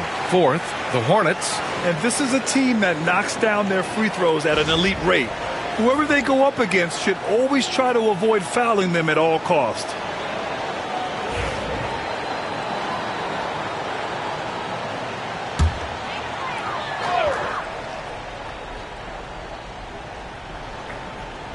Outside, Gilgeous-Alexander. Pass to Caruso. It's deflected. Here's Bridges. He's coming off a 10-point game against New York. Deflects the pass. And stolen by Caruso. Oh, and he blocks it off the glass. Wow. Grab that one. However, so far they're getting a little out-hustled on the boards. Got a piece of it, and they recover it. Here's Bridges. And he makes it on the layup. Bridges has got 12.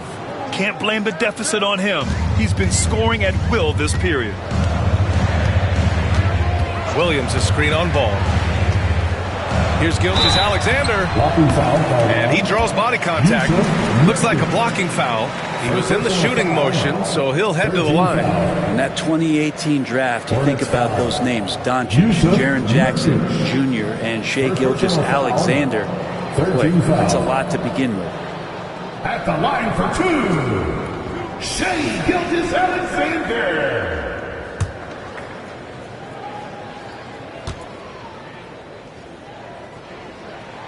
That free throw good from Gilgeous-Alexander. Holmgren, he's checked in for Williams.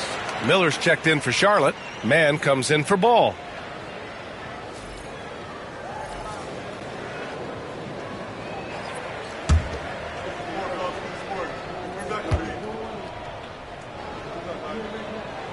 Both free throws good from Gilgeous-Alexander. Here's White. They look to him to score consistently, averaging around 13.5 a game. Outside man. Miller outside.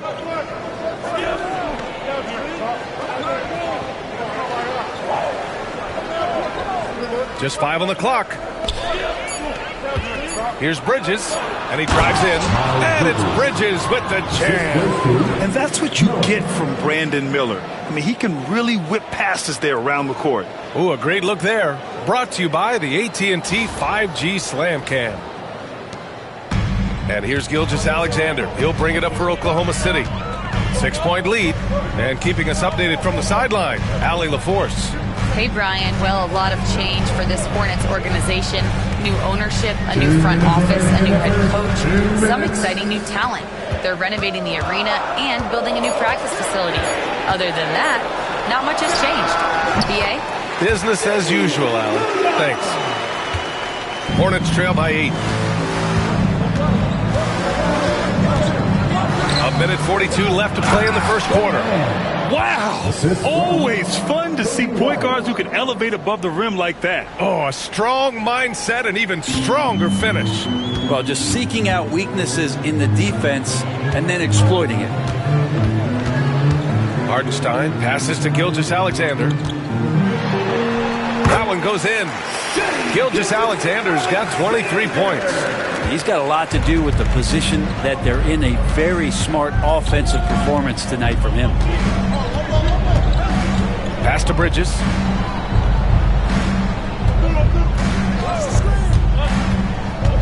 Inside and stolen by Williams. And Hardenstein slams it in. Oh my. What a display of effort. That's his bread and butter, right? Chasing down the boards. Stick with fundamentals there. Shot goes up, box out, or he'll destroy you. Now here's Bridges. 14 points for him. Both teams are hot. Woo! This is a fun one to watch. Yeah, made for TV game here. Pace is great. Scoring is coming in bunches. And both of the teams feeling confident right now. Defensively, their effort hasn't been great early on. We've got a 9-second difference between the shot clock and game clock. Pass to Diabate.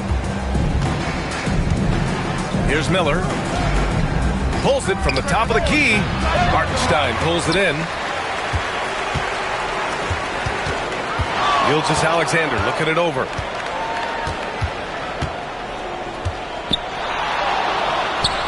Using his post moves to get the 2 points.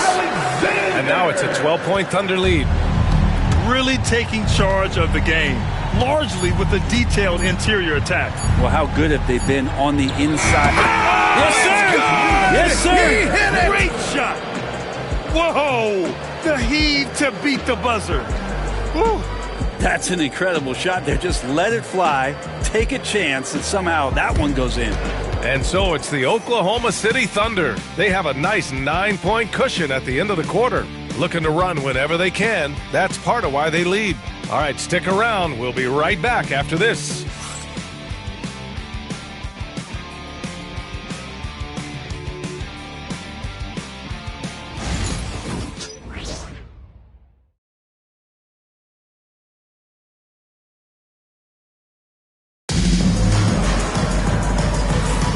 We welcome you back to second quarter action. Plenty of basketball left to play, but this one has been one-sided so far. And for the Thunder guys, what jumps out to you stat-wise? Well, they've used the fast break well to score easy points and keep the defense unsettled. Yeah, they did a great job. Just the initial thrust of that attack, as soon as they got the ball, constantly in transition. Well, you hear team execs say all the time, you're either selling wins or you're selling hope. How true is that, Fred? Well, if you're an executive BA, just be right about whatever it is that you're selling. And you got to be realistic. I mean, fans are smart. They understand where your team is. Are you a playoff competitor? Are you young and growing? So that's hope. If you're going deep into the playoff run, you want the wins. On the court for the Hornets, they've got Trey Mann. Miller is out there with Williams. Then it's Kobe White, and it's Diabate in at the center position. Here's White. Oklahoma City grabs a miss. Well, he's a guy that count on to produce from the mid-range. He doesn't miss too many open looks from there. Mitchell, the pass to Holmgren. Over to the left wing. Caruso outside. Hardenstein a screen. Caruso left side. Shoots over Miller. Caruso misses. Hornets trail by 9. Left side Williams. Outside White. Oh, a clear foul there on the missed shot. So he'll get a pair at the line. Yeah, and you never want to let shots at the rim go uncontested. And he'll take his third and fourth free throws of the night. Kobe White at the line for 2.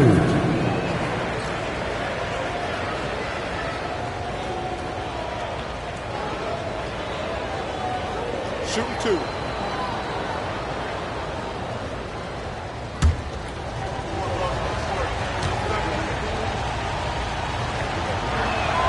First one falls for him.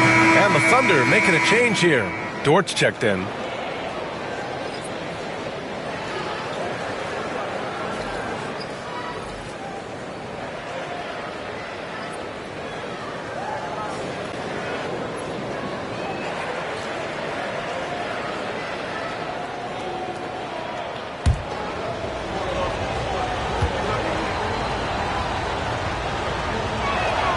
So he gets them both.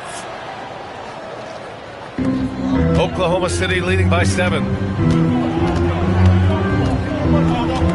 Mitchell deciding where to go with it. Three-pointer. Diabate grabs the board. White on the wing. Checked by Mitchell. And there's the screen. White drives in. Shot clock at 6. Here's Miller. No good on the triple. And so it's Holmgren with it. He brings it up for the Oklahoma City Thunder. No points yet here in the second quarter for him. Mitchell finds Dort.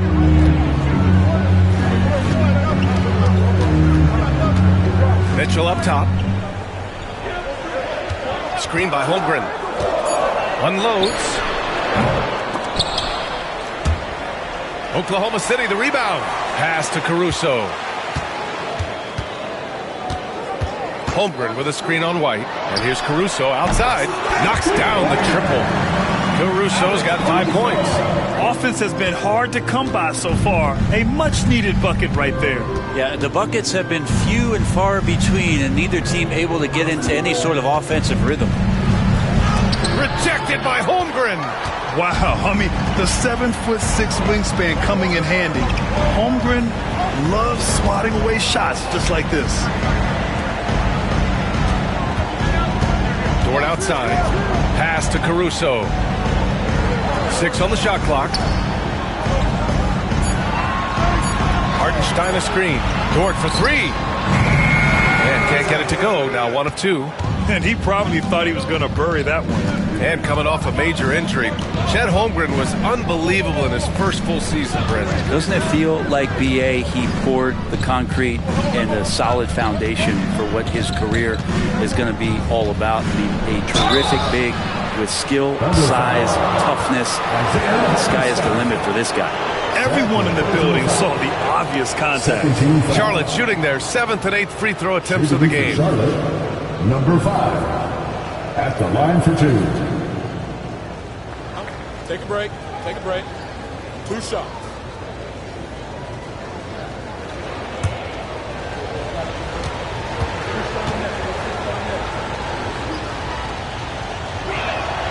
And he makes the first. Well, you look at the so-called super teams that have been assembled in recent years. A lot of cautionary tales. Yeah, I mean, teams giving up their draft picks for the better part of a decade to bring in a star. It can get ugly really fast if things don't work out. Williams is checked in for Oklahoma City. And a change for the Hornets. Miles Bridges checked in for Williams.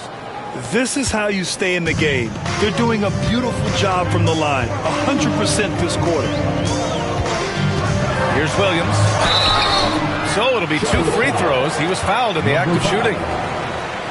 Just keep seeing more and more evidence about Jalen Williams being the total package, a swingman who scores it, rebounds, passes, and can defend.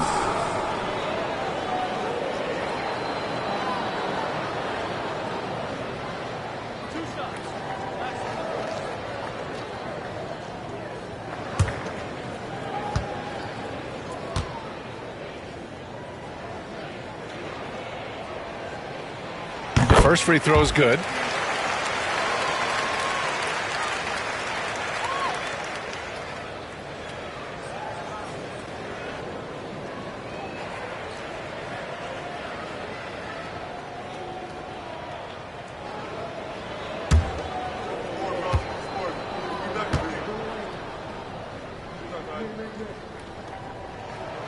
And Williams drops them both.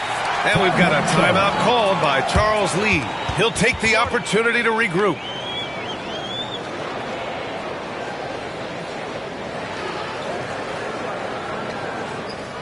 That brings up the Boston fans for your own City Crew.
now to take a look at the steals over the last few months for LaMelo Ball. I get the feeling he hasn't been paying as much attention defensively as he should be. His steal numbers have dipped in the past few months. He needs to get back some of that intensity on defense. Closing in on 4 minutes played here in the second quarter. Pass to Bridges. Miller against Dort. Back to Bridges.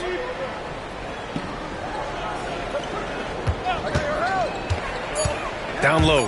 Here's Diabate, and he makes no mistake. Slam dunk.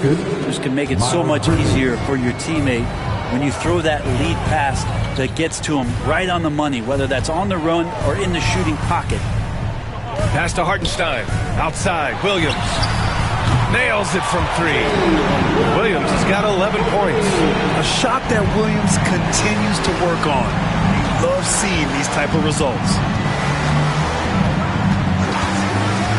White against Mitchell.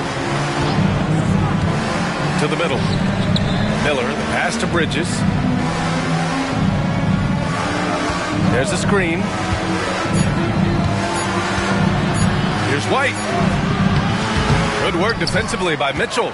Nice rebound. Trying to match the other team's intensity right now.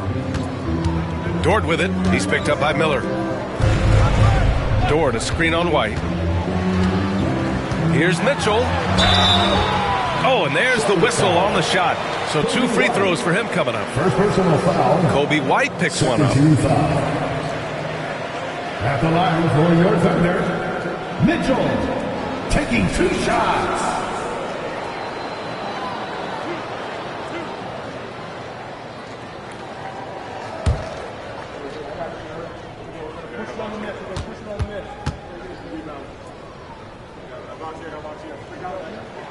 That free throw is good for Mitchell.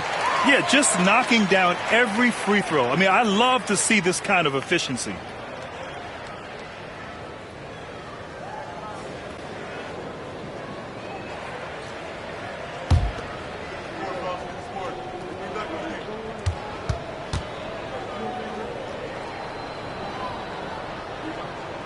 Both free throws good for Mitchell. Hornets trail by 13. Pass to Diabate. Bridges outside. Takes a 3. It's rebounded by Oklahoma City. Well, the D really getting away with one there. No one on him. And that's going to be good 9 out of 10 times. Holmgren, the pass to Hartenstein. Back to Holmgren. White against Mitchell. Screen by Holmgren. From downtown. And it's Mitchell. The miss. And here's Miller. He'll bring it up for the Hornets. They've got the Heat ahead of them in their next game in Miami. That'll be the second of 2 games on the road.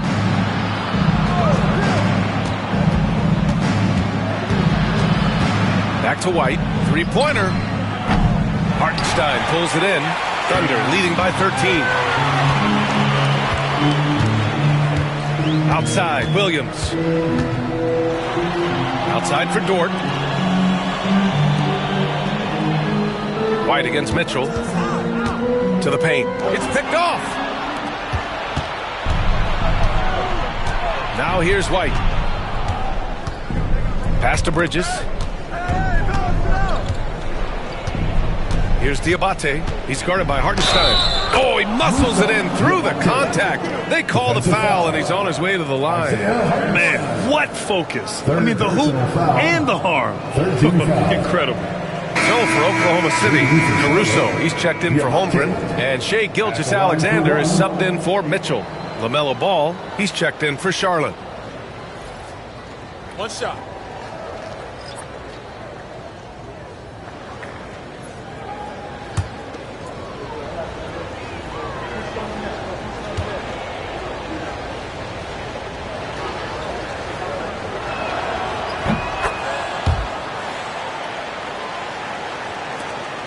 Oklahoma City leading by 10. Outside, Gilgeous-Alexander. Pass to Dort. Caruso outside.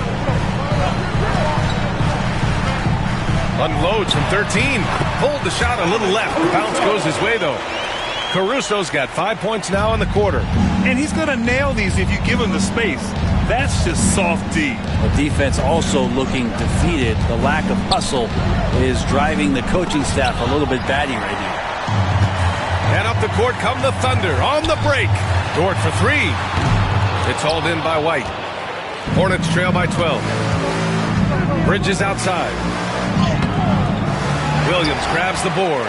I don't think the defense does enough out there to bother him. I think that one's all on him. Just a flat-out miss.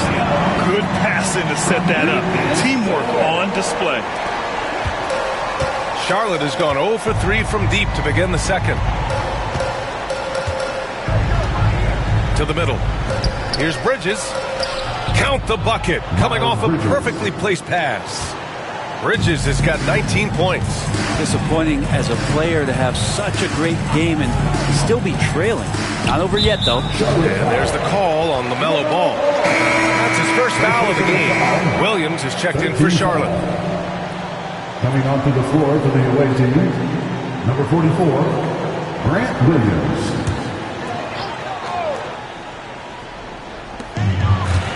Outside, Gilgeous-Alexander. Williams grabs the board. Hornets trail by 12. Ball outside.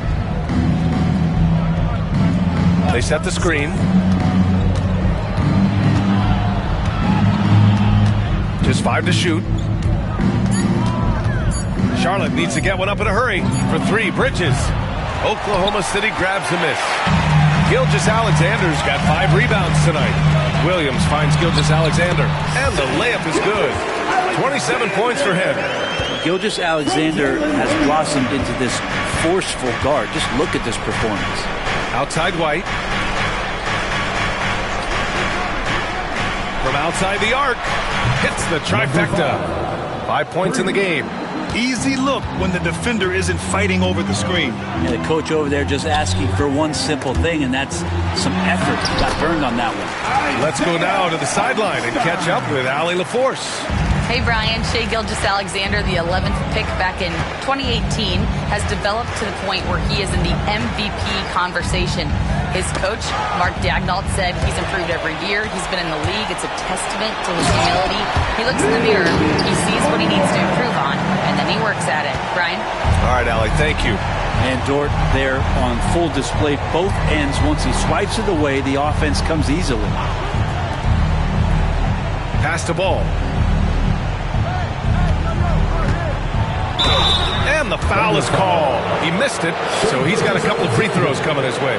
It's going to go on Shai Gilgeous-Alexander. And given LaMelo Ball is 6'7", how does this give him an advantage at his position, Greg? Well, B.A., he's able to score on smaller guards as well as see over them and find his teammates. His height and quick decision-making are real weapons. And he can't get the first one. You gotta respect the enthusiasm LaMelo Ball brings to his game. He thrives out here under the bright lights with all eyes on him. Holmgren, he's checked in for Oklahoma City. Williams comes in for Caruso. Yusuf Nurkic, he's checked in for Charlotte. Brandon Miller comes in for White.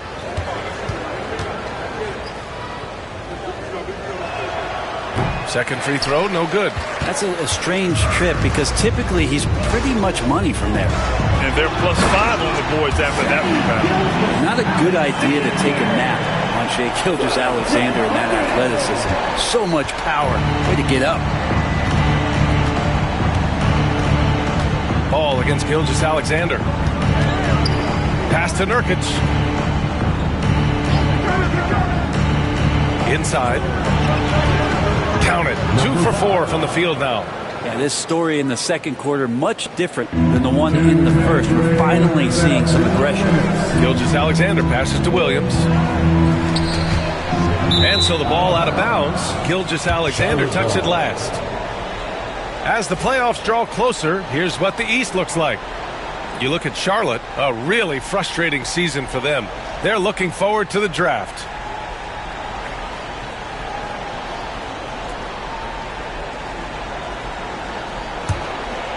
Hornets trail by 15. Ball passes to Miller. It's Bridges on the wing. Williams defending. And stolen by Holmgren. Pushing it up the floor. Here comes Oklahoma City. Pulls up for three. And Williams gets the bucket on the assist by Holmgren. Williams has got 16 points now. All right, guys, what do you think about the hustle stats for the Thunder? I must say their defensive intensity has been impressive so far, really making it hard for the offense to hold on to the ball. I wonder if pace and playing fast is something that they're being encouraged to do, because right now they feel like the faster team. And the ball is tied up, so we'll have a jump ball. That'll be a jump ball. And the fans love seeing incredible moments on defense like that block. Yeah, I love that they maintain the defensive energy even when they're behind.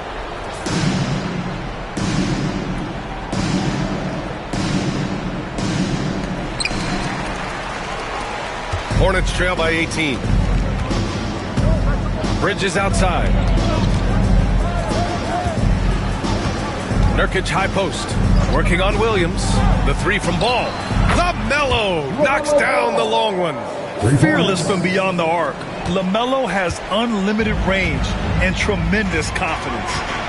Pass to Holmgren. And a foul called on the way up. So he'll take two from the free throw line. You know, after sitting out his first pro year due to a foot injury, Chet Holmgren was well worth the wait, Grant. Yes, he was. And Chet was actually guarding LeBron during a summer pro-am game when he hurt his foot. But Chet was a monster his rookie year, already an elite shot blocker.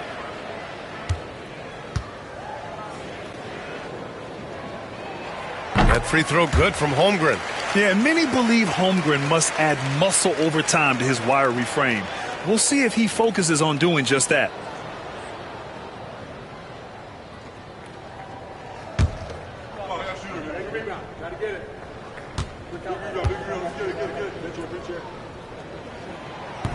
So he picks up just one from the line that time. I mean, you'd be super fortunate to see one unicorn in your lifetime. In the NBA, it seems like we're seeing more. And Chet is a special talent. Clearly, defensive miscue there. If there's not a body on him that's sitting at the mid-range, that's a defensive mistake. Wow! Always fun to see point guards who can elevate above the rim like that. Oh, a strong mindset and even stronger finish. Well, just seeking out weaknesses in the defense and then exploiting it. Ball taking his time here. Down to 5 on the shot clock. Over Gilgeous-Alexander. It's rebounded by Oklahoma City. Holmgren's got his 4th rebound in this one. And you have to think that they're leading this game because of how they've controlled the boards tonight. A nice shot by Gilgeous-Alexander. And just executing at a high level. I mean, taking what the defense allows and putting in the work. Basketball IQ is something that gets talked about, but its importance to a team showing up here, running plays that turn into scores. What a performance for Shai Gilgeous-Alexander. He has been the story for the Thunder. He's been an offensive force, now with over 30 points after the quarter. We'll be right back.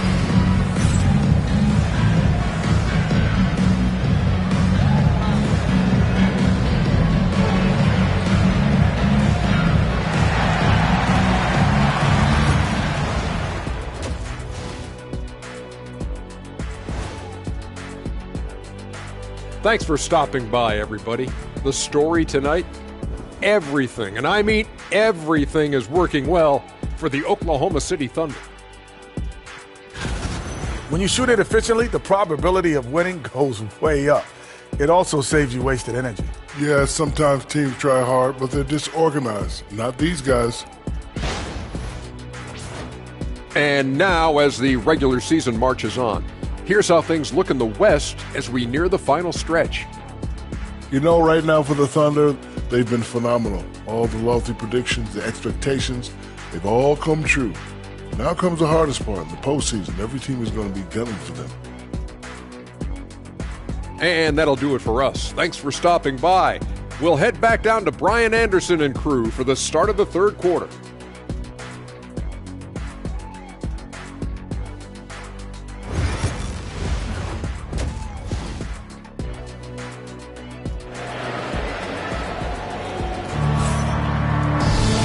And with the second half upon us, we'll find out if this game becomes the rout that it's threatening to be.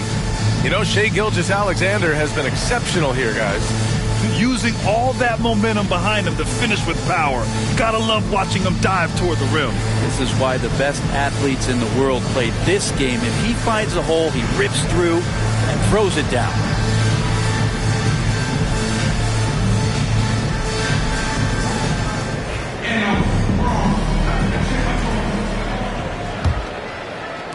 So it's Oklahoma City now. 18 points separating these teams. That's the biggest lead of the game. Gilgeous-Alexander runs the point with Dort at the 2. Williams is out there with Jalen Williams. And it's Holmgren in at the center position. That's the group from Mark Daigneault starting the second half. Pass to Nurkic. And the foul called on Chet Holmgren. That's his first foul of the game. Tough break for the defense. I mean, he took the hit, but he didn't get the call.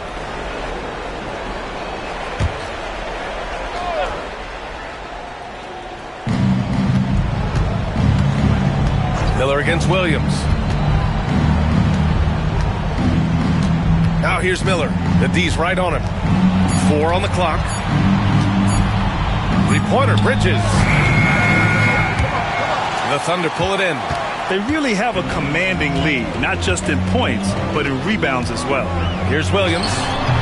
The rebound by Bridges. Bridges has got 4 rebounds in the game.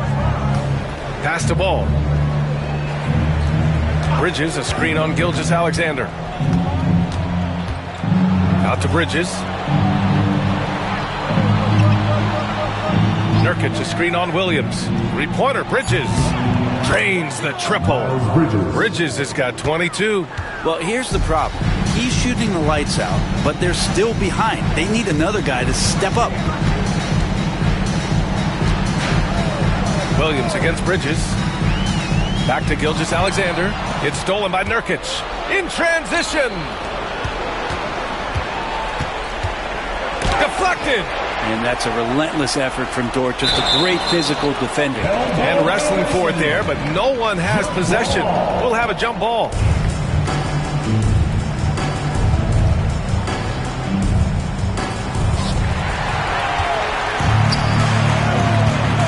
Drives to the hoop. And a nice finish on the layup. So Dort's got 6. And you love it when Dort gets that kind of momentum and is charging towards the basket. Not many people wanting to get in his way. To the left wing. Pass to Miller.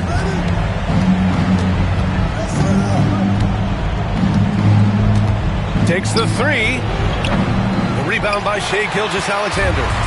That's exactly how you have to defend him on the perimeter. Can't allow any space. The floater, and it's good on the lay-in. Gilgeous-Alexander's got 37. You know, they're really being bullied right now defensively. 8 of the last 10 points have come from inside. The 3. And it's Holmgren with a rebound. Holmgren's got 5 rebounds tonight. Team starts the second half missing 4 of 5 shots. When does the coach possibly call a timeout and reiterate what he talked about at halftime? Bridges against Williams. To the right side. Miller outside. 5 on the clock. Pass to Ball. Fires for 3. Buries it from 3. He's got 9. Always eager to find a bucket. Ball drops into his shot immediately. Dort outside.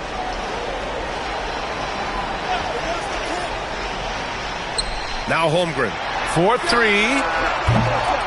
Miller pulls it in. Third quarter action. Just under 3.5 minutes have passed. Nurkic passes to Ball. Back to Nurkic. And stolen by Holmgren. It's 2-on-1. Here's Gilgeous-Alexander. Finished off the break. Gilgeous-Alexander's got 39. Down the stretch, he's been flat out awesome. He helped them get the lead, and now he's making sure they keep it. And we've got a timeout called by Charles Lee. He's going to gather the troops and talk it over.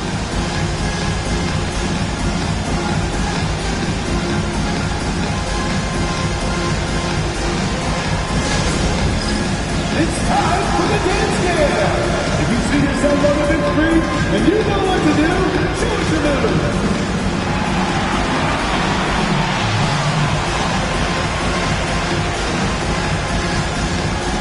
Shake it.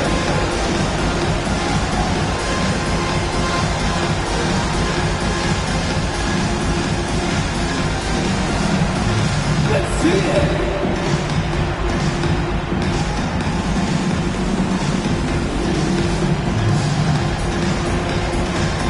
Dance dancers.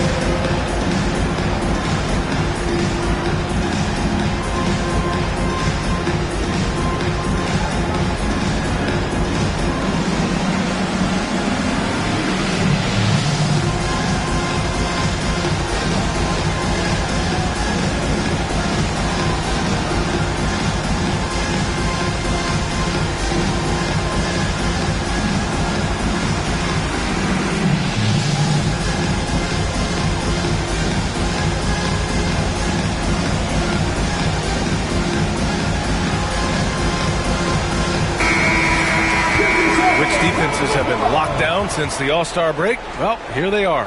Oklahoma City, #1. Since the break, here's a team that has locked up their opponents, playing with passion defensively.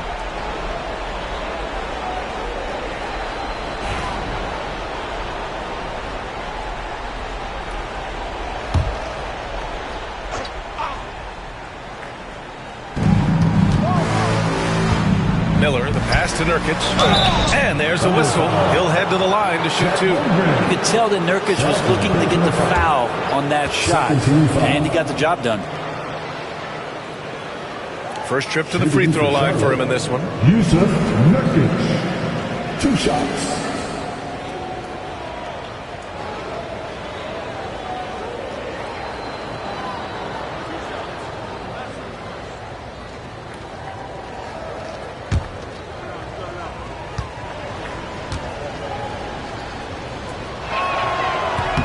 And he drops the first. Nurkic plays with a little bit of that edge, a little bit of moxie, and that toughness is something the teammates can rally behind.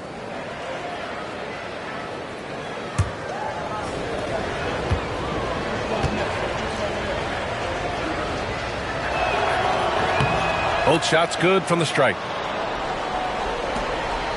Thunder leading by 18. Dort outside.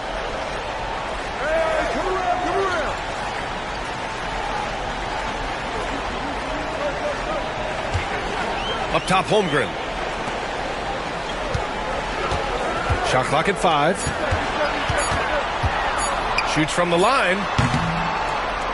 Bounces high off the rim and drops. So Dort's got 8. I mean, some good stuff out here. 5 of their last 6 buckets have come off of nice passes. From undrafted to a key rotational player, Lou Dort's story is definitely inspirational. This guy has worked so hard to make himself into an NBA player. But I will tell you this, B.A., he's never not believed that he wasn't one. And Luguentz Dort continues to make improvements, and the guys on the team love the way he approaches it. Pass to Gilgeous-Alexander. Here's Holmgren. And terrific work on the offensive glass as he picks up the deuce. And this is what Coach wants to see from Holmgren. Outworking the defense to get a second chance look. Ball passes to Nurkic.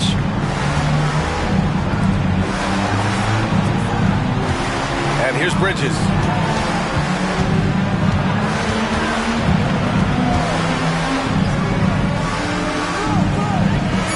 Miller, a screen on Dort. From 11 feet away. And here are the Hornets with another bucket. And Williams has got the ball here for the Oklahoma City Thunder. Their biggest lead of the game was 21.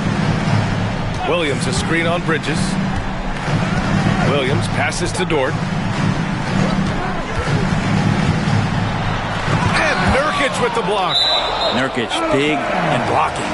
And that's out of bounds. Oklahoma City will keep it. And now it's time to take another view of that huge swat. What a play. I mean, that'll have the offense thinking twice about taking shots in his presence.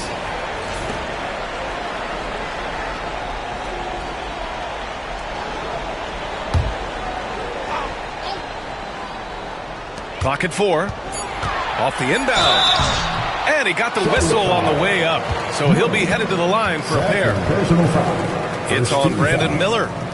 All right, guys, what do you think so far on the offensive approach for the Thunder? I mean, they've been sinking shots from mid-range, and they found a gap there in the defense, and they just continue to exploit it.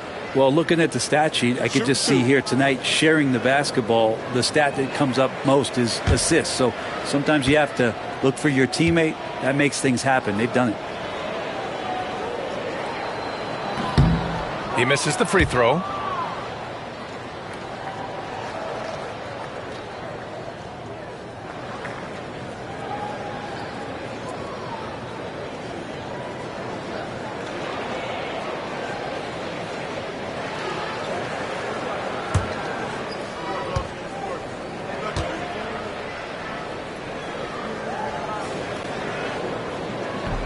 He hits the second from the line.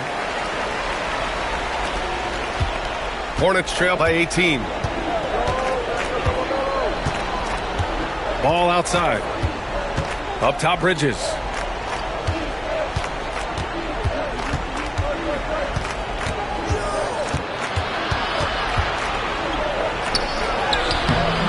Some solid defense from Williams. Oklahoma City leading by 18.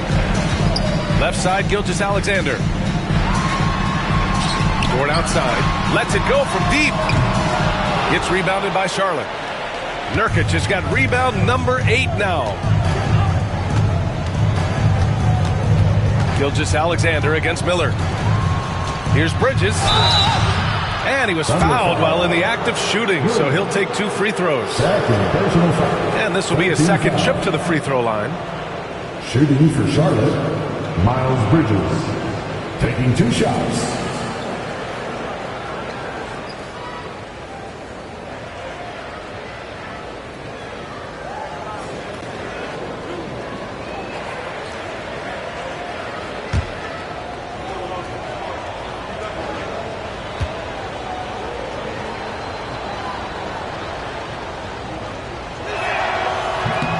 First one falls. Caruso, he's checked in for Oklahoma City. And a change for the Hornets. White's checked in.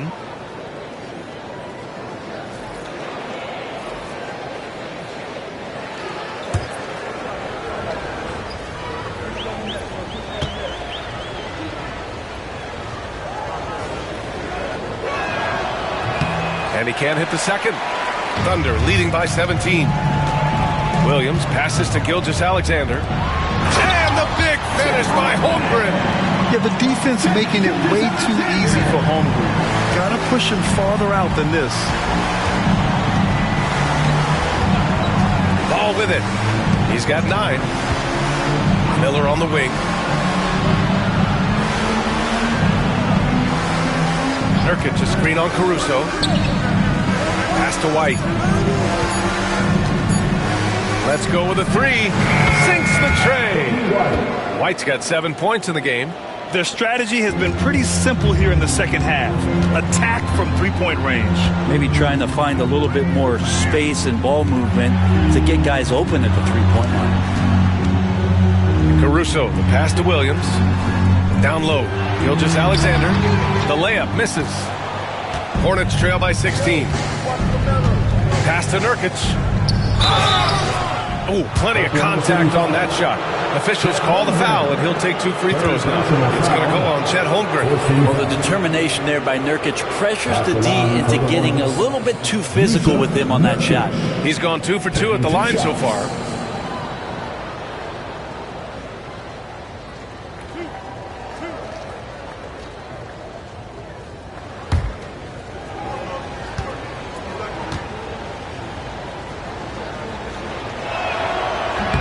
That's good from Nurkic. Yeah, someone who has battled injuries. Great to see Yusuf Nurkic out there tonight.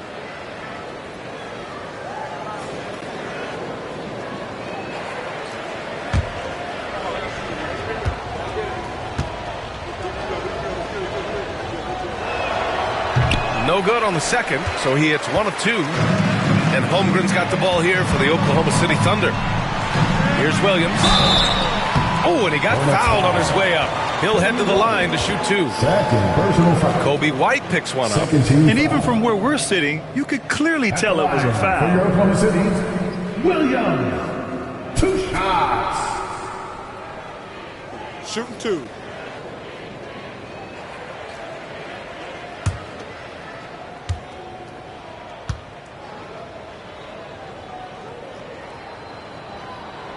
Free throw drops for Williams.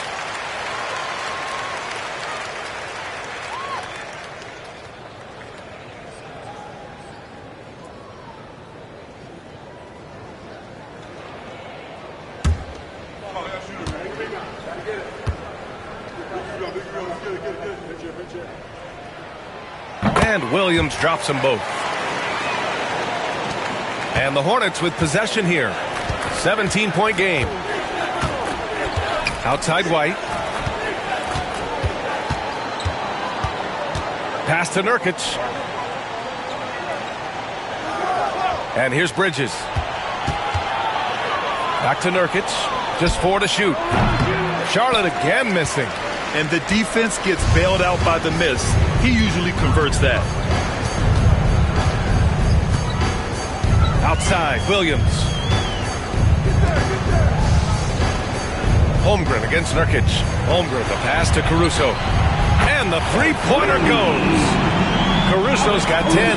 Don't judge Holmgren by his size. He does have a passing skill set, finding shooters and getting them the ball. Williams against White. Back to ball. And it's Holmgren with a rebound. Holmgren's got 9 rebounds in the game. Boy, he's getting it done. Pass to Caruso. The kick out to Williams. And another 3 for Oklahoma City. And what's working here, each guy is willing to make the next pass. Ball passes to Miller. White against Williams. Now here's Bridges. Can they get it? And he lays it up and in. Bridges has got 6 here in the quarter. Oh, fantastic adjustment on the shot against tight defense. Gilgeous-Alexander, good. With the finish line in sight, this guy is determined to be the one to put the game away. Outside White. Back to ball. Bridges, right side. Beyond the arc. The Thunder pull it in. Holmgren's got double-digit rebounds now in the game. Williams into the lane. It's good. Williams has got 24 points. They've toned down their three-point attack in the second half, looking to protect the lead with higher percentage shots.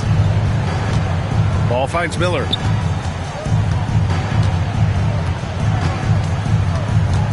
Outside White.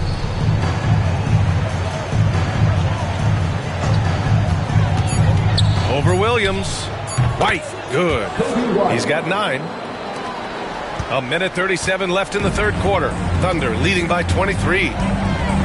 Gilgeous-Alexander passes to Caruso. Back to Gilgeous-Alexander. And slam dunk by Gilgeous-Alexander. Now that's how you capitalize on a screen. Yeah, good positioning, too. Gave him a clear path to the hoop. Really not enough help there. Lack of communication on the backside.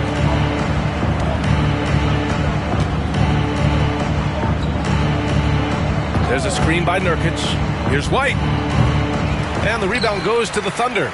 And they're up considerably because of their efforts on the glass. And here's Caruso outside. That one's good.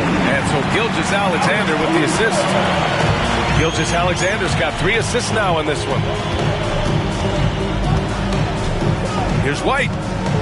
And it's in after a nice bounce off the right iron.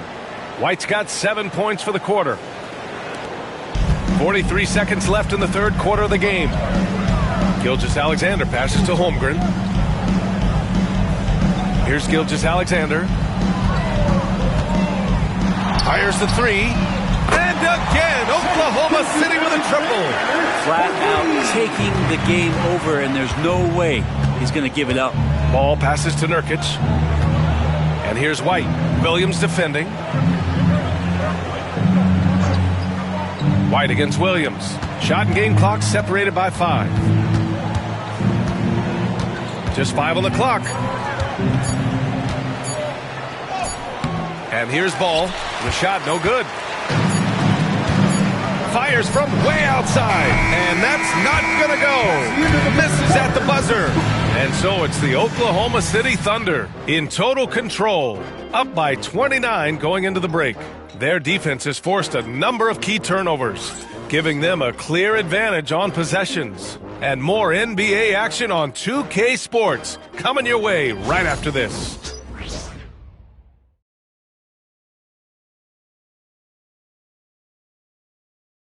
And now we have a moment to reveal our State Farm assist of the game. And I'll tell you what, this was a no-brainer tonight. Take a look at the precision on this feed. Couldn't place it any better. Well, there's a way to break down the defense with the handle, but you can do it with the pass. Prime example of that right there.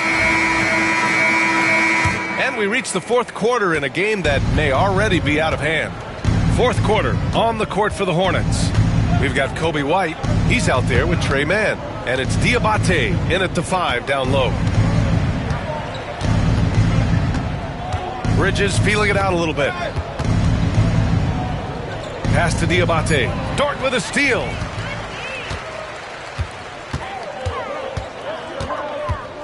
Outside, Williams. Cash money. Out of his 14 attempts, he's drained 9 of them. They're winning the battle down low by imposing their will. Now man.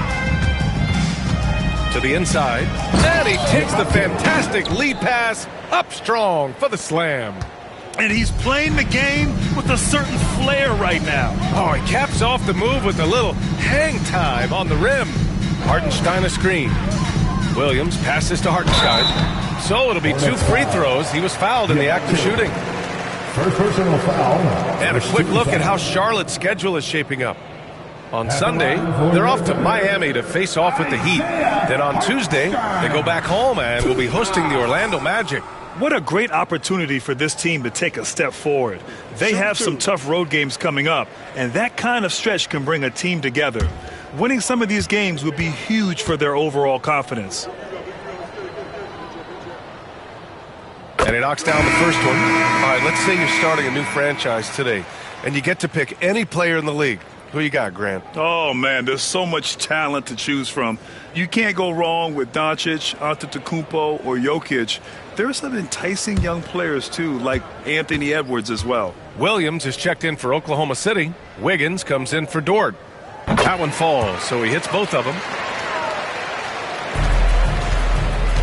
And for the Hornets, they're shooting 46%, a decent average so far.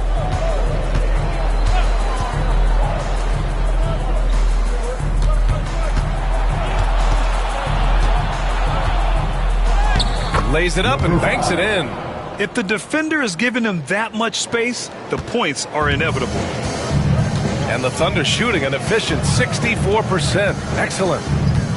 Mitchell, the pass to Hartenstein. Goes back up. And down it goes. 2 points. Hartenstein's got 4 points in the quarter. And that's a backbreaker for the defense. I mean, offensive boards like that run momentum against you. Yeah, that pops your confident balloon out there, just completely deflating when plays like that happen. He's taking what he can get here, has a 3 in each half. Pass to Mitchell.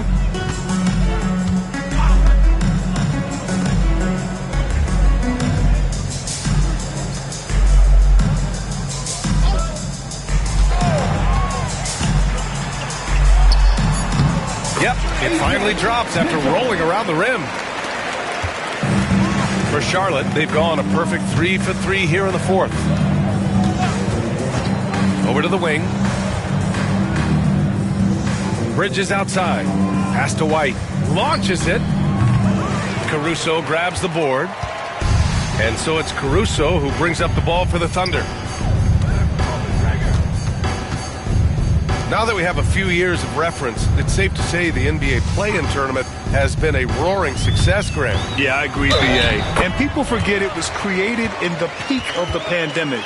The league set up a lifeline for teams that lost key players to COVID. It has turned into something much, much greater. Jones, he's checked in for Williams. One shot.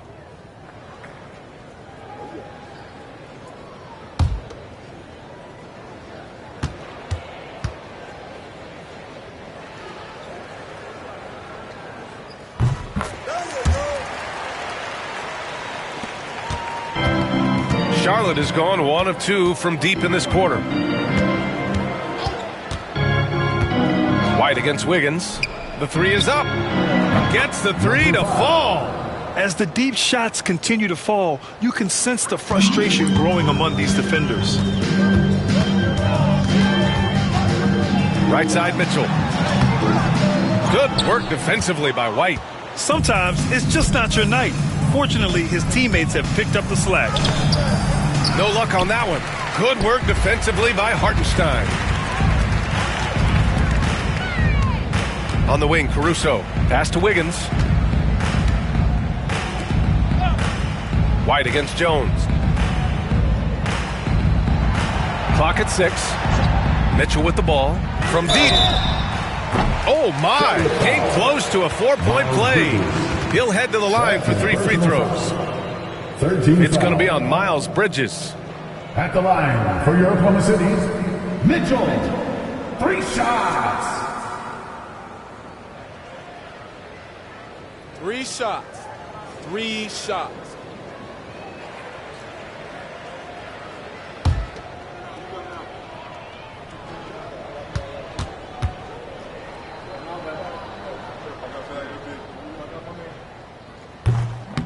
That free throw no good. And you look around the league. Brent, are small market teams having a moment? Well, B.A., these teams have done a very good job of positioning themselves well. If you look back over the past couple years, what have they done? Well, they've had themselves a lot of pick and a lot of good fortune moving up in the draft in some cases. And these teams aren't going anywhere. Good on the second one.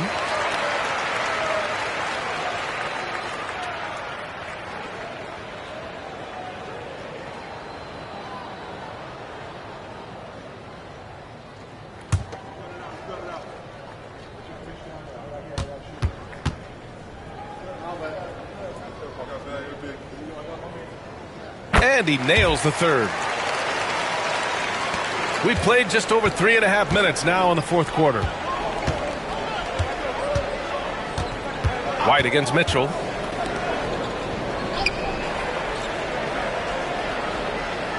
Back to White. To the paint. Out of bounds. It'll be Oklahoma City's ball.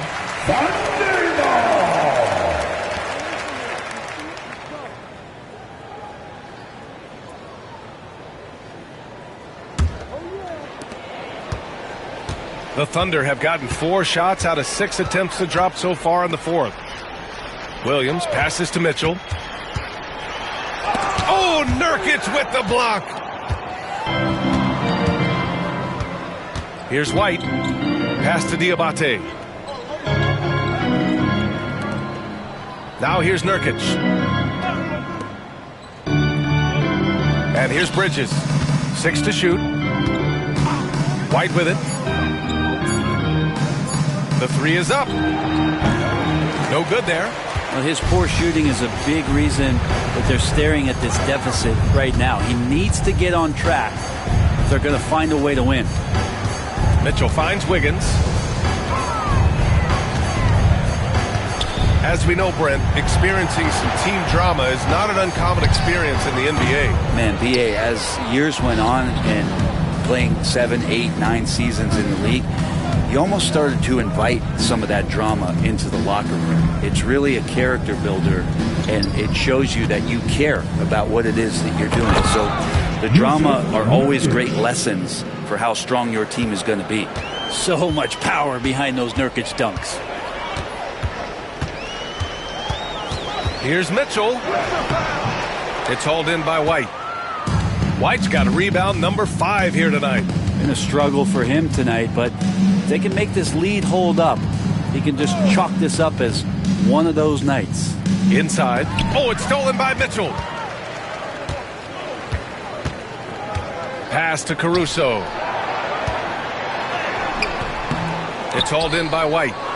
White's got 6 rebounds now in the game.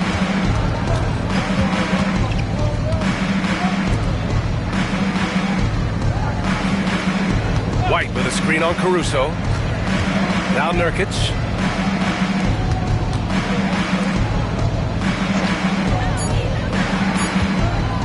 Bridges against Mitchell. No good from outside. The Thunder shooting right around 40% since the beginning of the fourth quarter.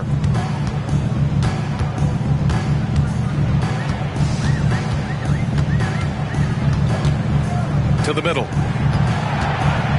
Here's Hartenstein. Oh, and there's the whistle on the shot. So 2 free throws for him coming up. Yusuf Nurkic picks one up. More and more, we're seeing international players come into the league who are NBA ready, Grant. It really is a sight to see, BA. And some of those guys start playing pro ball when they're 16 or 17 years old. It toughens you up real quick playing against older competition at that age. And the first one at the line is good. Oklahoma City making a switch here. Jones is checked in.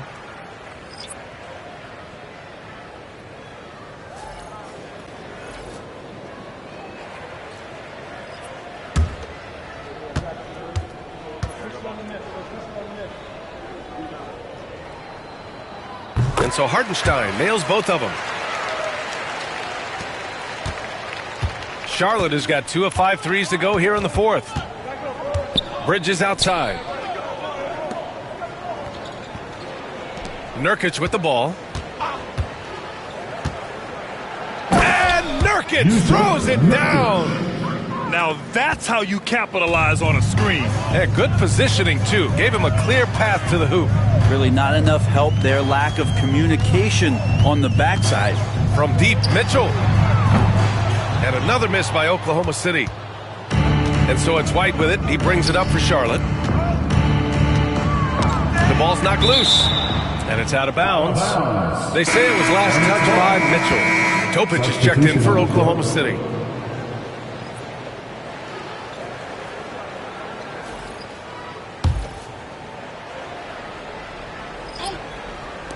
And here's Charlotte now. Ball finds Bridges. Ball outside. There's a screen by Nurkic. Just 5 to shoot. Good work defensively by Hartenstein. Oklahoma City has gone 0 for 2 from outside here in the fourth quarter. Jones' shot is good. And trust me, when the D's slow to react, he'll be the first guy to make them pay. Well, I know they don't have mobile devices out there for texting, so they might as well talk to one another. Takes a 3. Hartenstein pulls it in. He is just so deadly from out there. You expect that to fall. Pass to Topic. Now Jones. Basket's good. Jones has got 4 points this quarter.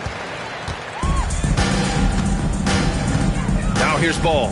He's covered closely. Jones against Bridges. Down low. Oh, got a piece of it. Nurkic. Oklahoma City grabs a miss.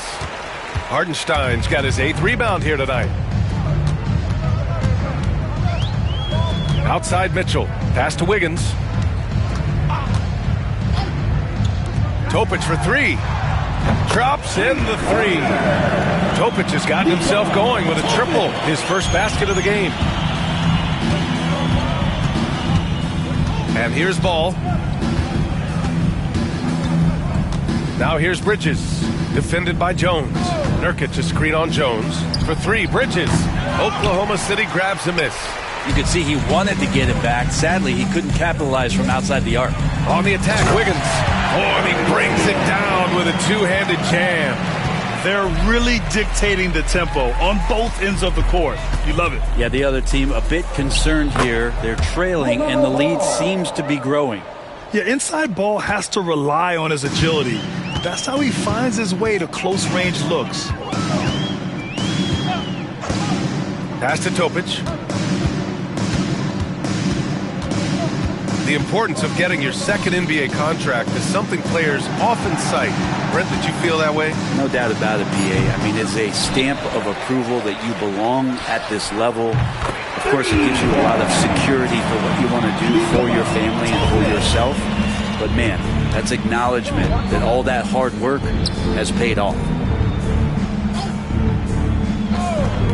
Miller outside. And he can't answer back. The three-pointer offline. Oklahoma City has gone 2 of 4 from the perimeter here in the fourth quarter. Here's Topic. To the wing on the left. Outside Mitchell. Pass to Wiggins. That one falls. Nice setup by Mitchell. Wiggins has got 4 points this quarter. I do so enjoy watching a bounce pass executed that perfectly. Ball right side. From down in the low post, it goes. 1:44 left in the fourth quarter. Here's Topic, hounded by Ball. To the inside, Wiggins. Miller pulls it in. The Hornets shooting 47% since the fourth quarter started. And let's face it, this one was never really in question. They came out with purpose and just overwhelmed the opposition. A great win for the Thunder. And the disparity in the talent was obvious by the end. Sometimes you just don't have enough ammunition to compete. Yeah, B.A., just a total beatdown. And the next time these teams meet, I can't imagine it'll be any different. And so they powered through to their 51st win of the year. And that's a sweep of the season series. It's clear who the matchup favored. They'll wish they could have seen more of these guys. And even the opposing fans can't deny this was a sensational game for Shai Gilgeous-Alexander. He was tough to cover all game long. One of those nights when he felt like nobody could stop him, and they didn't. Three-pointer, Bridges. And they'll get another chance. There's a screen by Nurkic. There's Ball with a three. Sinks it from distance. He made the most of that opening, teaching the defense a lesson. 27 seconds left in the game. Here's Topic, hounded by Ball. To the paint. And it's out of bounds. The Thunder able to retain possession here. Substitution for your Thunder, Kendrick Daniel. McCain.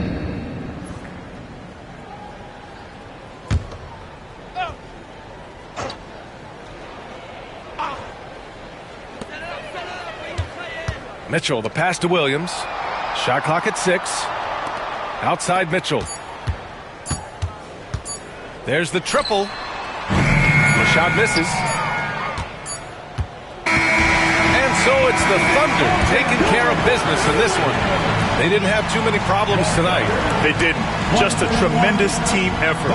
Once they had that big lead, they were not going to let the visitors back into the game. Thank you for joining us. That'll do it for now. For Brent Berry, Allie LaForce, and Grant Hill, this is Brian Anderson thanking you for tuning in. And we present the player of the game, Shai Gilgeous-Alexander.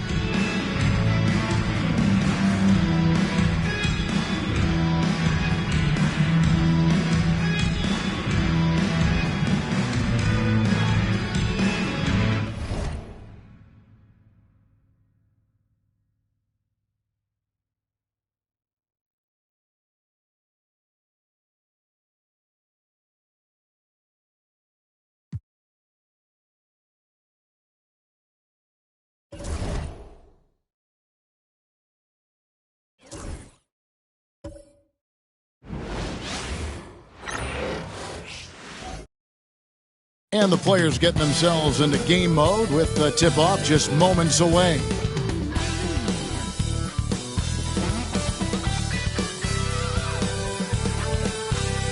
Hello and thanks for joining us on Noche La NBA, the NBA celebration of Latin heritage, both among its players and fans. Tonight, we'll see the San Antonio Spurs as they play against the Philadelphia 76ers. I'm Kevin Harlan, joined by Greg Anthony and Richard Jefferson, with David Aldridge roaming the sideline. Let's see some of the numbers here for Tyrese Maxey. And guys, in the past 10 games, he's stepped up his role in the offense in a big way. His usage rate has increased. He's finishing off a lot of possessions. And that's just how this team wants it. Now a look at Philadelphia's starting lineup. Joel Embiid out there with Kelly Oubre. Then there's Maxey. Then it's Paul George, and it's Grimes in at the 2. And for the Spurs, Zohan is the 4 with the lengthy Wembanyama playing the 5. De'Aaron Fox out there with Castle, and it's Johnson in at the 3 spot. And if you claim to be a basketball purist, and Greg, I know you do, one thing you gotta love watching is great ball movement. Which is something both of these teams take pride in. It's always fun to watch guys be unselfish with the ball and look to make each other better.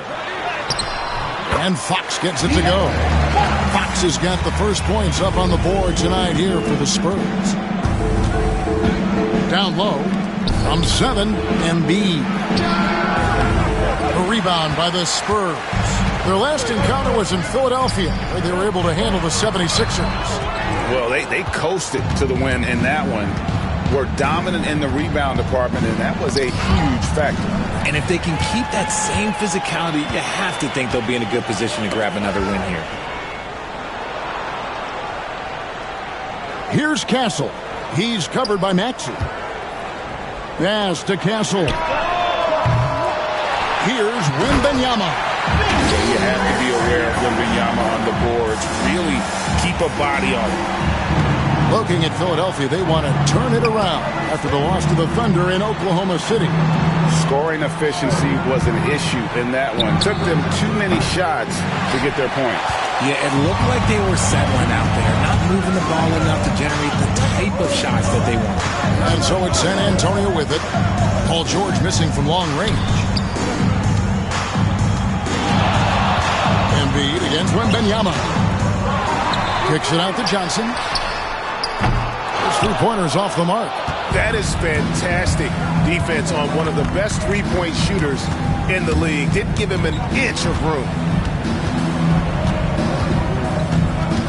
George looking over the floor. No one near Maxey as he lets it fly. That ball, nice speed that time from George.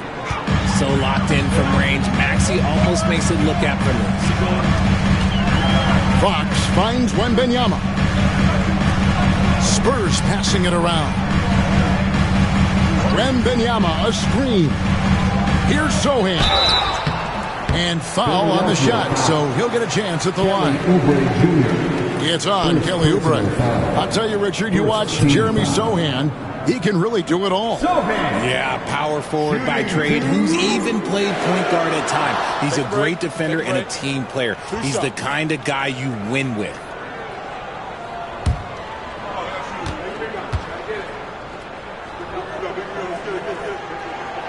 That free throw missing. And while Embiid was on record praising the importance of continuity, I don't know that, Richard, the 76ers front office felt the same way. Oh, yeah. What you say out loud versus your actions can be very, very different in this game. When you have a chance to go big game hunting, you do. The goal was to bring in some help for Embiid and Maxey, and they accomplished it. Richard, last season marked the 5th consecutive year that the Spurs missed the playoffs. And this drought came directly after their historic streak of 22 consecutive playoff appearances. But the silver lining in this stretch is that it allowed them to draft a generational talent in Wembanyama. Hard to talk about a guy who can completely take over, Tyrese Maxey. Oh, I love his energy. I love his focus. I love his love for the game. He is relentless. What's amazing is that there's still so much upside there, Kevin.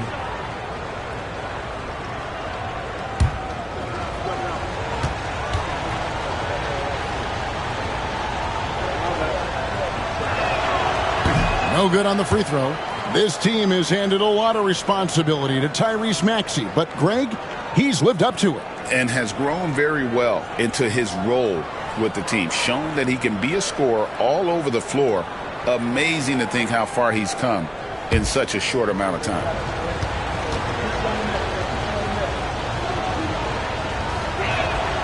He hits the second from the line. What I love most about Maxey is his aggressive attitude. When he's out there, he keeps his foot on the gas pedal. Pass to Sohan. Here in the first, just under 2.5 minutes played so far. If he gets that look again, he should take it. You can't let one miss scare you off of a very good shot. Grimes passes to Maxey. Drills the three-pointer. Maxey's got a pair of threes now in the first quarter for the 76ers. And so Wembanyama will bring it up for San Antonio. Trailing by 2. And we've got a timeout from Greg Popovich. And coach has decided they need a moment to talk things over.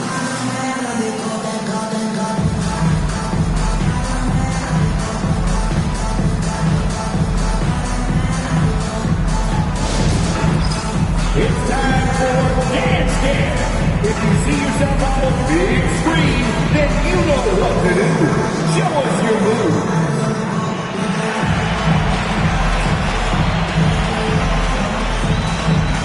Let's see what you got.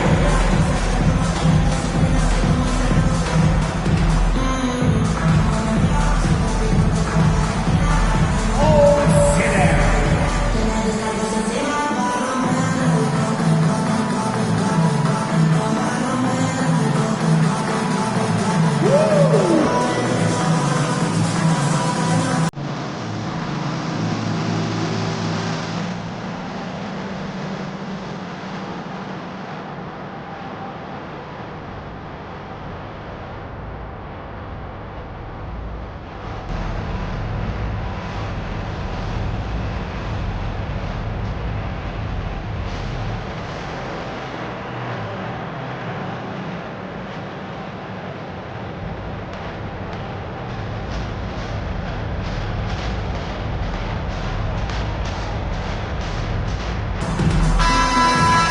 As the playoffs near, let's take a look at the Western Conference standings.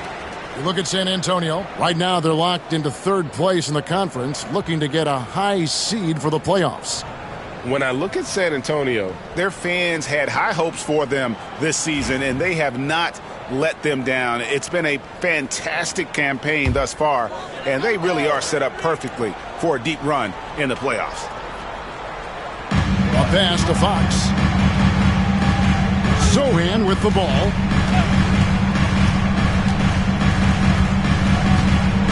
Wembanyama, a screen. A nice shot by Sohan. And once he got to the 10, I think he was surprised to find himself that wide open. Easy possessions like that literally are just a gift. You just dream of them. He'll gladly take those. Now here's Embiid. He had a 15-point outing in their last game against Oklahoma City. And we'd be remiss not to mention his incredible rebounding. Just a force on the back. Luke Cornett, he's checked in for Victor Wembanyama. Number 41, Luke Cornett. And first quarter, we're about 3.5 minutes in. Oubre with it, and it's Johnson picking him up. Oubre kicks to George. Clock at 4. And George with the stuff. And he may be in his 30s, but Paul George still has got a lot of bounce. Here's Fox. He's coming off a 31-point game against New York.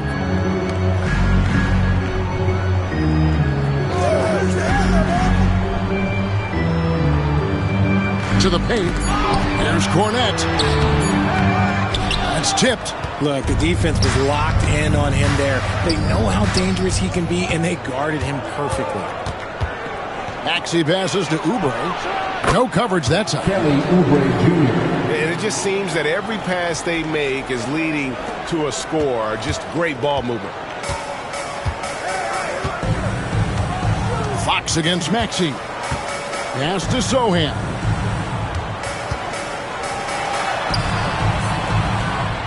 Here's Castle. And there's the whistle. 3-second violation. And a moment to check out Tyrese Maxey here. His last 10 games have been exceptional and tremendous confidence and consistency at the foul line. He ranks among the top 15 in free throw percentage. And you noted it. His points per game average is unreal right now. He's literally propping up the team's offense, scoring whenever they need him to. Oh, good with the triple. Last outing for San Antonio is a loss to New York. That's good from Fox on the assist by Johnson. The defense comes at Fox hard, but he's ready for it. He knows how to stay agile and nimble inside. And the latest now from our sideline reporter, David Aldridge. David, it's all yours. Take it away. Well, I caught up with Greg Popovich. Well, we talked about how difficult a matchup Joel Embiid can be for a defense. Coach told me it's all about not letting him get established down low and making him try to beat us with longer shots. If we do that, I think we'll be fine. Of course, saying it on the sidelines is one thing, and doing it on the court, quite another. Guys? Thanks so much, David. And timeout is called by Greg Popovich. This will give him a chance to discuss some potential alterations.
Vassell, he's checked in for the Spurs. And taking a broader look here at the year-over-year scoring trend for Keldon Johnson. And looking at his offensive numbers from the past few years, it seems like teams around the league have kind of figured him out. He's having to work a lot harder for his points, and they haven't been coming nearly as easily as they used to.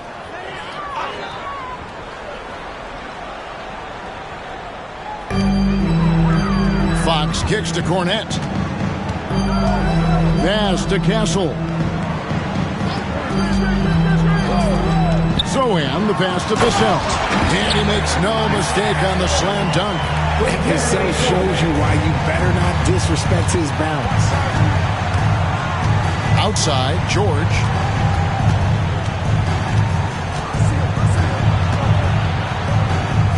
Out left to the wing. Just 5 on the clock. Here's Grimes. Rebounded by Castle. Pass to Zohan. No good. That would have tied it. And you got to give credit to the D for never giving up on the play and doing just enough to bother him at the rim. The offensive rebound. Outside for George. Here's Grimes. He had a 12-point outing in their last game against the Thunder in Oklahoma City. Here's Castle. Pass to Vassell. The kick out to Fox. It's good from long range. Fox has got 7 points. Look at how planted Fox is. He's primed to shoot the moment he gets it. You know, Greg, with the combination of Wembanyama and Coach Greg Popovich, the Spurs should be a great defensive team. Yeah, it's hard with a young roster because all 5 guys have to work in unison, and often someone's going to make a mistake. And some stats here, guys, the scoring breakdown for the Spurs. I've really been impressed with how aggressive they've been inside, looking to capitalize from the paint whenever they can. And it seems they've also put an emphasis on moving the ball, working to rotate around the defense and find those quality looks. So, Greg, with the season winding down, a lot of what-ifs for the teams. What about players? Do they experience that as well? You can't help but wonder what could have been if your team struggled, Kevin. Players are just like fans in that regard. And so he makes both from the line. Probably as close to a sure thing as you can have at the free throw line. Maxey against Fox. Pass to Castle. Here's Zohan. No good from outside. Not really his best quarter as far as scoring. Let's see if he can eventually get back on track. Embiid dishes to Oubre. To the middle. And the dunk by Embiid. Oh, what a dunk by Embiid. He's just doing big man things the way big man should. Pass to Sohan. A three-pointer off the mark. Some people could say he's struggling on offense this period. I like to think of more of drowning. Just can't seem to find his confidence. George, no good. Spurs trail by 3. Now, here's Fox. Maxey with the block. And he gets it back. A second chance effort. And the call on the shot that sends him to the line. Draws tons of attention with the ball in his hands. Fox, he'll get you some bonus shots. And for De'Aaron Fox, his three-point shooting, Greg, has come a long way. In his rookie season, he only shot 30% on 2 attempts per game. But his volume and efficiency have both gone way up. And it's made him much more dangerous offensively. You throw good, Fox. Richard, you talked about the fastest players in the league.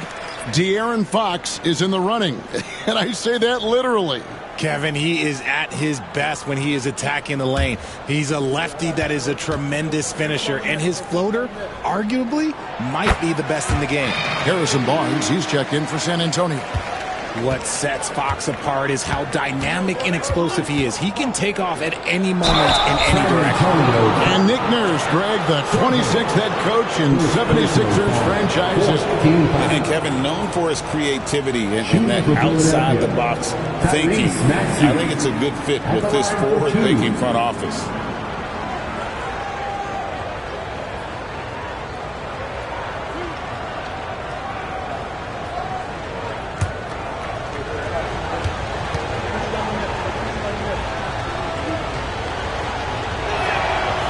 Throw good, Maxey. Richard, one thing is for sure with these Spurs, a lot of top free agents have got to be looking at him now as a destination. It doesn't take a lot of skill to see that Wemby is a different type of player. And look, if you are a free agent, that's the player that you want to look at to say, hey, can I team up with him and go on a string of championships? So he gets them both. Spurs trail by 3. Vassell outside. Pass to Cornette. Back to Vassell. And the dunk to finish it off. Beauty. The finish was nice, but the setup was better. Yeah, GA, the pick working to full effect before the stuff. Yeah, you like the pick to set up the open shot. But when it leads to a dunk, okay, even better. You'll take it. Oubre, no one around him. Off target from three-point range. San Antonio's gone 1 of 5 from downtown in the first quarter. Points out there have been hard to come by. Pass to Sohan.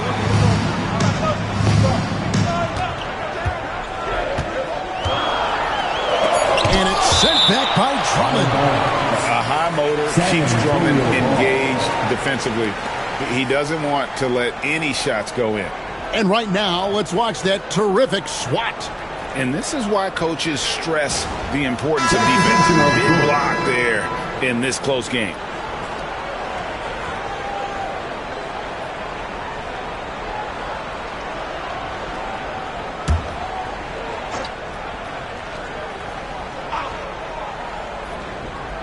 Just 2 to shoot. Fox inside the line. A miss that time would have put him up. And so Lowry will bring it up for the Philadelphia 76ers. Down low. It's stolen. Now Sohan. He's coming off a 13-point game against New York. He's more than chipped in on the glass as well. Just a tremendous effort last time out. Philadelphia's gone 2 of 5 from three-point land here in the first quarter. Lowry looking around. Here's Maxey. Another miss by Philadelphia.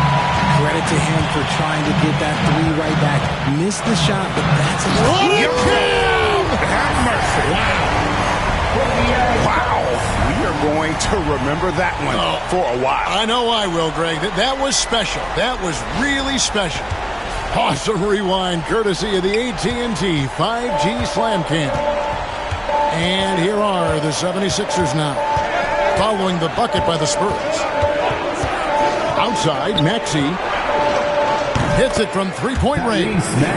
Maxey's got 14 points for the game. And he is really in a zone right now, playing and scoring with confidence. Fox finds Vassell. Pass to Cornette. And there's the call on Andre Drummond. That's his first foul. San Antonio making a switch here. Castle's checked in. Joel Embiid, he's checked in for Philadelphia. Edwards comes in for Maxey.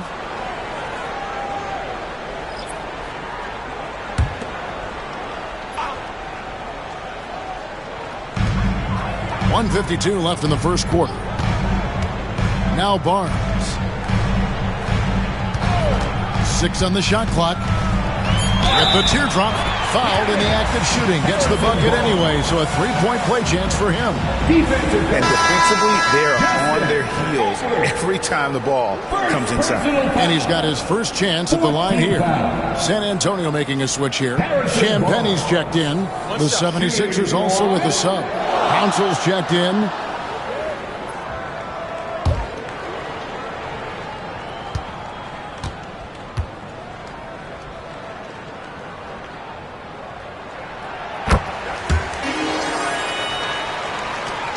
A minute 42 left in the first. Right now, let's send it over to the sidelines and get a report from David Aldridge. Thank you, Kevin. Joel Embiid talks about leading his team. He said, I've been guarded so many different ways. I feel like I've seen everything, and I know how to attack everything. For me, it's all about how do I bring everyone along with me. You can't win alone. It's just about playing together and involving everybody. Kevin? And you've got to involve everybody. All right, D.A., thanks. How about he has yet to miss 4 of 4 to start. Pass to Council. 1:02 left here in the first quarter. Rebounded by the Spurs. A tough loss coming against New York in their last game played. Yeah, for that loss, you can credit their defense or lack thereof. Too many breakdowns on that end of the floor. Some of it was solid shooting from their opponent, but they didn't have any teeth with their defense. Need to be more active than they were. That one drops for him. Guys, that's just really unstoppable. He poses a ton of matchup problems for whomever he's facing.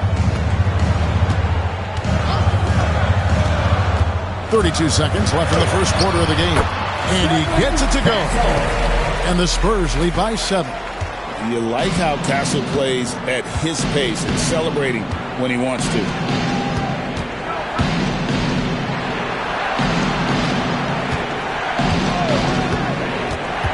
.15 seconds left to play here in the first. From 13, he hits the back iron and sinks the shot. Not all his mid-range jumpers are created equal. That's one they'll take all night long.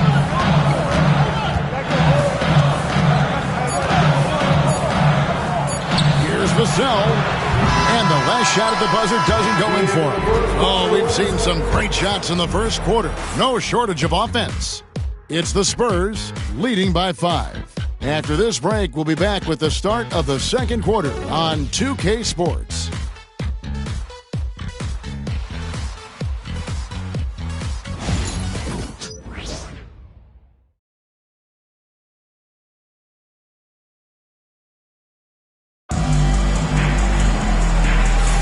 And as we return, it's Noche Latina, celebrating the NBA's connection to the Latin American community. And guys, what's your take on the Spurs so far? Well, in that first quarter, they were intent on just pounding the ball down low. And let me tell you, when you establish a physical edge, it gives you a mental edge too. The 76ers trail by 5. Castle is out there with Devin Vassell. Then it's Barnes. And it's Cornette in at the 5, roaming the paint. That's the San Antonio 5. Now here is Lowry. Back to Embiid. In transition, here come the Spurs. Vassell, no good. Philadelphia has gone 3 of 7 tonight from three-point territory. Now here is Lowry. The rebound by Champagnie. To the inside. Oh, and that one, no question, powered it down. Wow, and that sort of showmanship is just deflating right now to a team trying to get back into a game like this. Ouch, Greg, that is definitely an emphasis jam. A big apostrophe or exclamation point, maybe even a question mark. And oh, wow, what a slam from Embiid. Woo, throw it down, big man. You gotta love seeing Embiid rise up and just throw it down. Here's Castle, while recovering. Teardrop shot, and that'll be 2 free throws coming up. Officials on the call with the foul. GA, there is a lot to like about the game of Stephon Castle. His size, playmaking, defensive intensity. I guess the question, is there that one thing that he can do at an elite level? That will be a crucial step if he's to become a star. Shooting 2.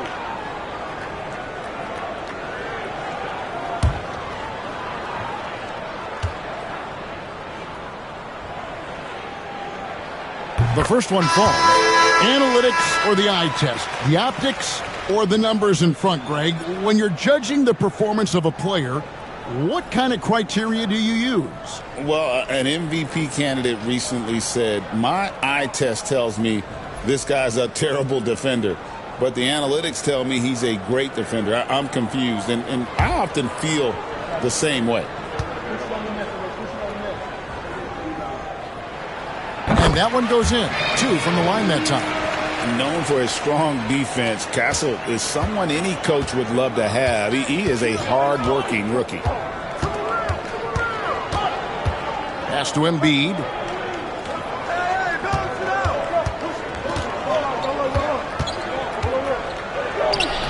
The shot that time, not on target.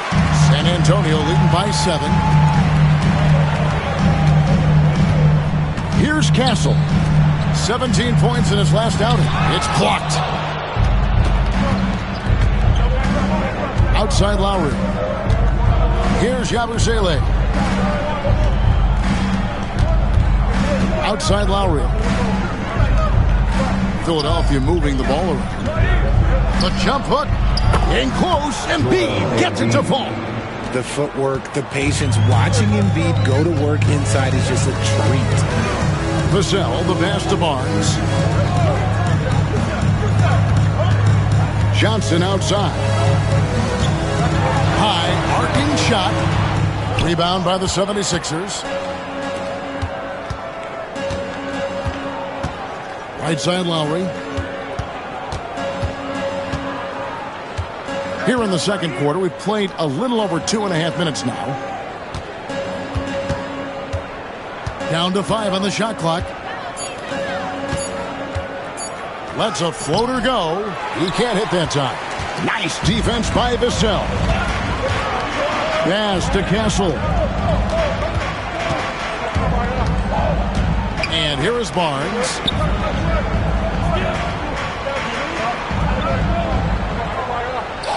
Here's Castle. Front past the arc. It's good for his second make. He's made 2 of 3 so far. Something Castle continues to work on. It's crucial that he becomes more consistent from deep. And here's Lowry. Embiid sets the pick for Lowry.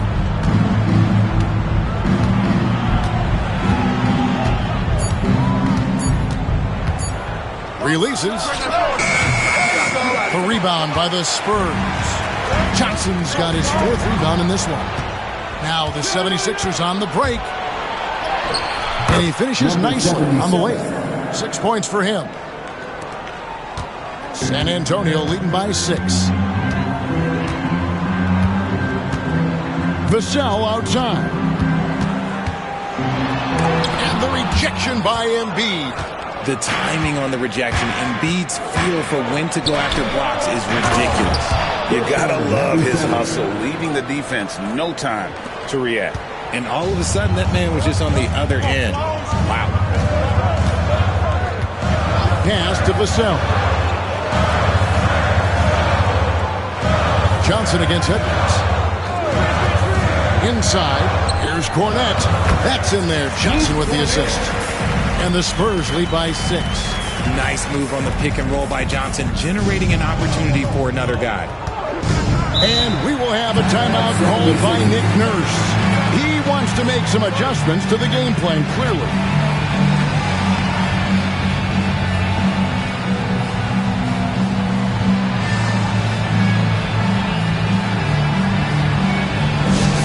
Let's go, fans! Now it's time to make some noise for your Spurs squad.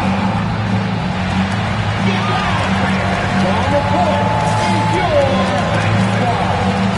It's time for T-shirts.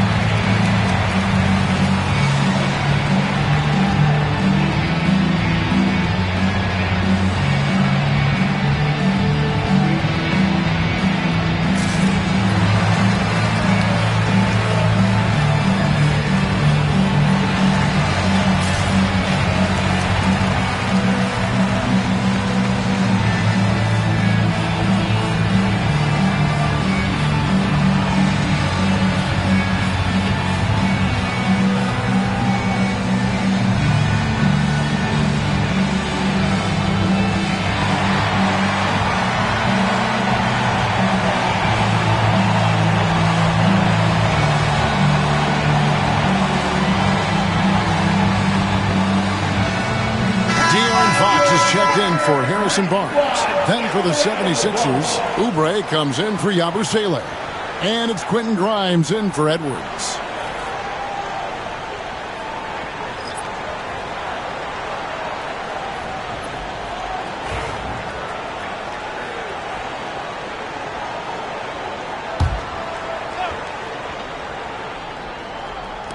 And here are the 76ers now. 6-point game. Lowry finds Oubre.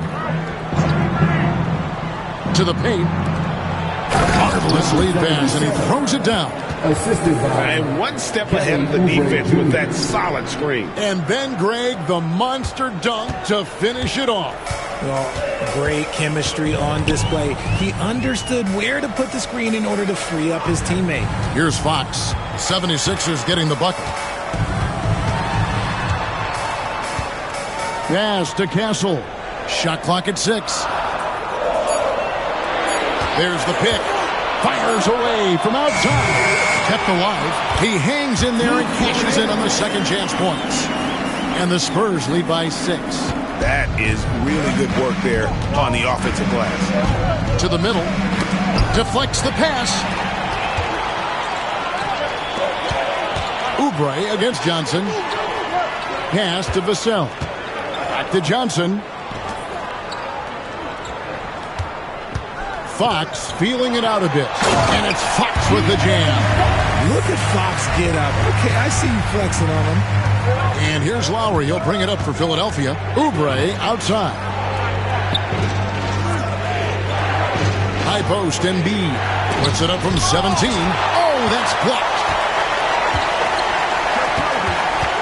Pass to Castle. It's good with the assist that time from Johnson. Johnson's got 3 assists in the game. The 76ers trail by 10. Outside Lowry.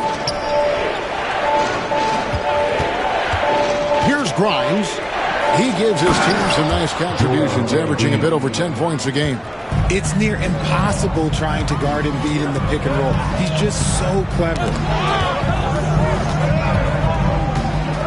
On the wing, Johnson, covered by Oubre. Johnson kicks to Fox. Good work defensively by Lowry. For Philadelphia, they've gone 6 of 12 in the second quarter, right at the 50% mark from the field.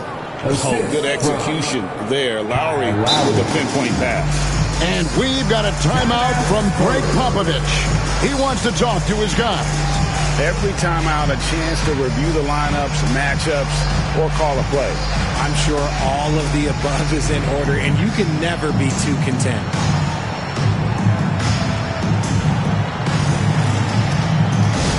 It's time to give out some t-shirts, but only to the loudest fans. Show us what you got.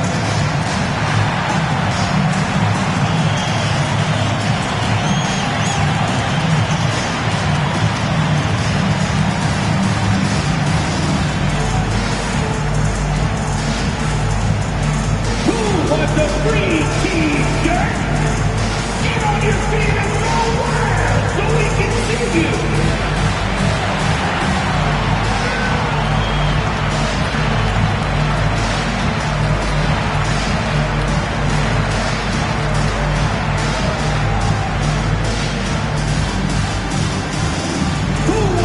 T-shirt out there.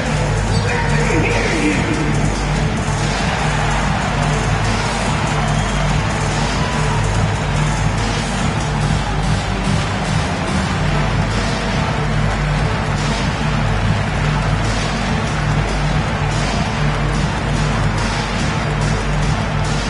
Who wants a T-shirt?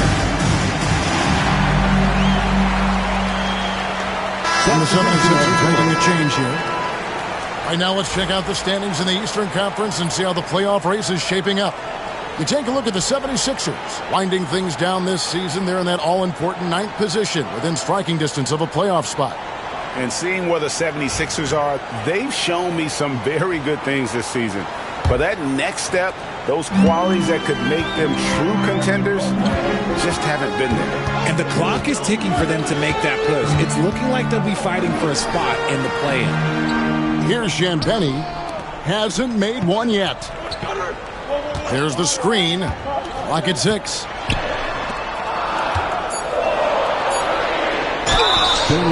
Here is our 2K leaderboard. These teams have been in a groove from the free throw line since the All-Star break. 4th, the 76ers. Number 5, the Spurs. You know, making your free throws is so important. And I think both of these clubs have really improved in the second half of the season from the line.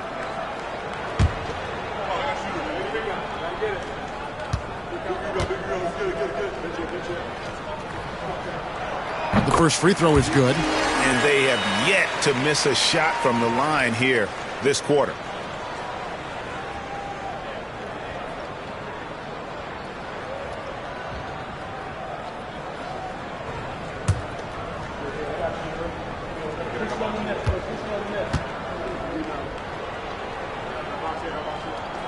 Both good from the line that time. The 76ers trail by 8. Maxey with it. 26 points for him last game against the Thunder in Oklahoma City. And how about the vision he displayed? Great job getting others involved and piling up the assists. Here's Champagny after the made shot from Kelly Oubre. Back to Fox.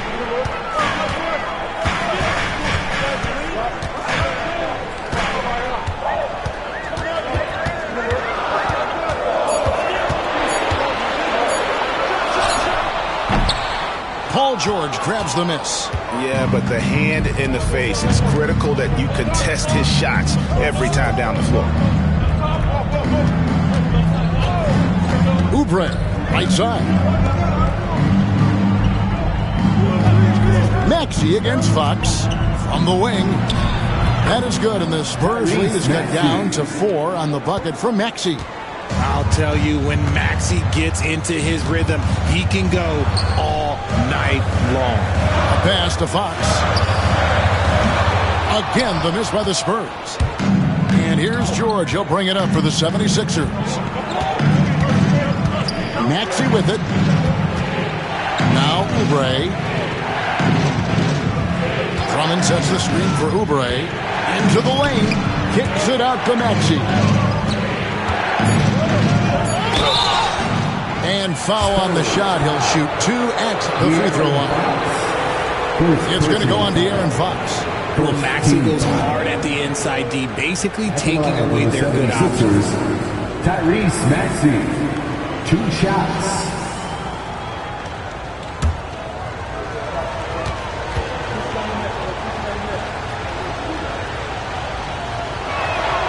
Free throw good, Maxey. Jeremy Sohan's checked in for the Spurs. Cancel comes in for Devin Vassell.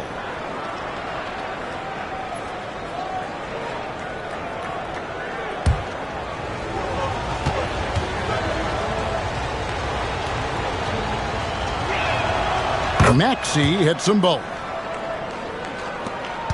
San Antonio leading. Now Fox. 11 points in the game. Sohan the pass to Fox. Another miss by Fox. Well, despite some uneven shooting from him, they're still out in front. Can't tie it up as that one misses. San Antonio's gone 1 of 4 from three-point range in the second. Not a whole lot dropping out there for them. You can't look at the result of that shot. They'll take that whenever they get it. Yeah, it's a great look for him. One they'll try and manufacture again. Those are the shots you want him to take. Here's Maxey. The shot goes down and he gets this game back to even. Maxey's got 6 points in the quarter. Yeah, they're going to have a nice little run here. Pass to Sohan. Back to Fox. There's a minute 47 left to play here in the second quarter. And he can't stop this drought. Another miss. And George kicks to Drummond. Fox against Maxey.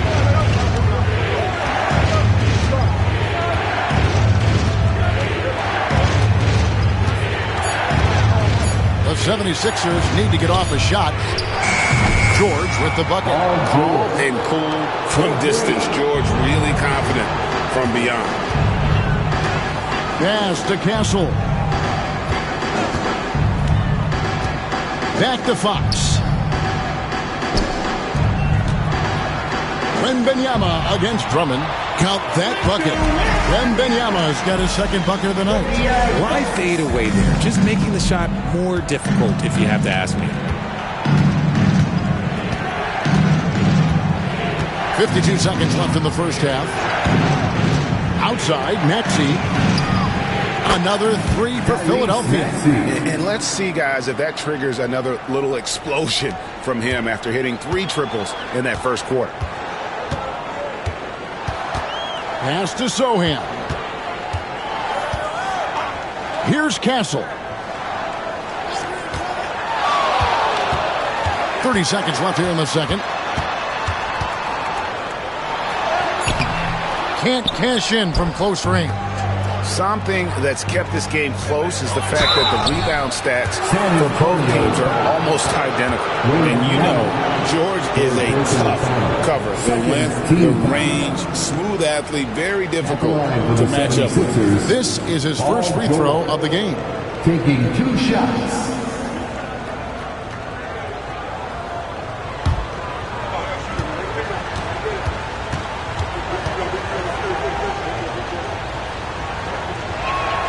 And the first one drops. And what I love about Paul George, the production, year after year after year.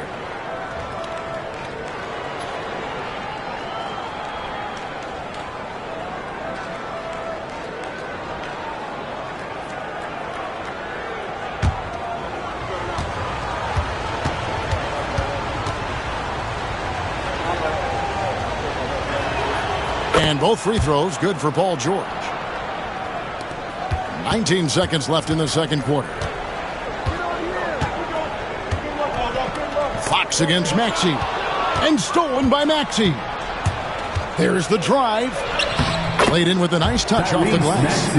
Maxey's got 25 points in the game. Coming off a big game, his confidence couldn't be higher, and Coach knows it. When it ain't broke, leave it alone until someone stops it. Just let it roll. Tyrese Maxey. He's been the guy making things happen for the 76ers. He comes away with 11 points in the quarter and is showing no signs of fatigue. And a chance now to send it over to David Aldridge, standing by courtside. David. Thanks very much, Pop. Facing a deficit in the second half, what do you tell your guys? I think we just moved the ball a little bit. We were just on the dribble a little bit too much, and they've got a lot of pressure out there, so the ball's got to move. Pop, thanks. Back to you, Kevin. Thanks so much, Dave, for the great interview. Don't go away, folks. We'll be back for the second half of basketball right after this.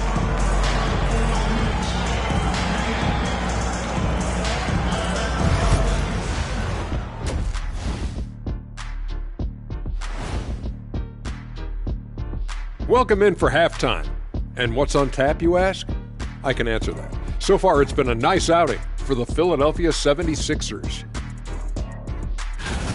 Dominant performance from this offense. As a fan, you just have to admire it and see what they're doing. Yeah, they're hitting the three major E's: effective, efficient, and entertaining. I like the way you did that. Okay, so now let's talk about that point guard matchup from the first half. You watch them, they have competing styles, man. But the net effect, at least offensively, is very, very similar. Pretty crazy how easy it is for these guys to score. They make it look easy, Ernie. It ain't. Thank you for being with us. Now let's send it to Kevin Harlan for the second half tip.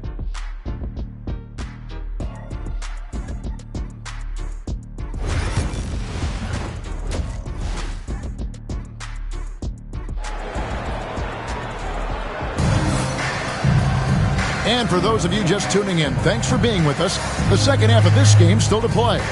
You look at Tyrese Maxey in this one, guys. He has been everywhere.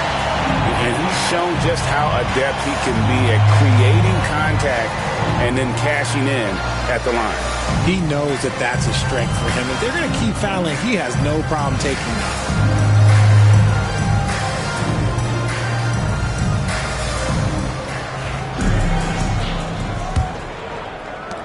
Philadelphia leading by 8. And on the floor for Nick Nurse as we get into the second half. We've got George. Embiid is out there with Oubre. Then there's Tyrese Maxey. And it's Grimes in at the 2 spot. Wheeling that ball in. Tyrese Maxey has a nose for points. He shot 5 of 6 at the foul line. Gotta admire what he's been able to do at the free throw line this season. How about over 90%?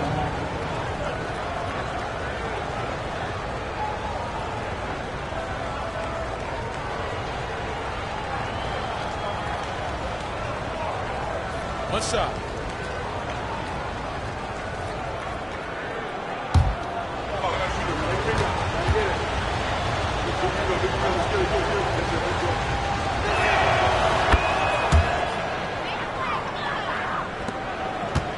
Spurs trail by 11. Now, here's Fox. Ring shot on the way. Jump shot is good. Fox has got 13 points. So smooth. Fox is so good at repeating that stroke. Maxey passes to Embiid.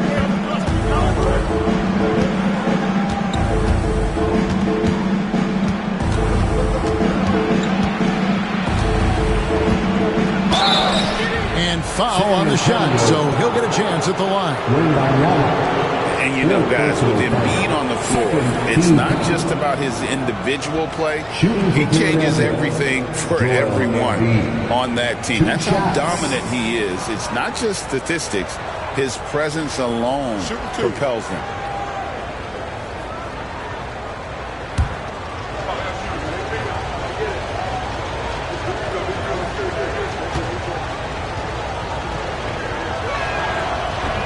That one is off.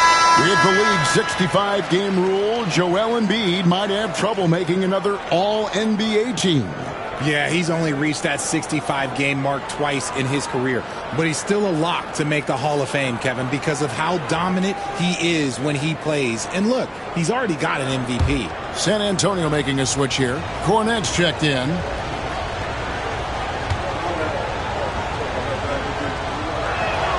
And the second free throw, good.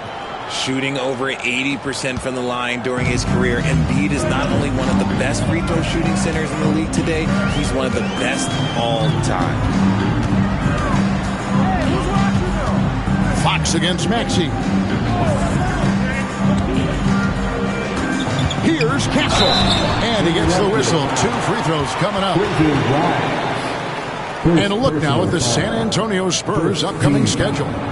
On Sunday, they'll tip off a road trip in Toronto where they'll take on the Raptors. And then on Tuesday, they continue the road trip heading out to Detroit. They'll take on the Pistons. And just looking ahead to what's on tap, there are a lot of winnable games for them, but you can't go into the stretch with that mentality. You got to focus on what's in front of you and bring it every night.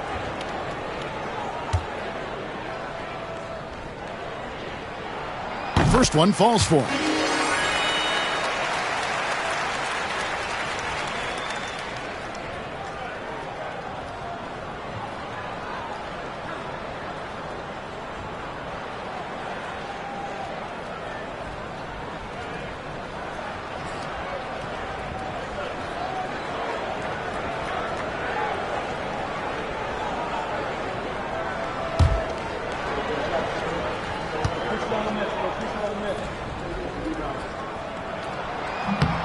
Second free throw, no good. Philadelphia leading by 9. And with a little over a minute gone, the second half is underway. In the corner, George with it.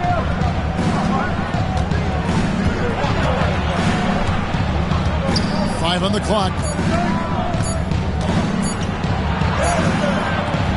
It's hauled in by Cornette. Cornette's got 5 rebounds tonight. Here's Castle. Good, and a nice assist from Fox. Fox has got 3 assists tonight.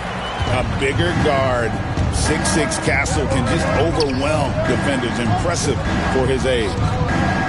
Back to George.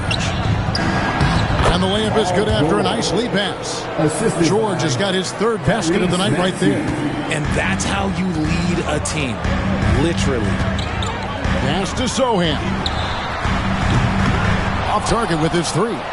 He is single-handedly dropping the temperature in here with that cold streak. Yeah, right now, he's just in his own head. Not much you can do to try and push through it. Feed the interior, good things will happen. Here's Fox. That one's rebounded by Embiid. Embiid's got 7 rebounds in the game. Lobbed up there for Maxey. An emphatic alley-oop jam. When Maxey is feeling himself, he can really fill up that stat sheet. And we've got a timeout from Greg Popovich. This will give him a chance to discuss some potential alterations.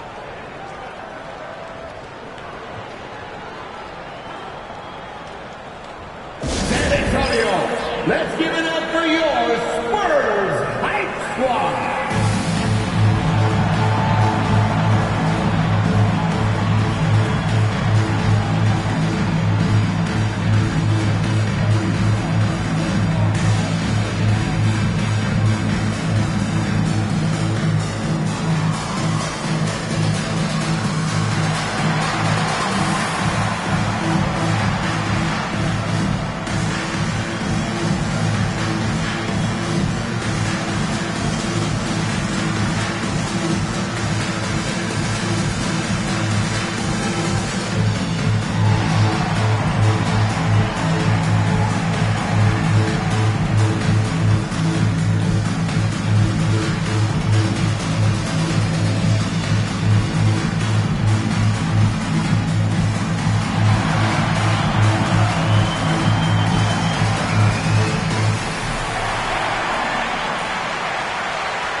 This pause in the action gives us a chance to see the teams that have scored the most points off turnovers this month. Number 5, the Spurs. And you always like to see aggressive defense. And then when you can convert mistakes into points offensively, that's a big key.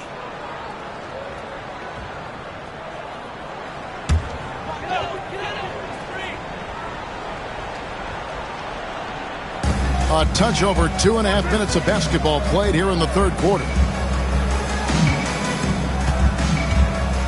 Unloads. Makes the bucket. Now he's got 5 field goals. 5 for 8 in the game. All of Castle's hard work is paying off here. He just keeps finding ways to attack. Maxey on the wing. Guarded by Fox. Here's Sohan. Looking at his point production, he averages almost 8 points a game. And he gets the whistle for the 3-second call. Checking out the numbers for Embiid. Just an incredible month of basketball. He's getting around 16 points a game, 14 rebounds, and 2 assists. And he does so much for this team, but it starts with the way he leads the offense. And he's willing to take on the scoring load. And look, he is more than capable of delivering. Grimes passes to George. Philadelphia moving the ball around. Here's Embiid. Rebounded by the Spurs. Cornette's got 6 rebounds here tonight. Just over 3.5 minutes through the third quarter of play now.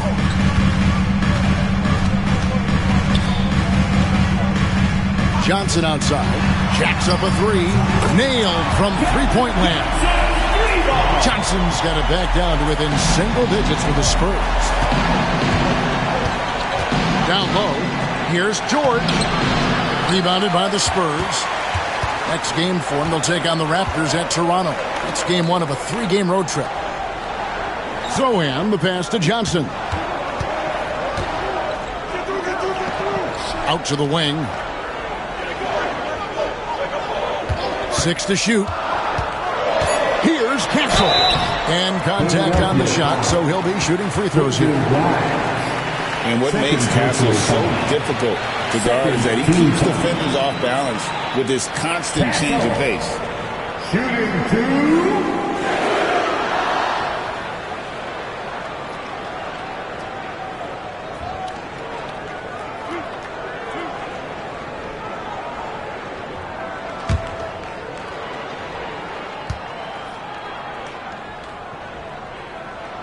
First free throw is good.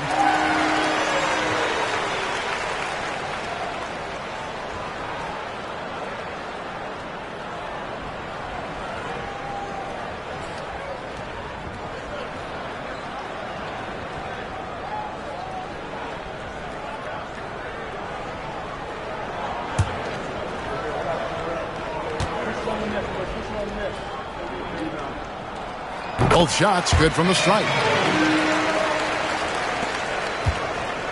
And it's Maxey with the ball for the 76ers. 6-point lead. And it's Nick Nurse calling timeout here. Looking for a breather. And maybe just 1 or 2 things to talk about.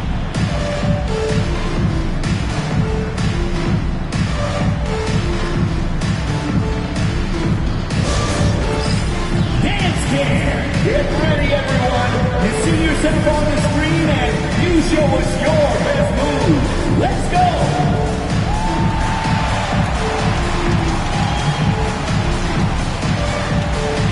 Let's see those dance moves.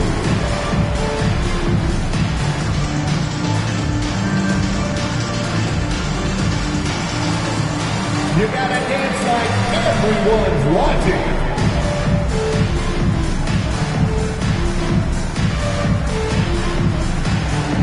Keep it going.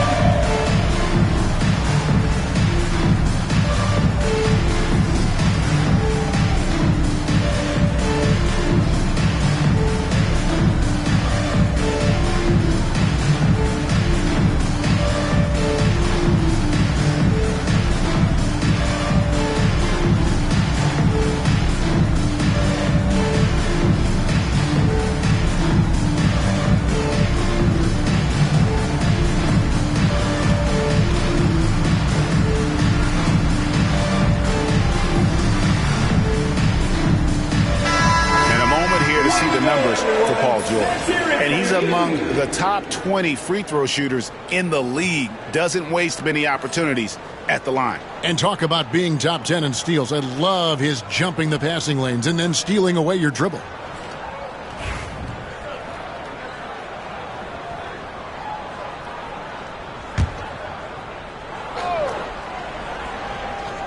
Here's George. He's got 9. Up top, Maxey. Guarded by Fox. Maxey kicks to George. 6 on the shot clock. Here's Grimes. Got a piece of it. And it's going to be a 24-second shot clock violation. They turn it over.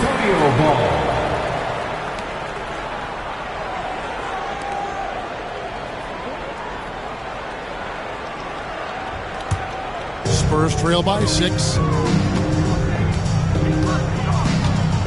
Here's Castle. 16 points for him.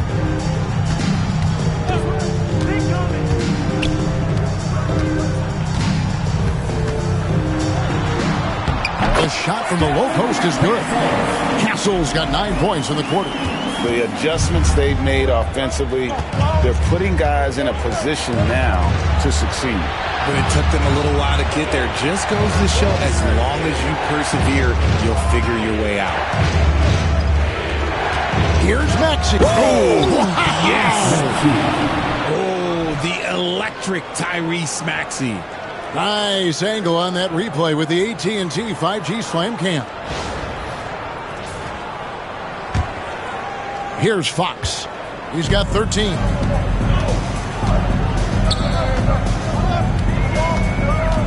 Pass to Sohan.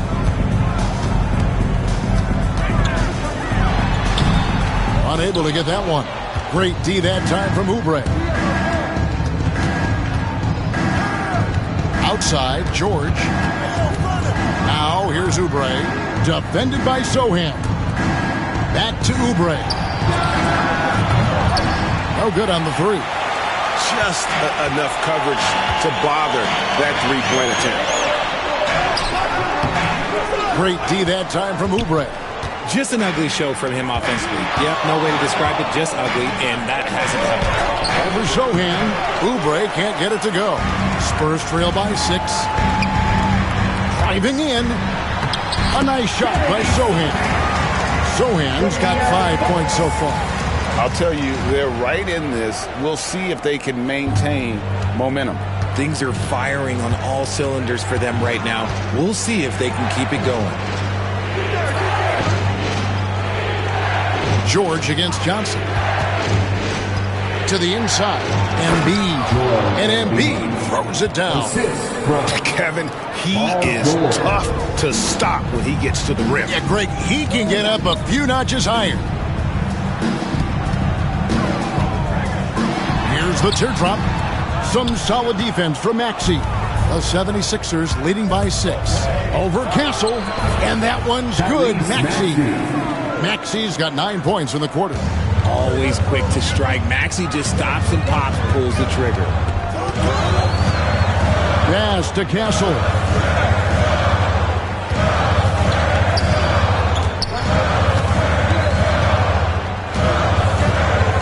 Shot clock at 5.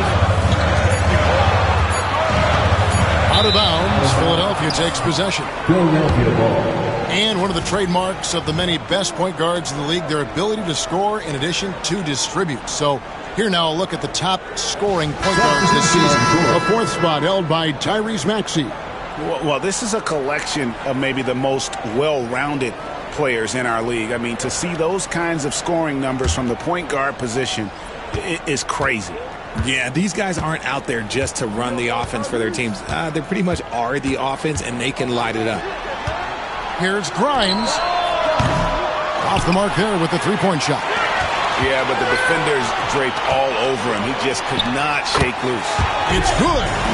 He's got 13. You see the improvement in Vassell's jump shot, looking more and more confident now.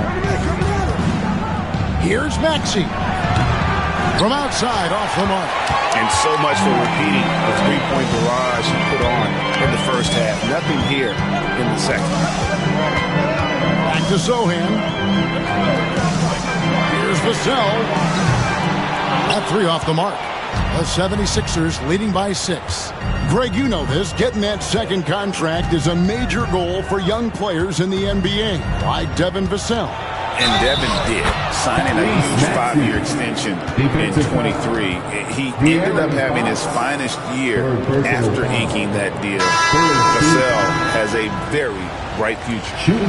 And a chance to catch up on some numbers here. The scoring breakdown for Philadelphia. Their offense has been a well-oiled machine. They're moving the ball around, playing for one another, and just piling up assists. And they've also played exceptionally well in the paint tonight, taking advantage of their opportunity to work inside.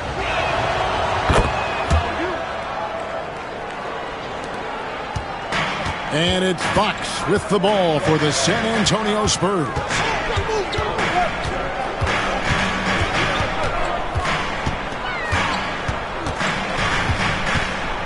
Pass to Sohan. Just 5 to shoot. Here's Castle. Nice fake there to create the shot, but it's no good. Here's Maxey.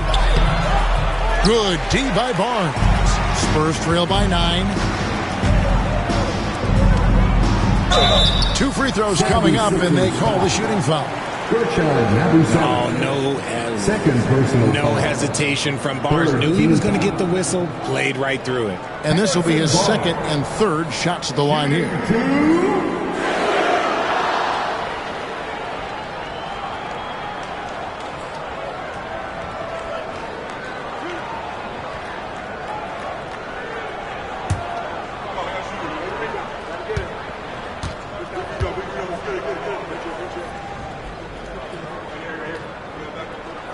And the first one at the line is good.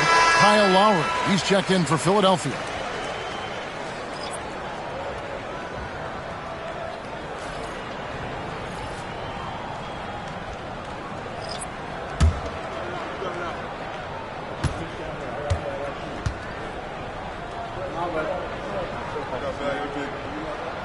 And good on the second, so he makes them both. The 76ers leading by 7. Maxey on the wing. Lowry setting the pick for Maxey. Lets it go from deep. It's hauled in by Cornette. Here's Champagny. He's covered by Maxey. Pass to Castle. From outside the arc. Connects from three-point range. Castle's got 12 points here in the second half. When he has that much space, he's a pretty good bet to nail the 3. Maxey on the wing. Lowry setting the pick for Maxey. With the shot. Rebounded by Castle. Castle's got rebound number 5 here tonight. Pass to Vassell. Inside. The kick out to Barnes. A three-pointer, no good. The 76ers lead. Maxey looking it over. Outside Lowry.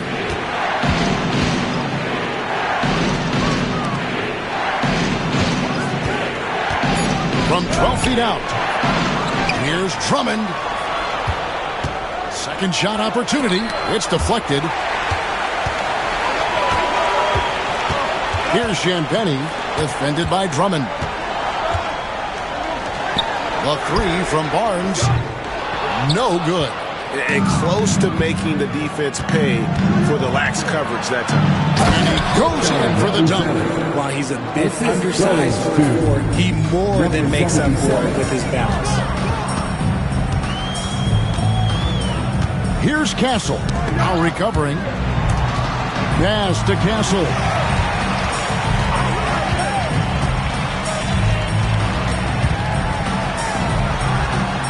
San Antonio needs to get off a shot here. That one falls. Vassell's got 15 points. more Vassell scores inside, the more it frees up his mid-range game. That is essential to his success. Maxey into the lane, and slam dunk by Maxey. Just rubbing it in their faces with that dunk. He is never going to take his foot off the pedal. And that finish shows you how dangerous he can be as a passer and a finisher. Castle misses. The 76ers leading by 6. Pass to Yabusele. Maxey with it. With the floater. Basket counts. Maxey's got 41. And man, is he in a zone right now. Seems like he can't miss. And we've watched 3 so far in this one. 76ers lead by 8. And right after this, we'll bring you the start of the final quarter right here on 2K Sports.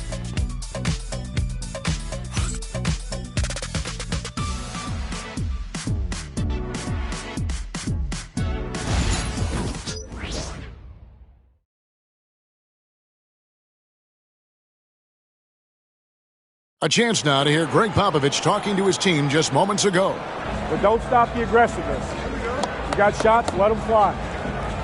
And that's the thing about Greg Popovich. As long as you're taking good shots, he doesn't want you to hesitate. He doesn't want you to stop. Well, and the offense is designed to create opportunities. So if you pass up the opportunity, you're kind of defeating the whole purpose of the exercise. The fourth quarter has arrived. So good to have you with us. Vassell in the wing along with Johnson. Then it's De'Aaron Fox. Then there's Harrison Barnes. And it's Bassey in at the center, locking down the middle. That's the San Antonio 5. Pass to Yabusele. To the middle. He's looking for Embiid and finds him. And they double up Embiid. Fox against Lowry. This one for 3. Hits the three-point bomb. And the 76ers lead by 9. Can't let Lowry get comfortable from beyond the arc because he's more than capable of hurting you from there. Vassell outside. Pass to Johnson. And right away, they match it with a three-pointer of their own. Go Rico. Come at us, and we're coming right back at you.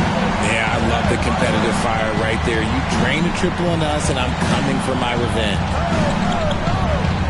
Now here's Embiid.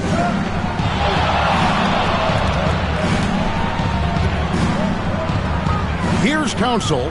Fires from deep. That's in. Coming off the assist from Embiid. Council's got himself going there. His first points of the game on the deep ball. And here is Fox. Pass to Vassell. To the paint. Here's Bassey. Misses from close range. The 76ers leading by 9. Right side Lowry. Up top Embiid.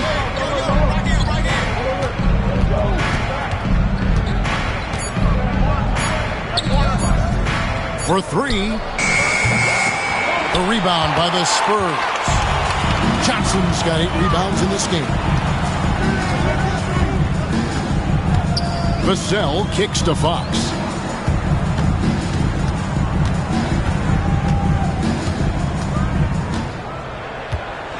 To the inside, Bassey.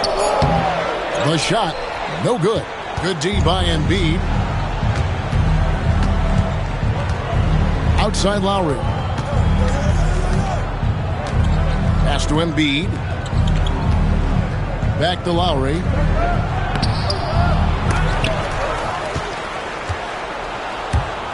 Fox with the steal.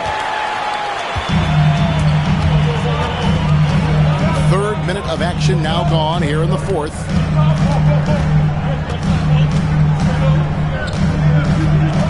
There's the pick. Down low, Embiid with the steal. And now Philadelphia on the break. And oh boy, a lot of contact there, but he gets the call and will shoot 2. First personal foul. First team foul. Shooting for Philadelphia. Council taking 2 shots. Take a break. Take a break. 2 shots.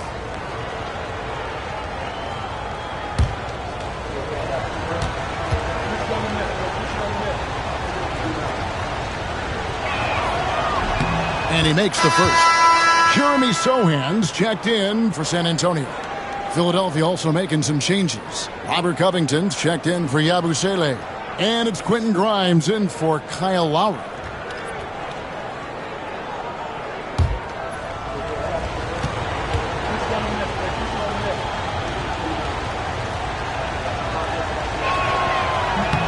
And so he hits both. Spurs trail by 11.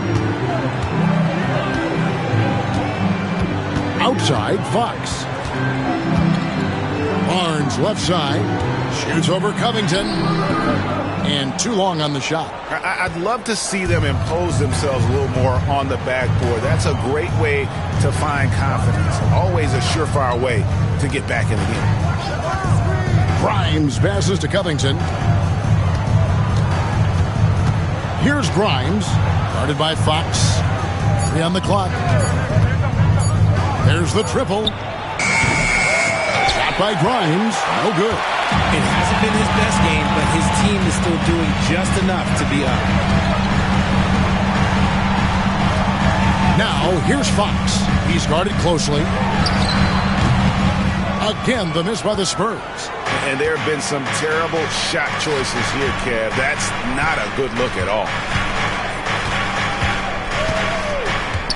Here's Grimes, guarded by Fox, and they call an illegal screen here. And that's going to draw a whistle every time down the floor. Not even close to being a legal screen. That's a very avoidable turnover. You gotta focus on the details. Looking at who's out there now for the Spurs. Victor Wembanyama comes in for Barnes. And Castle is subbed in for De'Aaron Fox.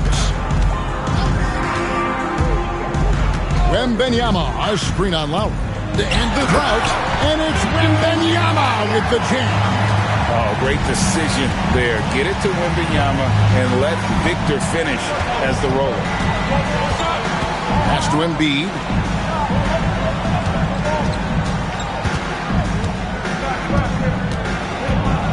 Knocked loose.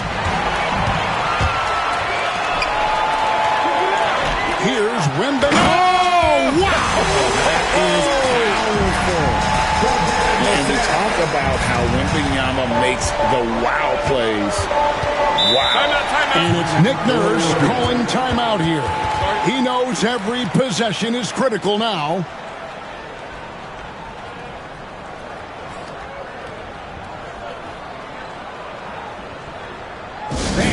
Coming out on the floor, your Spurs Breakers.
San Antonio making a switch here. Barnes is checked in. Kelly Oubre's checked in for the 76ers. Maxey comes in for Kyle Lowry. And while we've got a moment, let's send it over to our terrific reporter, David Aldridge. David? Hey, guys. During the last timeout, I listened to Nick Nurse talk to his team. He told his players, I love the energy right now. You look like you're having fun out there. Keep playing for each other because our chemistry looks great right now. Back to you guys. Thank you, David. Embiid with a screen on Vassell. Pass to Oubre. Shot clock at 6. The 3-ball. Good on the 3-point shot. And the 76ers lead by 10. A legitimate sniper from distance. Love seeing Oubre Jr. shoot it with such precision. Now here's Barnes. Sohan with the ball. Wembanyama, a screen on Oubre. A nice shot by Sohan. And they're forcing the ball inside, and it's working like a charm. To the inside. Here's Embiid, and Embiid throws it down. Heads up on the money pass by Maxey. Great vision. Pass to Wembanyama.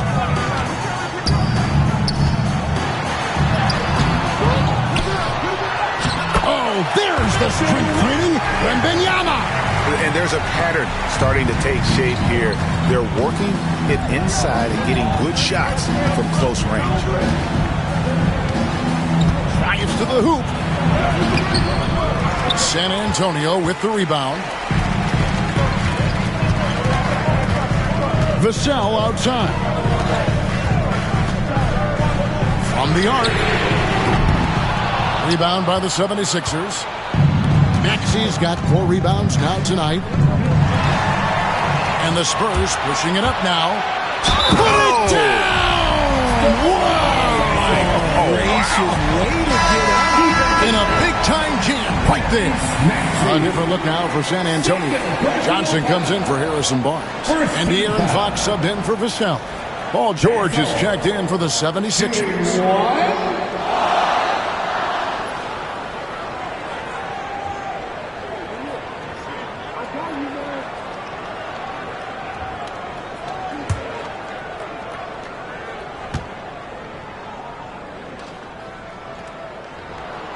And that one misses.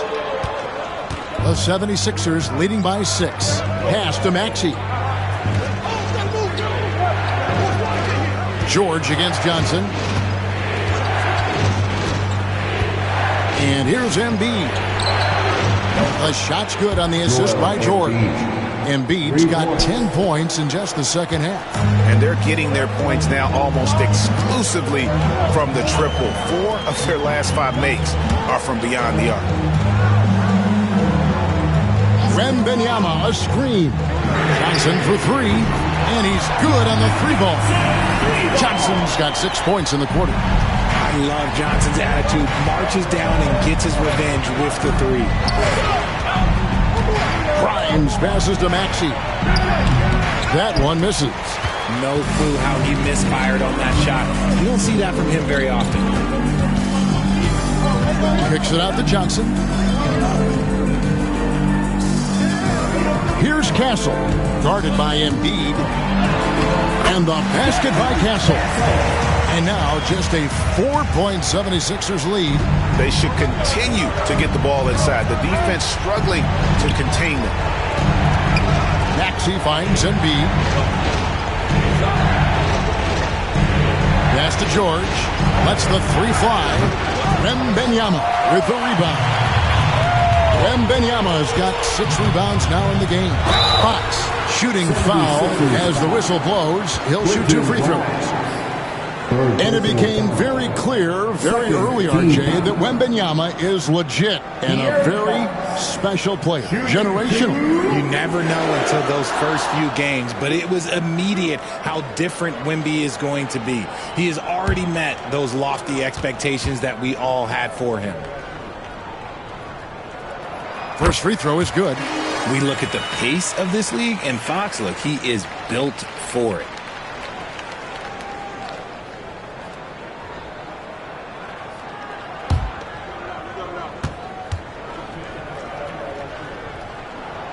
Fox hits them both. Philadelphia's gone 4-7 with the long ball here in the fourth quarter. Here's Grimes. Maxey passes to Embiid. And the rejection by Wembanyama. Tries again. Shot clock at 2. Wembanyama with the rebound.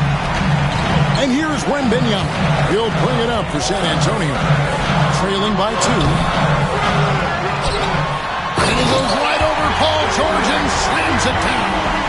That is where you want to see Wemby, making big plays in big moments.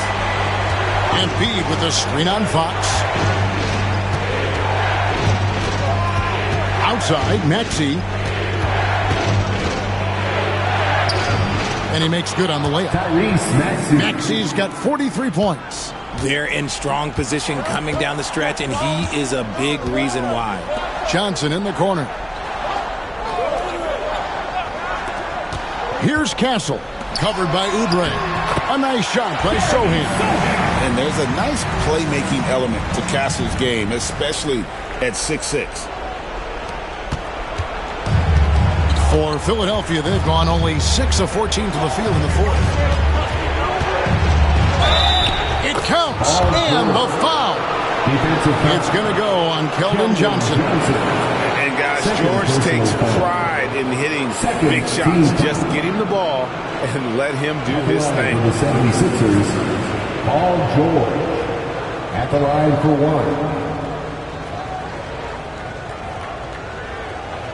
Mind the lanes. Mind the lanes. One shot.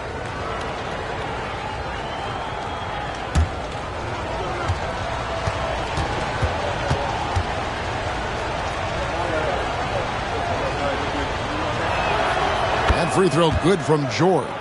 And in a close game like this, they can really rely on him to take care of business at the line. Pass to Sohan.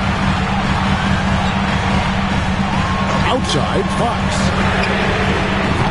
And a miss there on the triple. There are nights where the shots just don't fall. Unfortunately, I know how that feels. Here's Grimes. Now Embiid, defended by Wembanyama. Embiid kicks to Maxey. Misses the three. Not quite enough defense that time around. Just lucky he was off. A nice shot by Sohan. Sohan's got it all tied up now for San Antonio. Oh, how about the vision by Wembanyama there? Always looking to get teammates involved. Embiid with a screen on Fox. Even from over here, you can see that was pretty clear.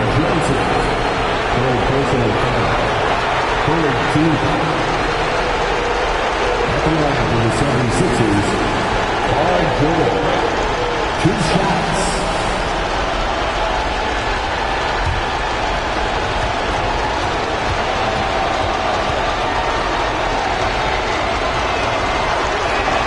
First free throw is good, and that gives them the lead.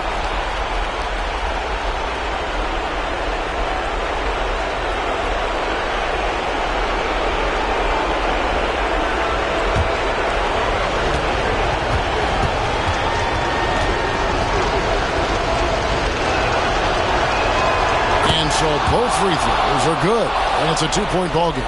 And that was huge right there. Just as cool as he could be. And he's been clutch at the line there in a very tense moment. Here's Fox. And he could not get that one to go. A lot of contact, and he'll go to the line for 2. That one on Embiid. You've got to master little moves like that to be a complete offensive player. Fox has the pump fake. Yeah, he's got that figured out.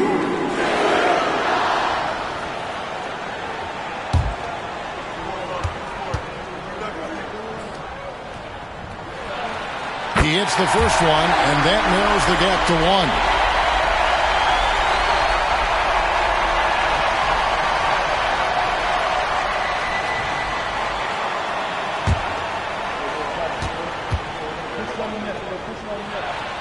Fox hits them both.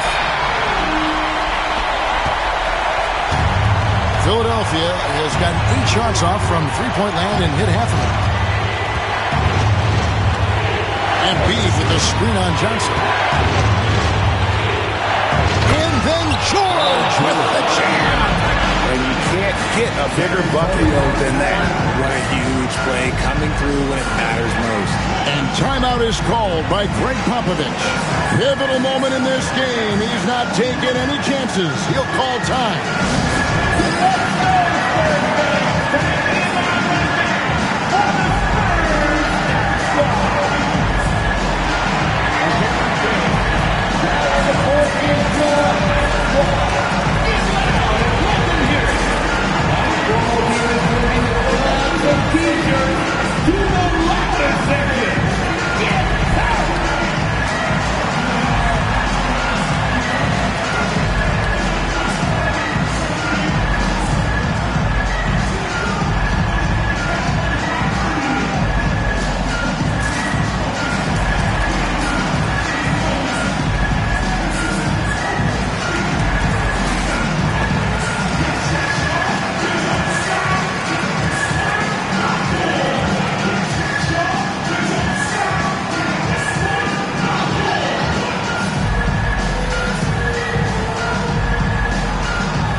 There's 45 seconds left to play here in the fourth.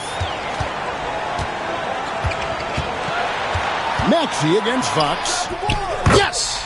And tie game. That is a huge basket right there. And this is the trust that Fox's teammates have in him. What a shot right there. And we will have a timeout called by Nick Nurse. Coach clearly feeling the necessity to regroup with so much at stake here. Get out of your seats first, fans. Make some noise for your first Hype Squad.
Six seconds left in the fourth quarter.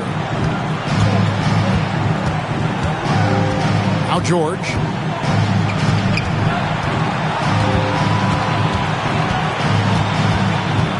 And Beebe with the screen on Johnson.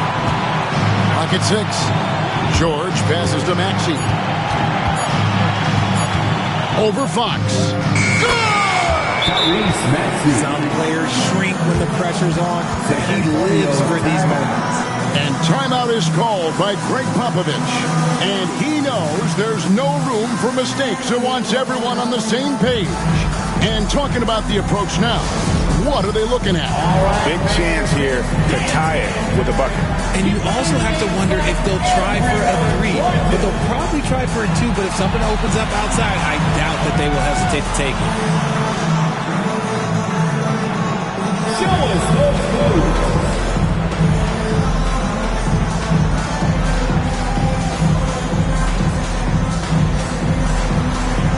No thanks.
Maxey against Fox.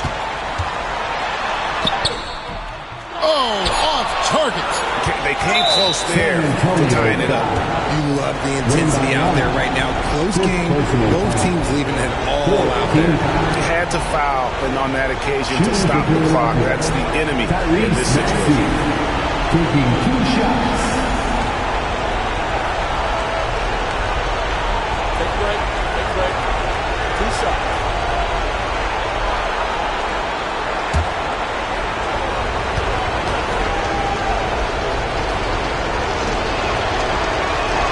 So the first one drops, and that makes it a 3-point lead.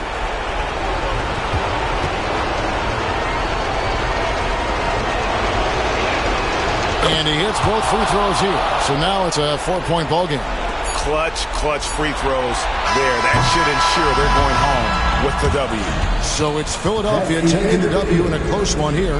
This was a hard-fought, well-earned victory for them, Greg. They really had to work for this win. That's a good point. I mean, weaker teams might have buckled at the end, but the crowd amped up, everyone in the building kind of rooting against you, but they stood tall and pulled it out. Well said. It's time now to go courtside as we send you over to David Aldridge from the sideline. David, take it away. Hey, thanks very much, Joel. Quality night offensively. How do you evaluate your performance?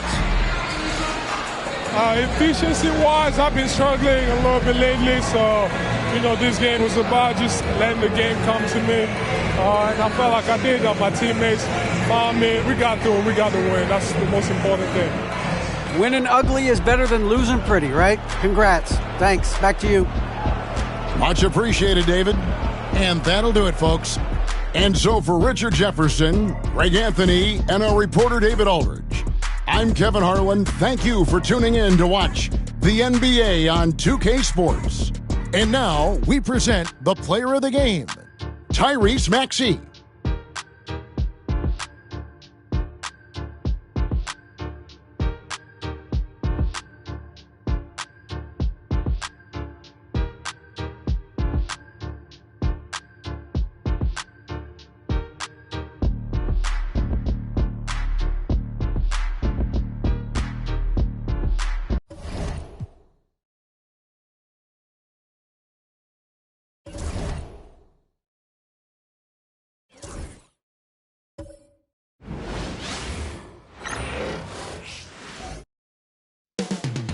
Coming right up, the Mavericks taking on the Pistons. For the Mavericks, a win here would earn the 5th best win percentage in the league. Another waypoint in what's been an impressive season.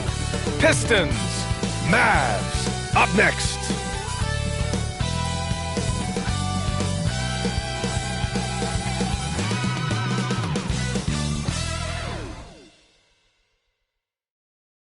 Hola and welcome to Noche Latina, an NBA celebration of Latin heritage. We're proud to bring it to you here at 2K Sports. This is Brian Anderson, Stan Van Gundy, and Grant Hill here with me.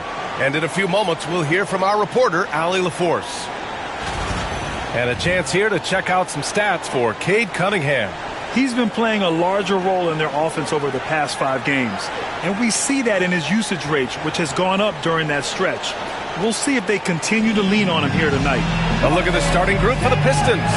Thompson and Harris are the 3 and the 4. Cunningham is out there with Karis LeVert.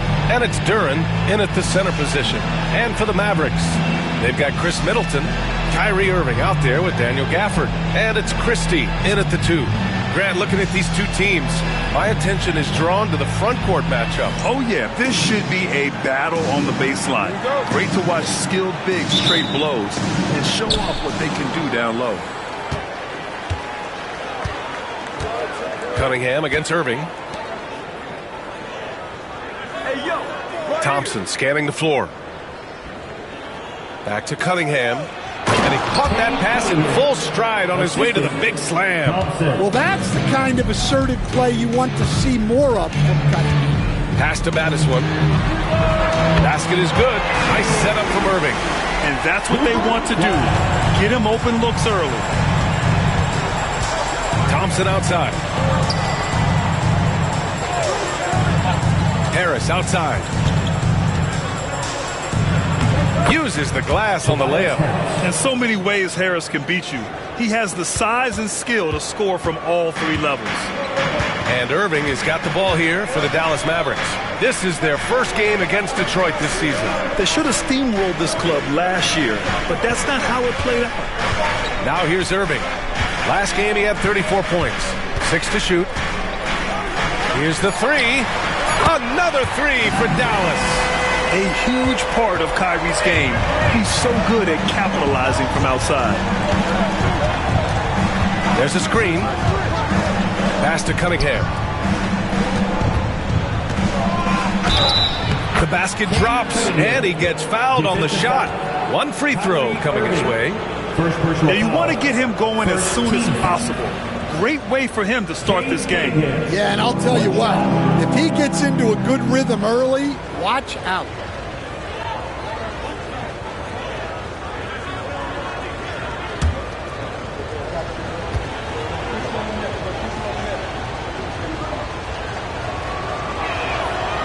And the free throw, no good. Stay on the top pick in the 2021 draft, Cade Cunningham. He's made major strides the last couple of years, but what have you seen from him? Well, he's a big guard who can both score and create shots for his teammates. I think this guy is a winner. Now here's Harris. 9 points for him in his last game. Cunningham outside. Over Irving. And it's Cunningham missing. Well, they know he can finish at the rim, but the defense did just enough to force the miss. And they pick up 2. Well, early in this game, they've made one good play after another. And let's send it over to Allie LaForce. Earlier, I spoke with Jason Kidd. I asked him what's the key to slowing down Cade Cunningham. Coach said, quote, not letting him get clean looks inside the arc. Cade is a terrific mid-range shooter and a solid finisher inside, so we just have to get a hand in his face on every shot. Limiting his production could be the difference in this game. Allie, thank you. Here's Christie. Looking at his production, close to 12 points a game. Now here's Irving. That one falls. Irving's got 5 now. Are you serious? What a sweet move. Broke his ankles on that one. And J.B. Bickerstaff decides to call timeout. He's going to talk it over with his guys. They're coming off that win against the Heat. And, you know, that game had to serve as a morale boost. To win like that in OT, it says something about their character. What I love is that they never gave up on themselves. From the start of that game, they believed in their ability to win.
Here's a good chance to bring up the top rebounders in the NBA this season. 4th, Jalen Duren. Just so strong on the boards.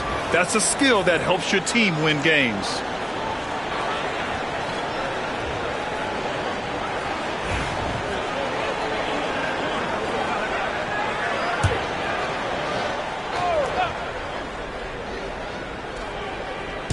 About 3 minutes gone in the first quarter. Throws it up high, and the slam dunk by Thompson. And Cunningham's size at his position allows him to see over defenders and find his teammates. Now Irving, 5 points in the game. Gafford with a screen on Cunningham. Here's Irving. Ooh, and he took a hard foul on the shot. So he'll head to the line to shoot a pair. Cade Cunningham picks that one up. Well, that was clearly a foul. All right, guys, what do you think so far about the offensive approach for Dallas? Well, the thing about hitting early threes, it spaces the floor and makes things a lot easier offensively. Yeah, also, you got to appreciate how unselfish they've been. I mean, the ball movement has been impressive, and the assist numbers are off the chart. First one falls for him. Grant, we all know how good Kyrie Irving is, but he's especially lethal in the fourth quarter. And his clutch moments go far beyond his series winner in the 2016 finals. He thrives in high-pressure moments and has done so his whole career.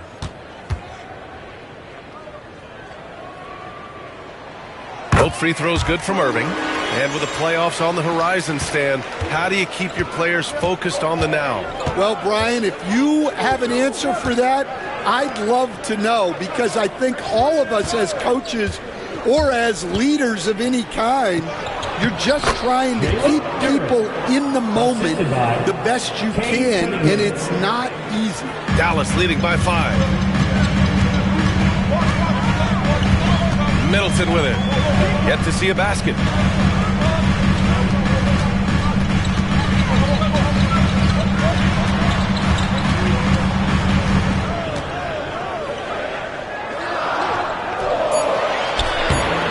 Duran with the rebound. Pistons trail by 5. LeVert outside. Cunningham outside. That one doesn't drop. Nice D from Gafford. For Dallas, they've gone 5 of 6. They're rolling. Outside Irving.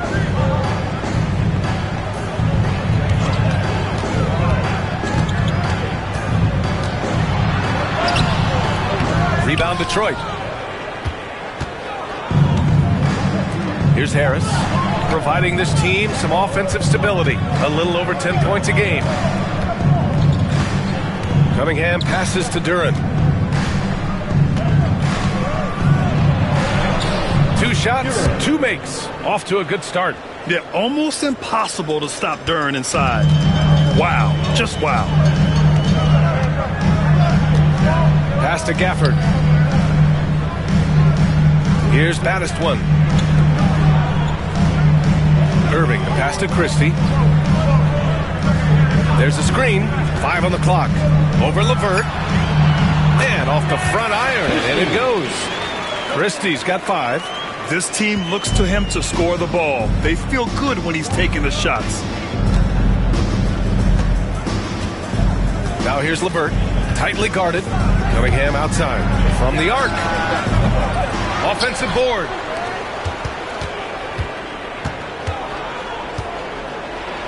Well, it's his heart and leadership that set Cunningham apart.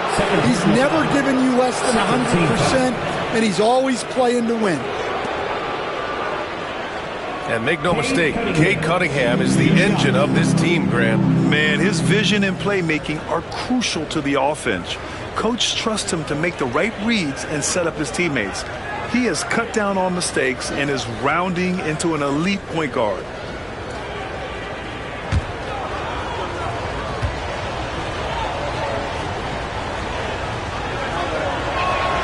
First free throw is good. Yeah, can you say total package? Cunningham, the prototype guard these days.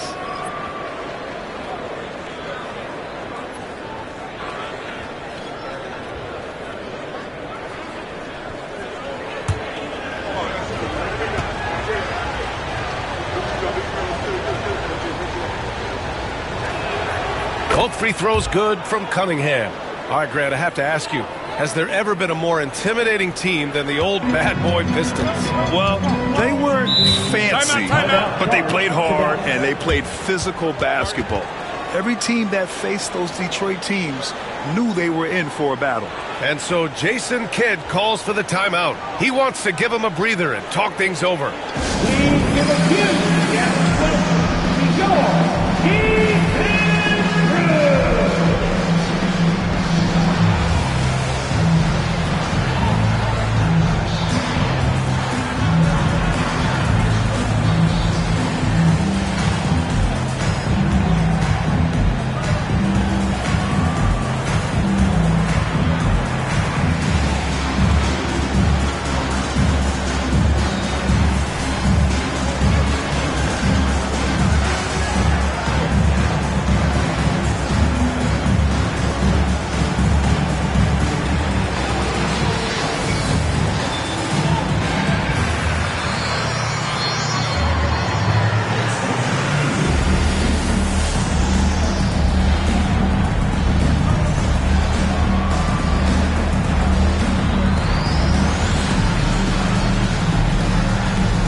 in for Dallas. Just 10 games left. Let's see the playoff race in the West.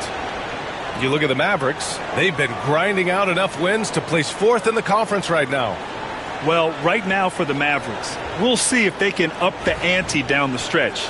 They still have a lot of work to do in order to rise to the top. Well, sometimes those teams that are on the edge can be the most dangerous. They play like they have something to prove. Now here's Thompson. His offense has been solid, scoring around 11.5 points a game. Yeah, anytime you put the ball up near Duren, there's a chance it ends up back in your face. Out to Harris. And it's all tied up. Harris has got 5. Boy, oh boy. Both teams lighting it up to start this game. Yeah, and I'm sure both coaches would like to see more defensive intensity from their team.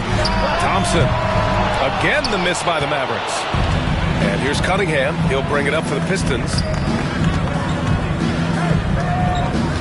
Thompson left side. And he's going for the lob. And the dunk by Duren. He is ferocious on alley-oops. With his good hands and wingspan, Duren makes for an easy target on the lob. Here's Bouknight. Pass to Battiswan. The 3 from Thompson. Dallas no good that time either. And here's Detroit. They're on a 13-4 run. There's Cunningham with a 3. Rebound by Middleton. And they've been able to maintain this lead despite his inconsistency from the field. Here's Battiswan.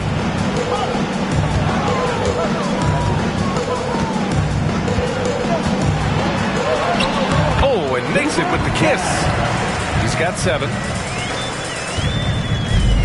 Detroit has gone 1 for 3 from beyond the arc. Cunningham on the wing. What a tremendous game he played against Miami. Harris's shot is good. Always ready to fire. Give Harris a good pass. Tobias will get you an assist. Here's Battiswan. Pounded by Harris. Battiswan with the bucket. Well, he's been hot out of the gates, 4 for 5, and he might just be getting started. Cunningham passes to Harris. Now Thompson. Cunningham outside. Shoots over Bouknight. And it's Cunningham missing. Well, he continues to make the effort, but the results just aren't there this quarter. Middleton against Thompson. Oh, there's the alley. Alley-oop up top, hammer it home. And the lead just keeps changing hands. 5 times already, and we still haven't gotten out of the first half. To the middle. Duren in the post. Working on Gafford. Duren, no good. They are looking really strong offensively. Yeah, just terrific momentum. Let's see if they can keep it up. 3-pointer is up. Middleton. And he's missed his first 2 shots of the game. I can't believe he missed that 3. Regardless, that's not a shot the defense should be giving him. Cunningham, right side. And he was fouled in the act of shooting. Opportunity for a 3-point play here. That's an aggressive play and a chance for Cunningham to get 3 points the old-fashioned. And let's get your take, guys, on the scoring breakdown for the Pistons. Well, I have to applaud their ball movement. They're moving the ball around, finding the best looks they can, and keeping everyone involved. And, of course, taking it inside, always a great game plan. And I'm curious if there'll be an adjustment from the defensive end. Maybe sag off some shooters a little. The Mavericks trailing. And we've got a timeout from Jason Kidd. A moment to rest and confer on the game plan. They're moving on after a tough loss they took at the hands of the Pacers. It's always hard to get a win on the road, especially when you show zero energy on the defensive end. Yeah, when you have a defensive showing this poor, it's normally due to an overall lack of effort. Get ready, everyone. You see yourself on the screen. You showing your best moves. Let's go.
for Cade Cunningham.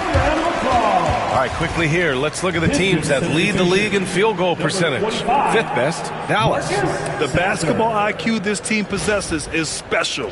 They don't rush anything on the offensive end. They take their time and stay patient trying to find the best shot possible.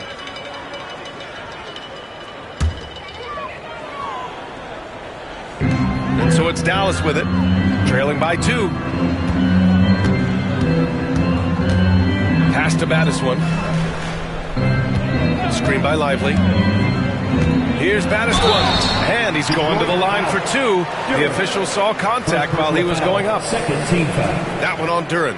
The defense there doing whatever they can to protect the rim. Dallas shooting their 3rd and 4th free throw shots of the night. Take a break. Take a break. 2 shots.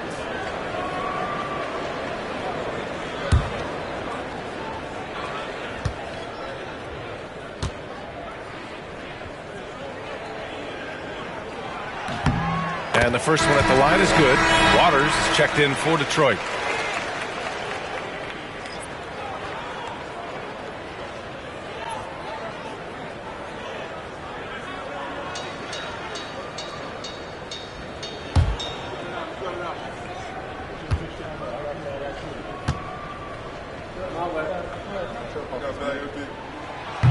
Good on both. I'm sure they don't want to send him to the line. That has to be in their scouting report.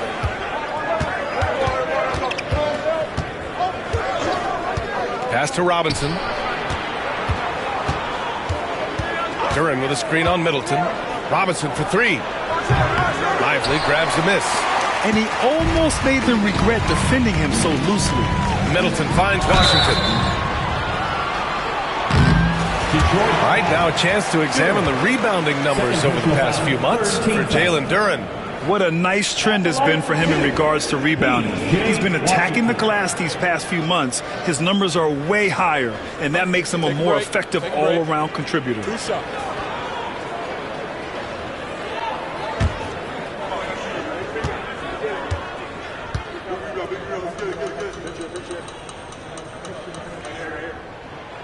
No good on the free throw. And some changes here for Detroit. Stewart comes in for Duren, and Cade Cunningham subbed in for Waters.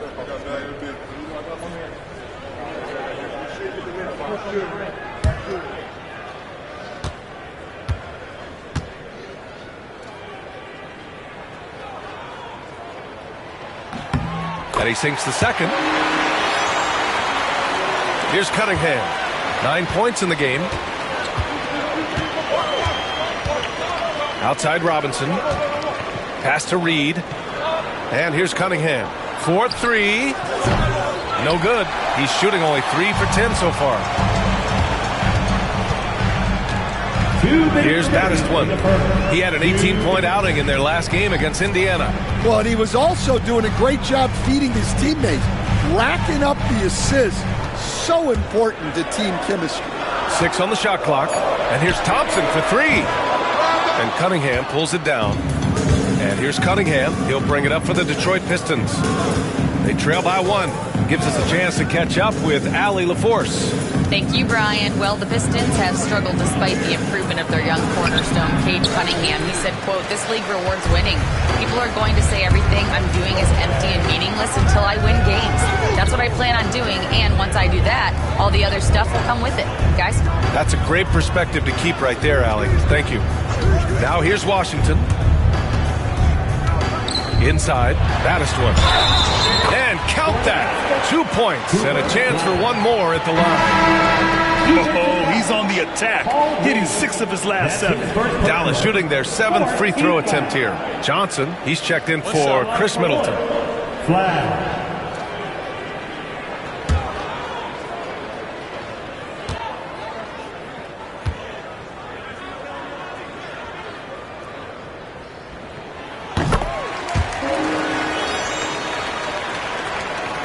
.110 left in the first quarter of the game. Johnson against Cunningham. To the paint. Robinson on the wing. Pass to Cunningham. He takes it in. 3-pointer. Robinson can't hit. Dallas leading by 4. Johnson passes to Battiswood. Lets a floater go. And yes, it's good. He's 7 for 8 now. And he was dominant in their last outing. And the same thing here tonight. He is in a terrific groove right now. Yeah, for sure. He is just oozing confidence. Thinks every shot is going in. They should just keep running sets for him. In order to create effective spacing, you need enough guys on the floor that can hit from downtown. Johnson against Cunningham. The shot by Johnson, no good. Stewart outside. And here's Cunningham. He's off on the layup. From deep, Johnson. No good on the buzzer beater. 1 quarter in the books. And it's been a close one.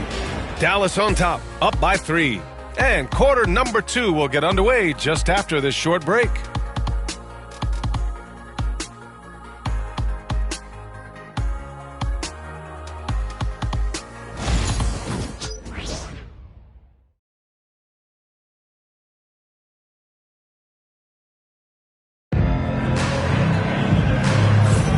And getting it going again here in the second quarter. Fairly close game so far. And when you consider how Dallas is doing, guys, your thoughts? Attacking relentlessly, drawing fouls. They won that first quarter at the stripe. All right, and now you want to see them sustain this relentlessness for the entire game because it's clearly paying off. The Mavericks lead by 3. Washington and Lively down low. Najee Marshall is out there with Thompson. And it's Battiswood in at the small forward position. That's the lineup out there for the Mavericks. Now here's Thompson. 20 points for him last game against the Pacers in Indianapolis. Pass to Battiswood. 4 on the clock. Puts up a 3. The rebound by Detroit. They'll be playing host to New Orleans for their next one. And that kicks off a string of 3 home games for them. Now Stewart. Cunningham outside. Picked by Reed. Looking to get back on track. And he gets the bucket. Cunningham's got 11 points. Not an easy shot at all. Cunningham seems to have it early on in his NBA career. Pass to Battiswood. And down it goes. Jam that one home. B.A., I'm not sure he should be flaunting around the rim like that with this game so close. Oh, it's risky, but it sure did look good. And that replay courtesy of the AT&T 5G Slam Cam. Second quarter, and we're just over a minute in. Now here's Robinson. Tight defense on him. Here we go, one-on-one. Here's Marshall. Robinson with the block. Thompson against Cunningham. And denied. He sends it right off the glass. Pass to Marshall from outside the arc. The Pistons clear it. Cunningham's got a rebound number 5 here tonight. Well, Grant, you played on some very tight-knit teams. Talk to us about chemistry. Well, B.A., you know, in some sports, chemistry is not a big issue, but in basketball, it is huge. You have to trust and believe in your teammates, and it has to be a unit, not 5 separate individuals. Here's Battiswood. 20 points for him. Pass to Washington. Clock at 6. Thompson outside. The 3 ball. Dallas no good that time either. And it didn't register as an official block, but he did everything you want in disrupting that shot. Well, you know, sometimes the most pivotal plays don't always go on the stat sheet. Robinson gets the bucket. Great patience shown by Robinson, just allowing the play to develop. Dallas has gone 0 for 3 from deep to begin the second. Here's Battiswood. You know, his impact on offense has been terrific, scoring just around 20 points a game. And so he draws the foul, headed to the line to shoot a pair. first personal foul. First. All right, here's a look at the schedule for the Dallas Mavericks. On Monday, they kick off a road trip in Brooklyn, where they'll take on the Nets. Then on Tuesday, they'll be matching up against Karl Anthony Towns and the New York Knicks. And for that game against Chicago, anything can happen in the NBA, but they'll be a heavy favorite, and it would take a total meltdown for them to lose.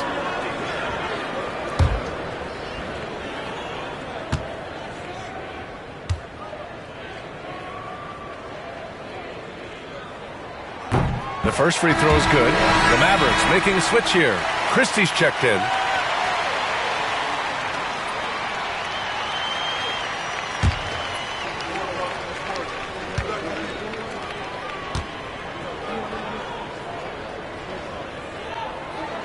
He's perfect from the line this time. And here in the second quarter, about 3 minutes played. Cunningham against Thompson. Now here's Cunningham. He's got 11, and no good. Thompson with some nice D.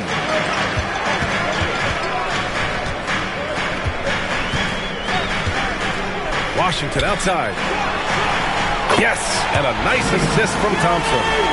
And the Mavericks lead by 5. One of the most selfless stars in the game. Clay has no problem playing the role of distributor.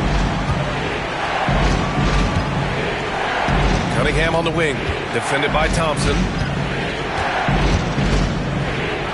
Thompson with the block. And with length and instincts, Thompson has been an elite defender in the league for years. Baddest one, pass to Thompson. Washington outside for 3. The shot that time not on target. Pistons trail by 5. Pass to Robinson. Stewart outside. There's Cunningham with a 3. Lively grabs a miss. Lively's got 8 rebounds in the game. Now, he hasn't been great this quarter. The coaches need to try to figure out a way to get him going. Here's Christie. Drills it from deep. Christie's got 8. We highlight Thompson's scoring often, but right there, just a great read to get it to the open teammate. And J.B. Bickerstaff decides to call timeout. He wants a few moments to regroup with his players. You know what's happening, man. Big time, your heat and crew.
Tobias Harris checked in for Detroit. Karis LeVert comes in for Robinson.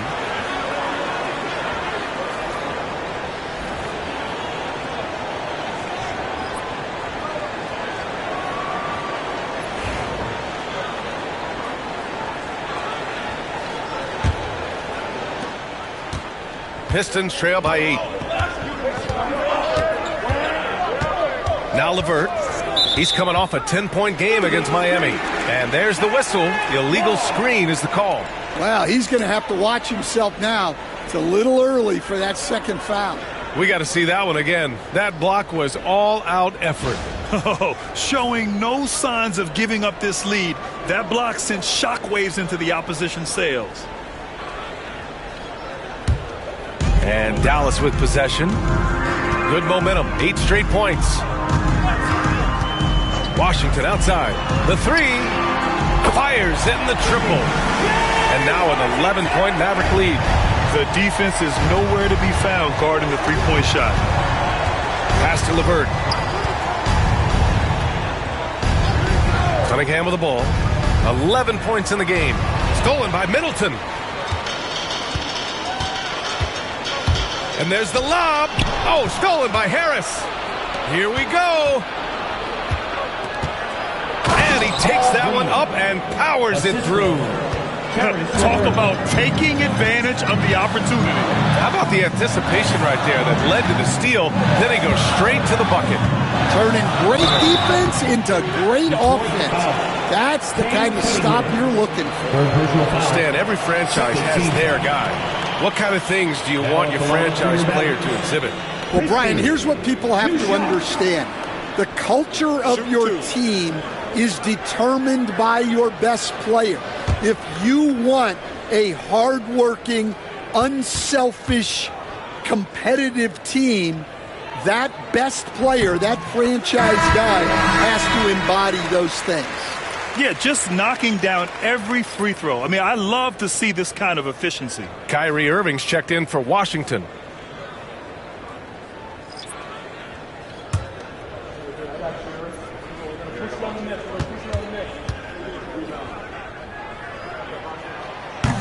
And that's good as he hits both shots. Pistons trail by 11. LeVert outside. It's stolen. On the wing, Irving. He has 7. Shoots over Robinson. Again, the miss by the Mavericks. Well, I'm surprised that didn't fall for him. We know that's a shot he can hit, and there wasn't much resistance either. Irving against LeVert. An easy 2 on the layup. LeVert's got his first points of the night. This is all you can do if you're the defense. LeVert is excellent at gutting his way through physical coverage. Here's Baddest one, pounded by Harris. Outside for Irving. 6 on the shot clock. On the mark with the 15-footer. Irving's got 9. Taking what he can get, Kyrie pulls up with confidence in the mid-range. Outside Robinson. Back to LeVert. Pass to Harris. Now here's Robinson. Here's Thompson, fires the 3, and the shot is good. Harris making the play. He's got 5. Well, that sometimes is a tough area for Thompson, but he manages to get off a smooth shot. Out left to the wing. Here's Baddest one. Detroit with a rebound. Duran's got his 5th rebound in this one, and it's 6-10.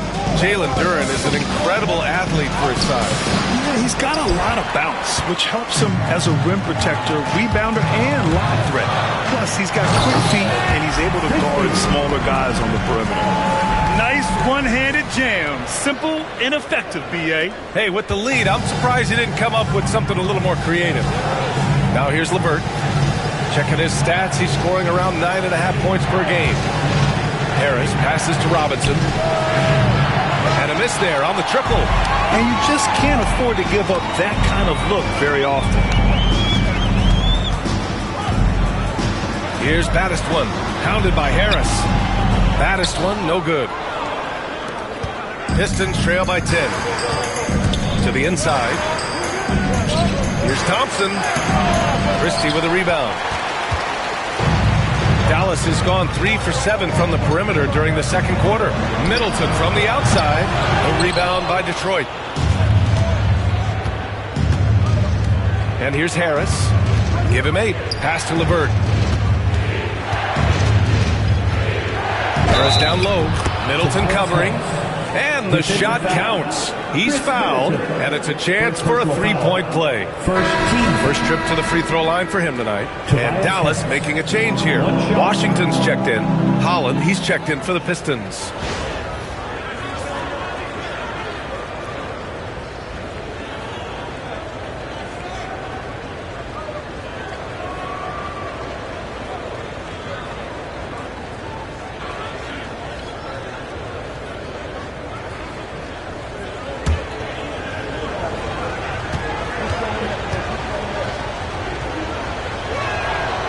capable of playing both the 3 and 4 spots.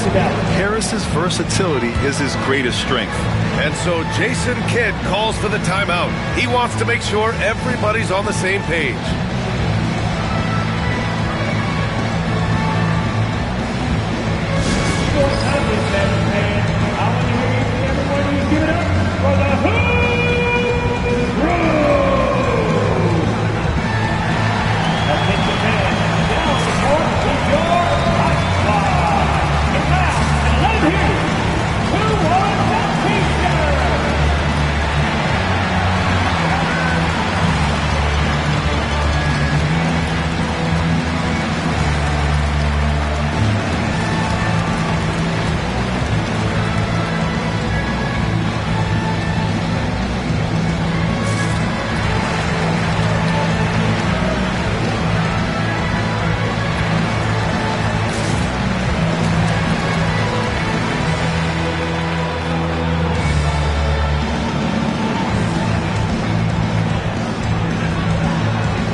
Taking a look at the 2K leaderboards, here are the top wing defenders in the game.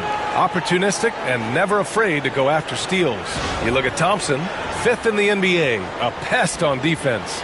These guys do as much damage with their defense as they do with their offense. I mean, they can swoop in for the steal anywhere on the floor. Well, knowing that you have a lockdown guy at this position on defense helps you be more aggressive on that side. Now here's Irving. He's got 9. Got it. Makes him 4 for 6 from the floor. Adds to their lead. They've been able to rely on him all night. Thompson outside.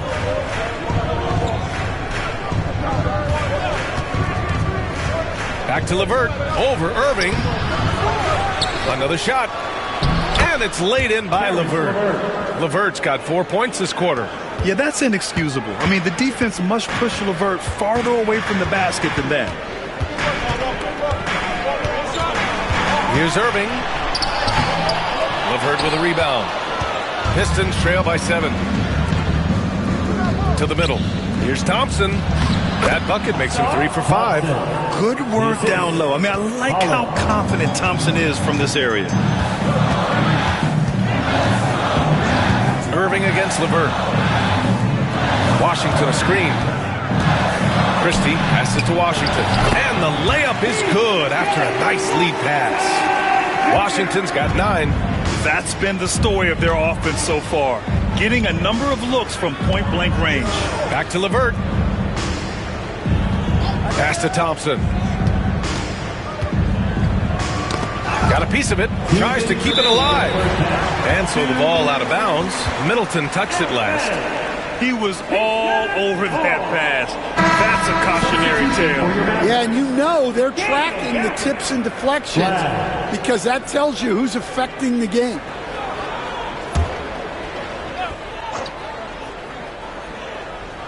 Six to shoot. And fouled as he went up to dunk. Good aggressive move. He'll shoot a pair. And we all know about Stan the analyst and Stan the coach. But when you played in college, what was your game like, Stan? Hey, Brian, I had the game that would get you beat as a coach. I will say my greatest strength was this. I was never once accused of overpassing. The black hole. That is Stan Van Gundy.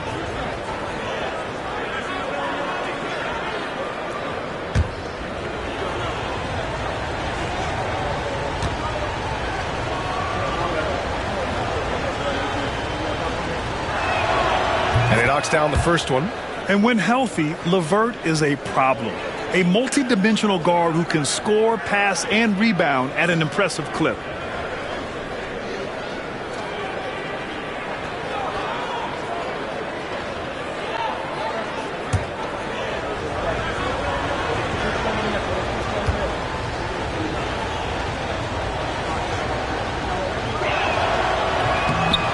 does not get the second one.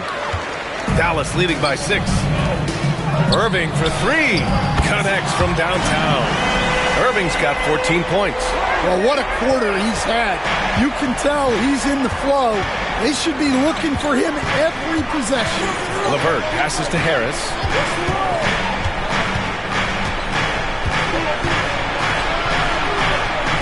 Thompson left side. And he lobs it up to the rim. It's stolen by Irving.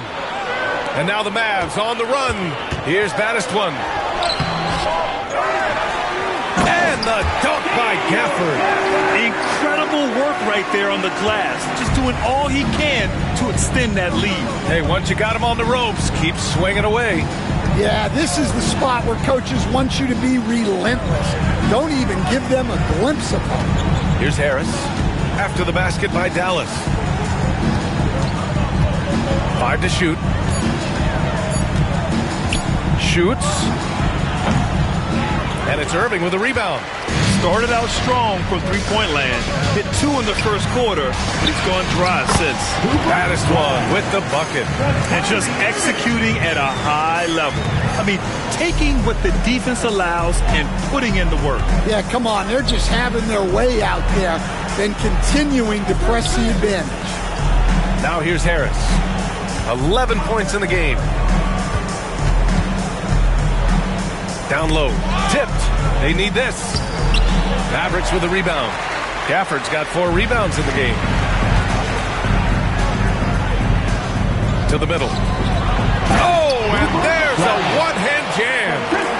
And adds a few more points to their lead, showing off some style. Wow, that was prime time stuff right there. Here's Harris. Goes to the fadeaway. Harris has got 5 points in the quarter. Well, maybe the defense thinks they can live with that, but he's pretty consistent from that mid-range area. And the first half now in the books. The Mavericks on top. They lead by 13. And we'll be right back after halftime for the start of the third quarter. See you in just a bit.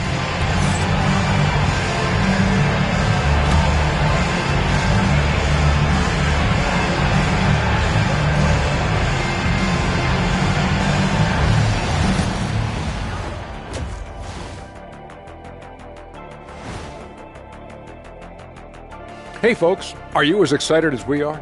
Not possible. Lots to catch up on in the first half. But first, let's examine the power rankings as the season winds down. Look here now at the Mavericks. They slide down to the 5th spot. Clearly a good team, but nowhere in the discussion for best in the league right now. No, not the best in the league, but they still have their chances, Shaq, overall. But clearly, a few other teams look more dangerous right now. Now we'll take a look back at that first half. What an all-around performance it was for the Mavericks. It's all been gravy, baby, and you know I know all the flavors of gravy. Movement, finding good looks, and shooting the ball at a high clip. Yeah, beautiful execution at the offensive end. They're in firm control of this game from that standpoint, guys. How many kinds of gravy are there? There's barbecue, there's pineapple, there's gravy. orange.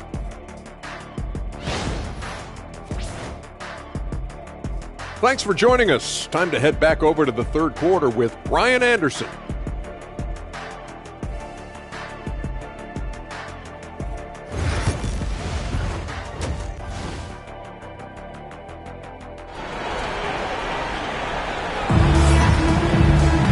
Just about ready for the second half here. A big comeback is needed for this game to be competitive, and it probably has to happen quickly.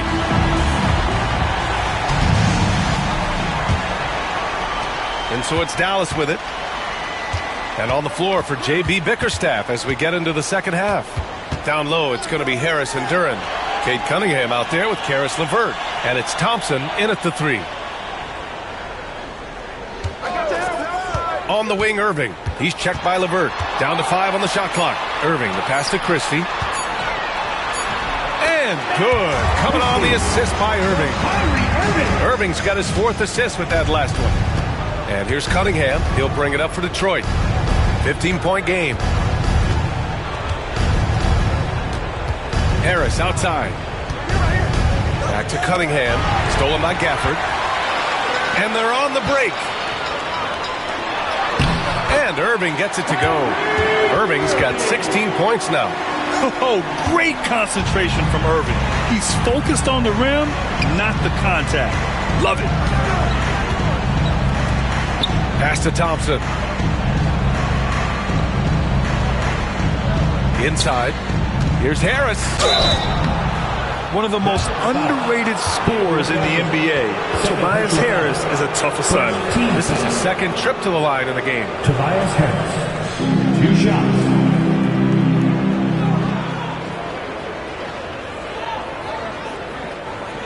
Take a break. Take a break. 2 shots.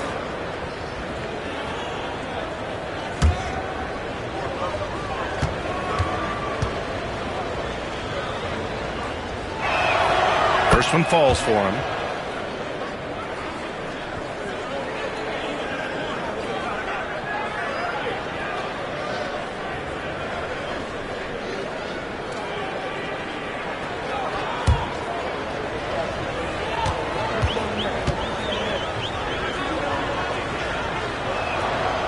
That misses, so he splits the free throws. Dallas leading by 16. Baddest one, the pass to Irving. Now Middleton. Back to Irving. And Irving powers it home. And I'll tell you what, I mean, slowing down Irving is a team effort. And to this point, they're failing to slow his roll. Harris right side. To the inside. Thompson. And the slam dunk by Thompson. He just rises up and throws it down hard with one hand. That is such a go-to move for him. He holds nothing back on those. Let's check in with our reporter, Allie LaForce. Cade Cunningham has really been improving from distance. He said early in his career he was playing a lot of minutes and stepping back to the NBA three-point line, he just didn't have enough legs in his shot. After his shin surgery, he redefined his form and strengthened his legs. Brian, he said it helped a lot. That could be a silver lining of all that time off, Allen. Thompson, a screen on Irving. Cunningham outside. Looking to end this cold spell. And the layup is good. Cunningham's got 13 now. Well, the physicality of the NBA takes some getting used to, but Cunningham is able to make those tough finishes. Cunningham against Irving. And he gets it to go. He's 8 of 11 now. Very little resistance around the rim right now. That's the 5th straight bucket they've given up in the paint. And the timeout called here by J.B. Bickerstaff. Coach wants to speak to his guys, maybe alter some of the game plan.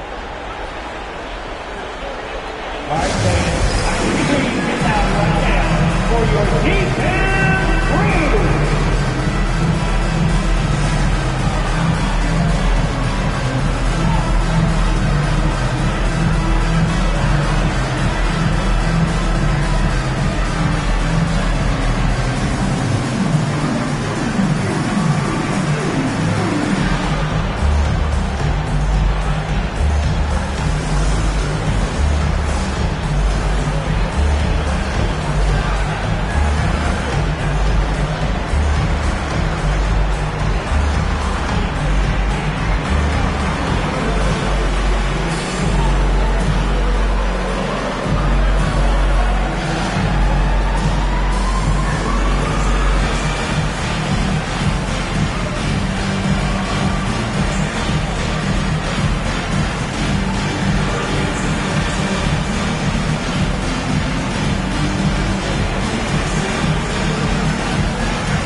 While we can, let's bring up a list of the top scorers across the NBA in the past month.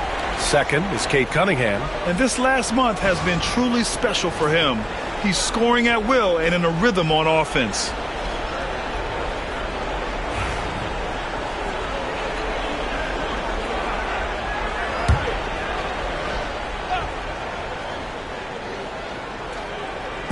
And it's Detroit with the ball. They trail by 18. 3 minutes gone now in the third quarter. And he lobs it up. And out of bounds. Dallas will have it. I don't know what the heck happened there. That's just a careless turnover.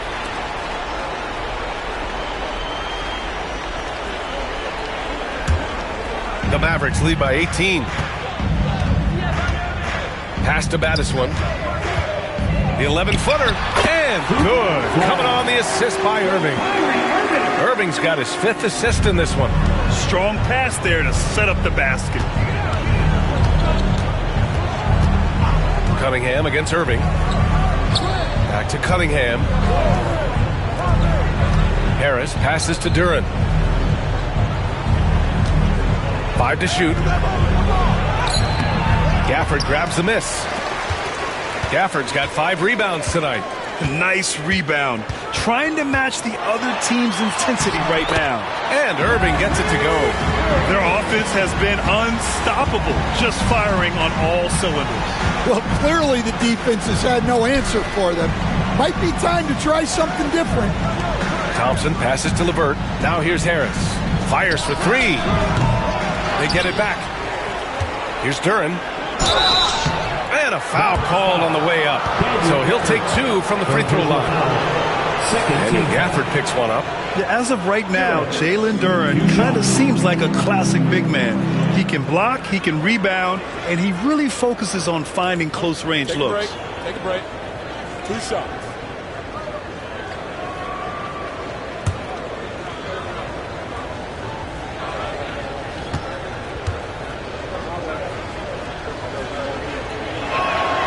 And he drops a first. And one thing we know we'll see, Jalen Duren giving his all on the glass, Dan. Yeah, Brian, look, he's one of the best per-minute rebounders in this league, and it's what the team needs for him. But he's also become a very good finisher around the basket.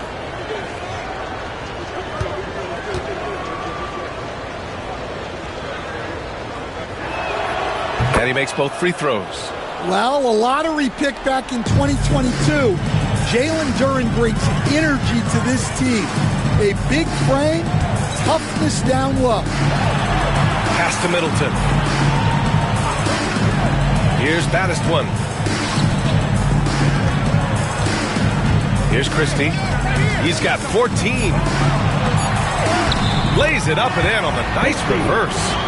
Christie's got 16 points now. Oh, just an easy reverse for him. He has nice feel and touch around the bucket. LeVert outside.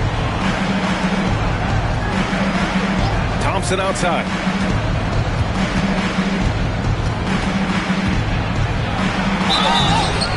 Oh, and there's the whistle on the shot. So 2 free throws for him coming up. And, Coach, how about the Thompson twins making their impact felt in the 2023 draft? Yeah, Brian, we've seen twins in the NBA before, albeit not very often. But these two made history that draft day, becoming the first pair of twins to be selected in the top 5 of the same draft. And he makes a first. Well, it'll be fun to watch Asar Thompson develop over his first few years in the league.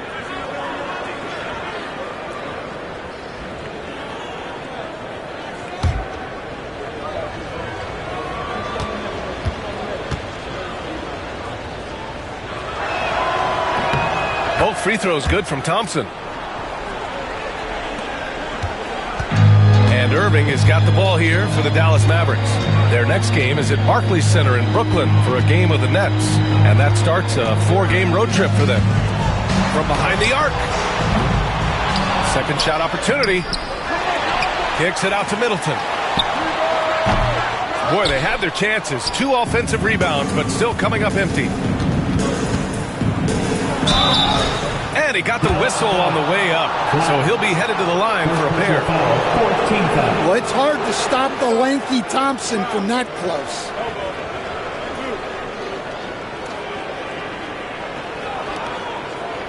And guys, let's get your take on the scoring breakdown for the Mavericks. Well, their passing has been just exceptional, and it's opened up the floor for them on numerous occasions. You know what? They impress me from mid-range. I mean, understanding that there's more places to shoot than beyond the arc.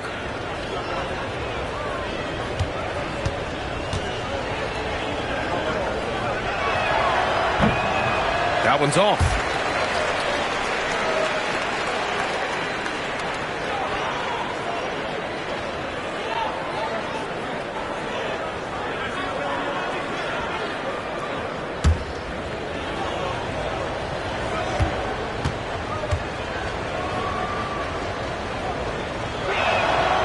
And the second free throw is good. Dallas leading by 19. Pass to Christie. Now here's Gafford. Here's Baddest one. The three. The Pistons clear it. Cunningham's got rebound number 7 tonight.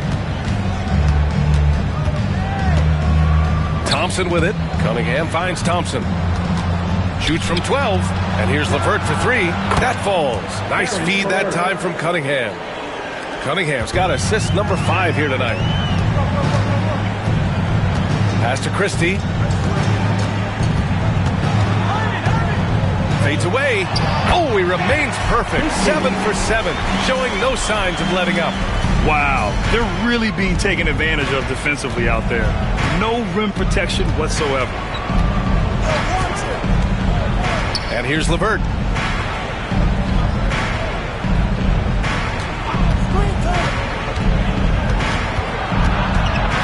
Harris outside.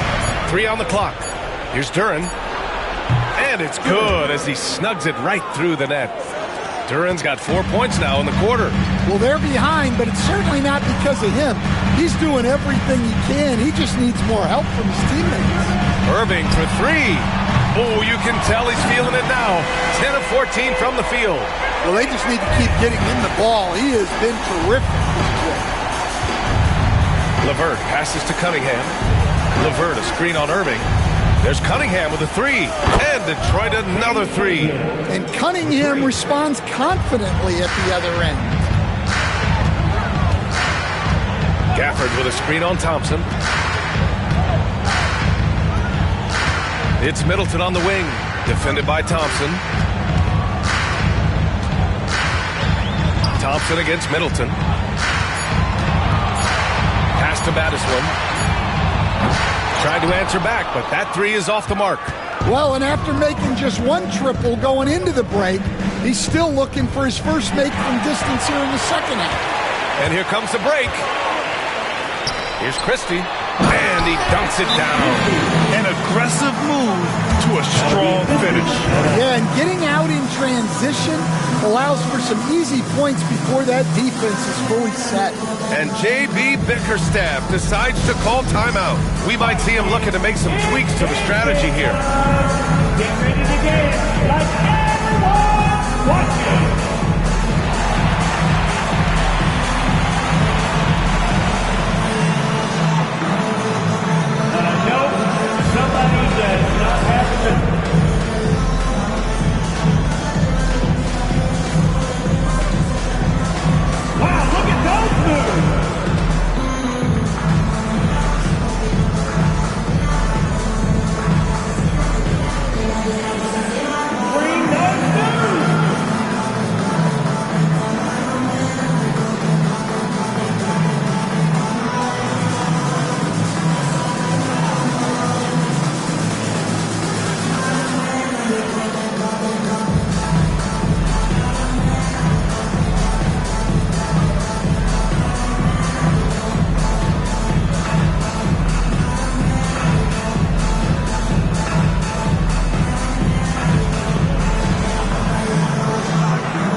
And the switch here also for Detroit. Holland, he's checked in for Thompson.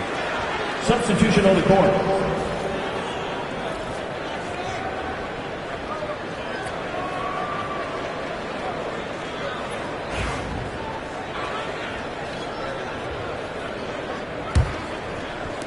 Pistons trail by 18.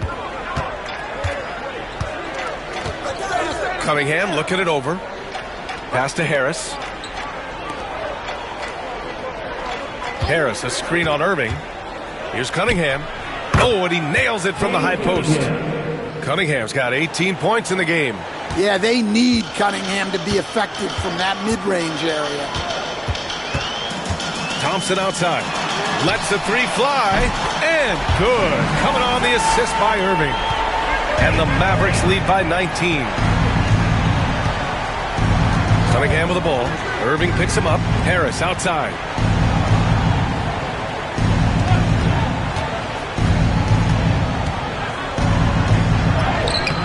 Battiswan with the rebound. Battiswan's got 6 rebounds in the game. On the wing, Thompson. And out of bounds, the Pistons will take it. 10 games left this year. Let's see what the playoff race looks like in the East. You look at the Pistons, and after a subpar season, there have been some questions about the direction of this franchise. Reed's checked in for the Pistons. Robinson comes in for Cade Cunningham.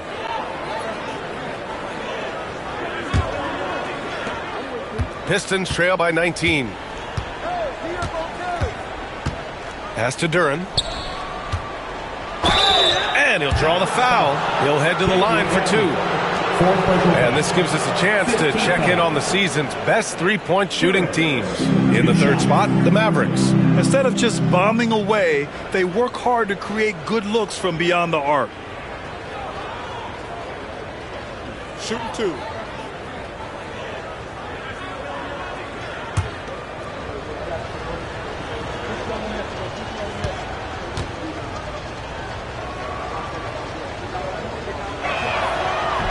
That free throw misses, and the NBA moving to a 2-day draft. Your thoughts on the change, Greg? You know, B.A., a lot of pro sports are shifting to multi-day drafts, and the NBA draft can be long if done all in one evening, so maybe a good choice to break it up. Lively, he's checked in for the Mavericks.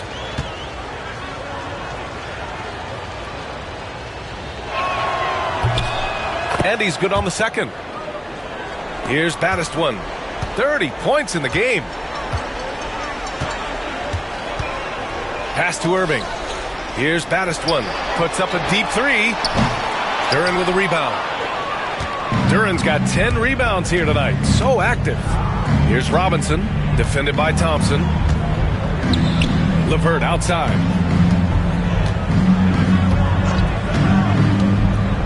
Now here's Reed. To the paint. Shot clock at 6. Here's Duren. And again, no good by Detroit. The Mavericks lead by 18. On the wing, Irving. He's checked by LeVert. And Irving gets it to go. They're just taking what the defense gives them. And right now, that's the interior. Pass to LeVert. Duren with a screen on Irving. Here's LeVert, and there's a whistle. He'll head to the line to shoot 2. That's on Derek Lively. So tough to negate LeVert's wingspan when he's in attack mode. It's one of his deadliest characteristics. He's made 1 and missed 1 so far at the line.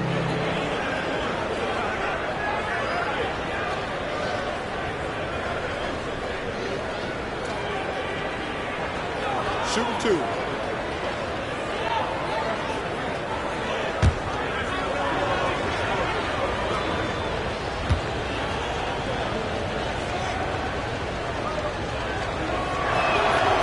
First one falls.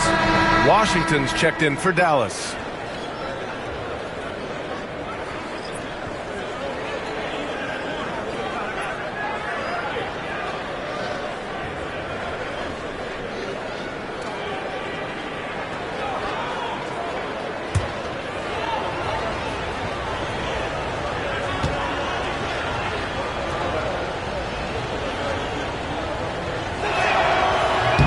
Both free throws good for LeVert.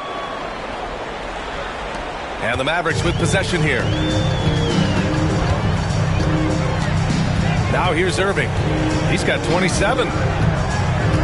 Three-pointer. Hits a three-pointer. Irving's got 30 points.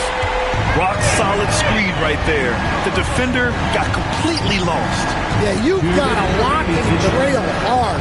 You can't allow him a clean look. Duren against Lively. Duren, no good. And so Thompson will bring it up for the Dallas Mavericks. Throws it down official calls a foul. It may be a three-point play. That one on Reed. And it hasn't just been their stellar offense. Their defense has been effective as well. Great example of how to build a lead and then sustain it. You win games on both ends of the floor. The Pistons making a switch here. Herter's checked in.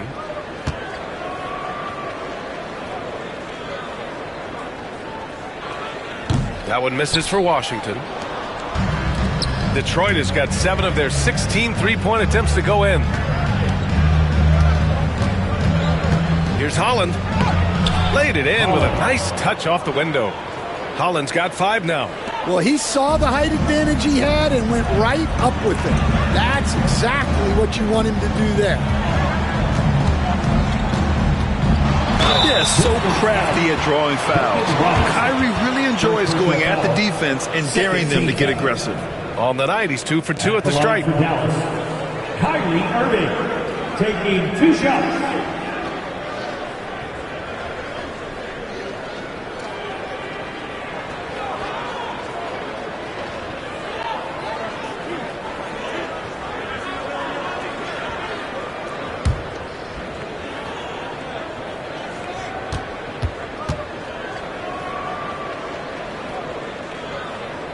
First free throw is good. And he's basically automatic from here, and that's not an accident. No doubt, Kyrie still puts in work at the line. And the Pistons making a change here. Sasser's checked in.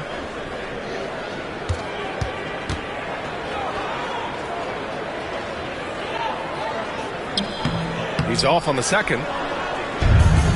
For Detroit, they've gotten 7 of 12 shots to drop in the third. And he converts the layup. Sasser's got his first bucket in this one. Putting that pass right in his stride. Didn't have to slow up and was able to complete the play. Outside Irving. There's the 3. The rebound by Detroit. Just enough of a shot contest to bother him. Inside. Here's Reed. Washington grabs the miss. The Mavericks lead by 20. 41 seconds left in the third quarter. Washington, a screen on Robinson. This one for 3. And Thompson gets a 3. He has 6. And the defense is really allowing them too much room on the perimeter. Sasser outside. Pass to Durant.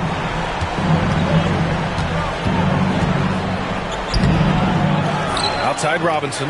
Takes the 3. Nails it from beyond the arc.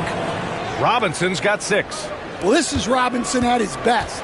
He can really do damage off the catch. Irving looking around. With 1 on the clock. Kyrie Irving has been on display for Dallas. He's been an offensive force. Now with over 30 points after the quarter. Back to the game after this break.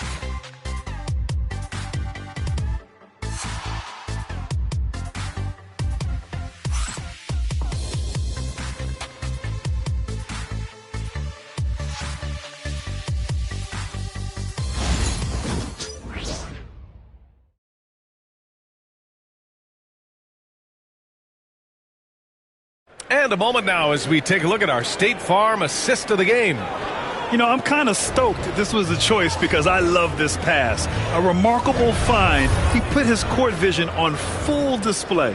Yeah, he puts that pass right on the money and made things look easy for his teammate.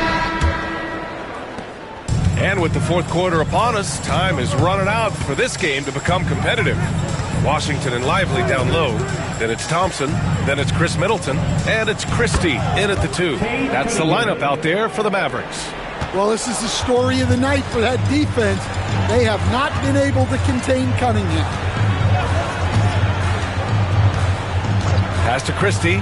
Fires from deep. That's good. And so Middleton with the assist. Middleton's got his 4th assist in this one. Here's Robinson. And here's Cunningham.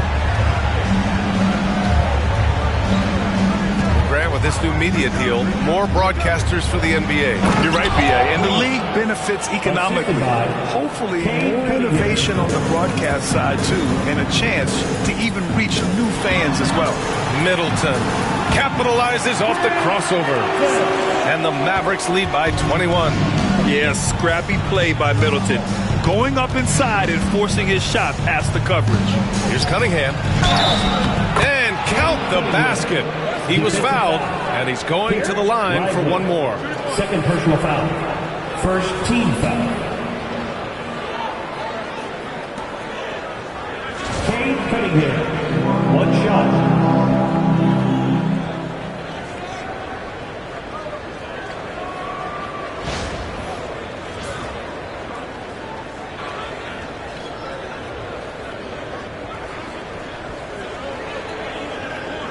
One shot.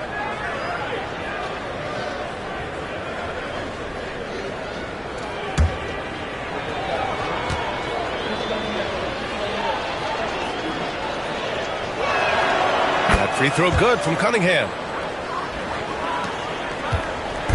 And so Middleton will bring it up for Dallas. Earlier they held a 23-point lead. Middleton with a screen on Cunningham. Thompson, no good. Pistons trail by 18. Cunningham passes to Reed. It's stolen by Lively. Cunningham against Thompson. It's Middleton on the wing. Back to Thompson. A deep three. The rebound by Detroit. Well, sometimes it's just not your night. But despite his struggles, they're ahead in the game. Pass to Cunningham.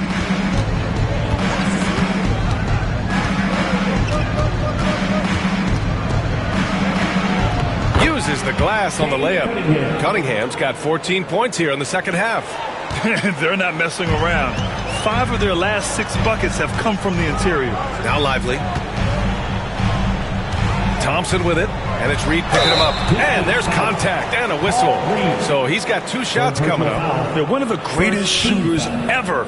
Thompson's confidence is what makes him so dangerous. Klay Thompson taking 2 shots.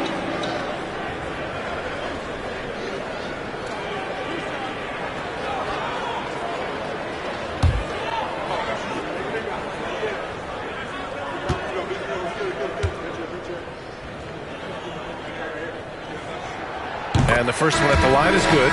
LeVert's checked in for Robinson.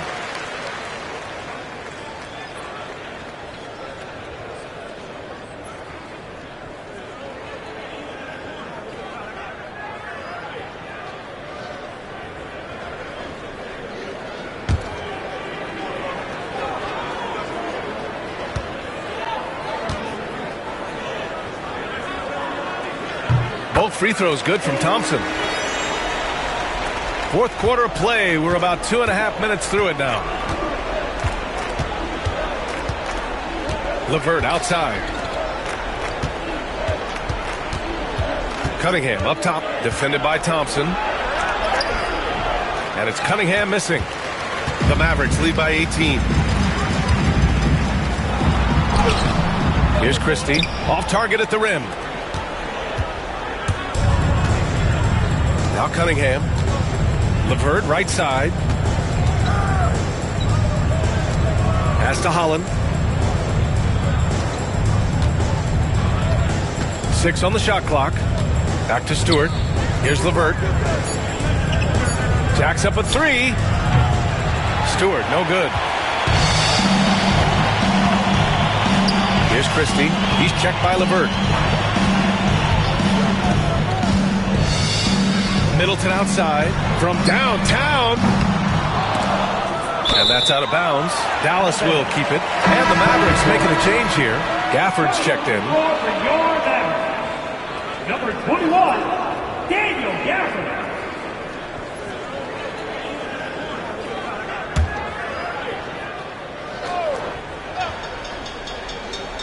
A bit under 3.5 minutes have passed here in the fourth. Here's Middleton. Rebounded by the Pistons. Stewart's got his 4th rebound in this one. Here's Cunningham. Nice pass, nice catch, and a resounding dunk. I mean, he does everything on the floor. Cunningham always with max effort. Thompson outside. Back to Middleton. Pass to Christie. Pistons foul. Cade Cunningham. Fourth personal foul. Second team foul. At the line for Dallas, Christie taking 2 shots.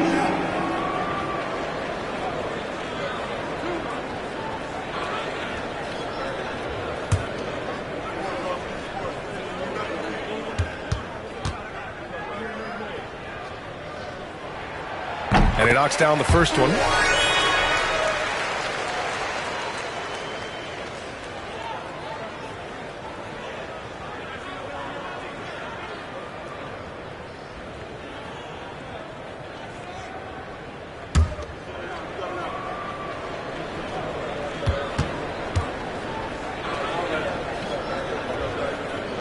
Hits both from the stripe.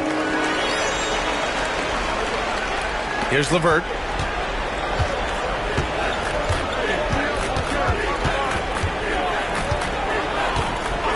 Cunningham outside. Picked by Reed. Cunningham against Thompson. Just 5 on the clock. Launches a 3. He's off on that one. The Mavericks lead by 18. To the inside. Oh, a great 1-2 punch. Beautiful pass and a nasty jam. Well, you can see why he's a go-to guy for them. They trust in his ability to shoulder the offensive load. Here's Holland. Middleton covering. LeVert, a screen on Thompson. Here's Cunningham. A rebound by Klay Thompson. Yeah, I'm not sure that's the look they want. It's tough work in the mid-range area. And stolen by Cunningham. Pass to Stewart. There's the triple. The shot's good on the assist by Cunningham. Stewart's gotten himself on the board with a 3 there. Yeah, talking about Stewart, he's really increased his three-point attempts. Back to Thompson. And Cunningham pulls it down. Cunningham's got his 8th rebound here tonight. Here's Holland. Stewart, a screen on Middleton. Here's Holland. And the rebound goes to Dallas. Gafford's got rebound number 8 now. Middleton from the outside. The Pistons clear it. Yeah, and they hold the lead in spite of his cold shooting night. He has not been able to get it going. Pass to Holland. Kicks it out to Cunningham.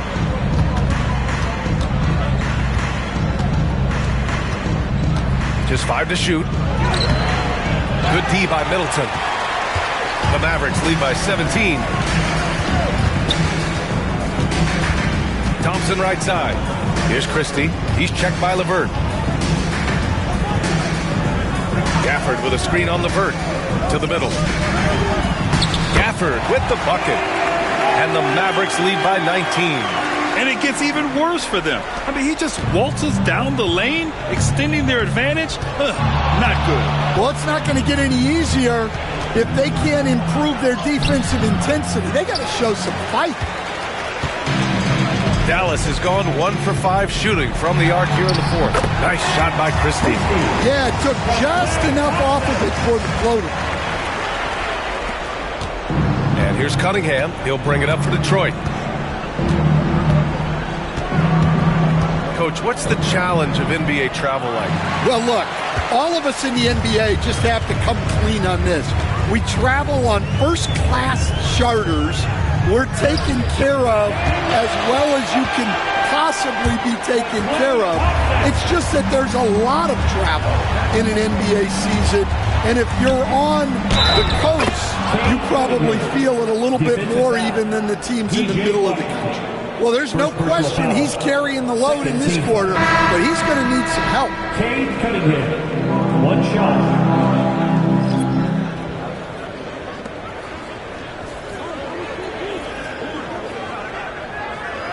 Mind the lanes. Mind the lanes. One shot.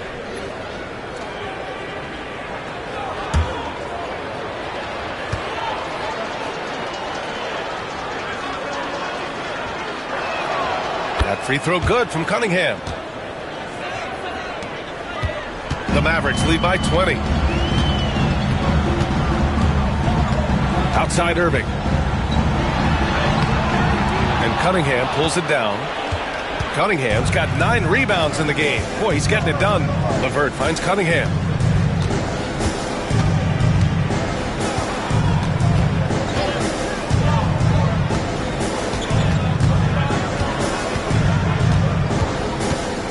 Fader on the way.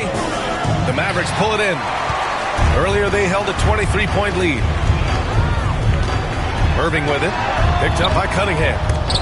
Won't see him miss that one too many times. Yeah, it was a great look. Sometimes they don't fall. You've just got to keep taking great shots. And what a read there from Cunningham, showing he has vision and timing with his passes. Middleton passes to Irving. Three-pointer, no good. And even after airtight defense like that, you still just expect him to hit those kind of shots. LeVert with the ball. Down low. Here's Duren. And the dunk by Duren. That is what they want from Duren. Spike it, young fella. Outside Irving. Puts it up from 12. Tipped. He is really scuffling this quarter offensively. Perhaps a little frustration setting in. They grab their own miss. And here's Thompson for 3. That shot is off. The Mavericks lead by 16. Here's Christie. And you can count it. He'll go to the line with a chance at a 3-point play. And another great assist. The offense is really clicking now. Shooting.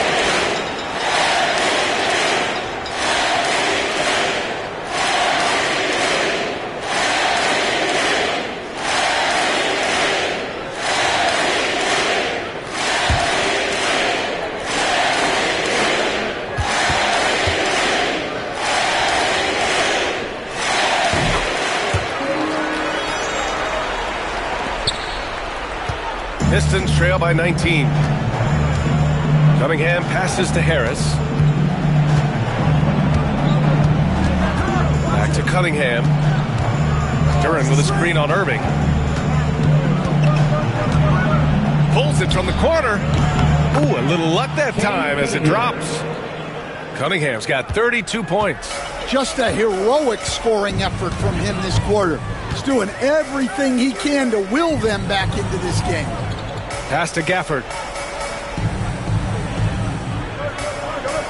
Here's Battiston. Lets it go from deep. Gets the 3-ball to go. Battiston's got 33 points. The defense was just nowhere to be found, and because of that, he adds to their lead. Yeah, look, the truth is, he doesn't need much space anyway. But that one was too easy. And J.B. Bickerstaff decides to call timeout. He wants to make sure they're purposeful with the game plan.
present our New Balance Player of the Game.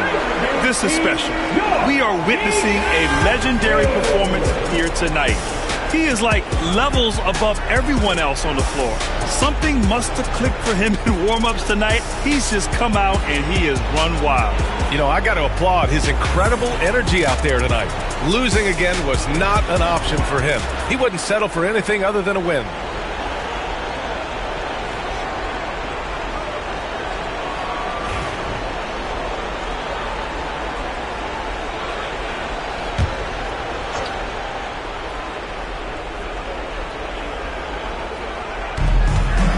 Here's Duren. And the dunk by Duren. Each year, it feels like Harris becomes more and more versatile. He's really working to get others involved. Pass to Battiswan. 1:50 left in the fourth. Irving against Cunningham. And stolen by Cunningham. And the Pistons pushing it up now. Thompson's shot is off. Cunningham against Irving. Will stand the minimum games threshold for postseason awards. It seems to be working as a motivator. Well, especially, Brian, because those awards can impact player contracts. So that benchmark, 65 games, about 80% of the schedule, that's a bar that players are looking to surpass. Do you like the 65 games, or would you like to see a different number? I mean, I think it's great. If anything, I'd like to see it higher. There's Cunningham with a three. Christie with a rebound. They've done a great job of moving the ball tonight. Yeah, B.A., keeping everybody involved keeps everyone engaged. And the distance between the point totals for these teams tells the whole story. Just a fantastic effort, and you have to give it up for the Mavericks. Well, they were focused on being productive at the arc tonight. And it ended up paying off big time. Just an overwhelming performance. And this result tonight, it gets them to 44 wins on the year. And against a non-conference opponent, you really want to win the first one. But go into the next one knowing how to beat this team for sure. And it was a reliably solid performance from one of their key guys. A tremendous game for the baddest one. And I love his composure. He didn't try to do too much or force things, but he was ready to take advantage of every opening the defense gave him. 4 on the clock. Here's Middleton. LeVert with a rebound.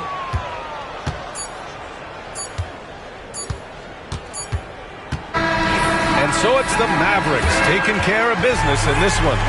Boy, they were something special to watch tonight, and the crowd loving every second of it. It's always a great feeling when you play this well for your fans. This team really showed what it's capable of. All right, Allie's ready to go. She's courtside. Hey, Allie.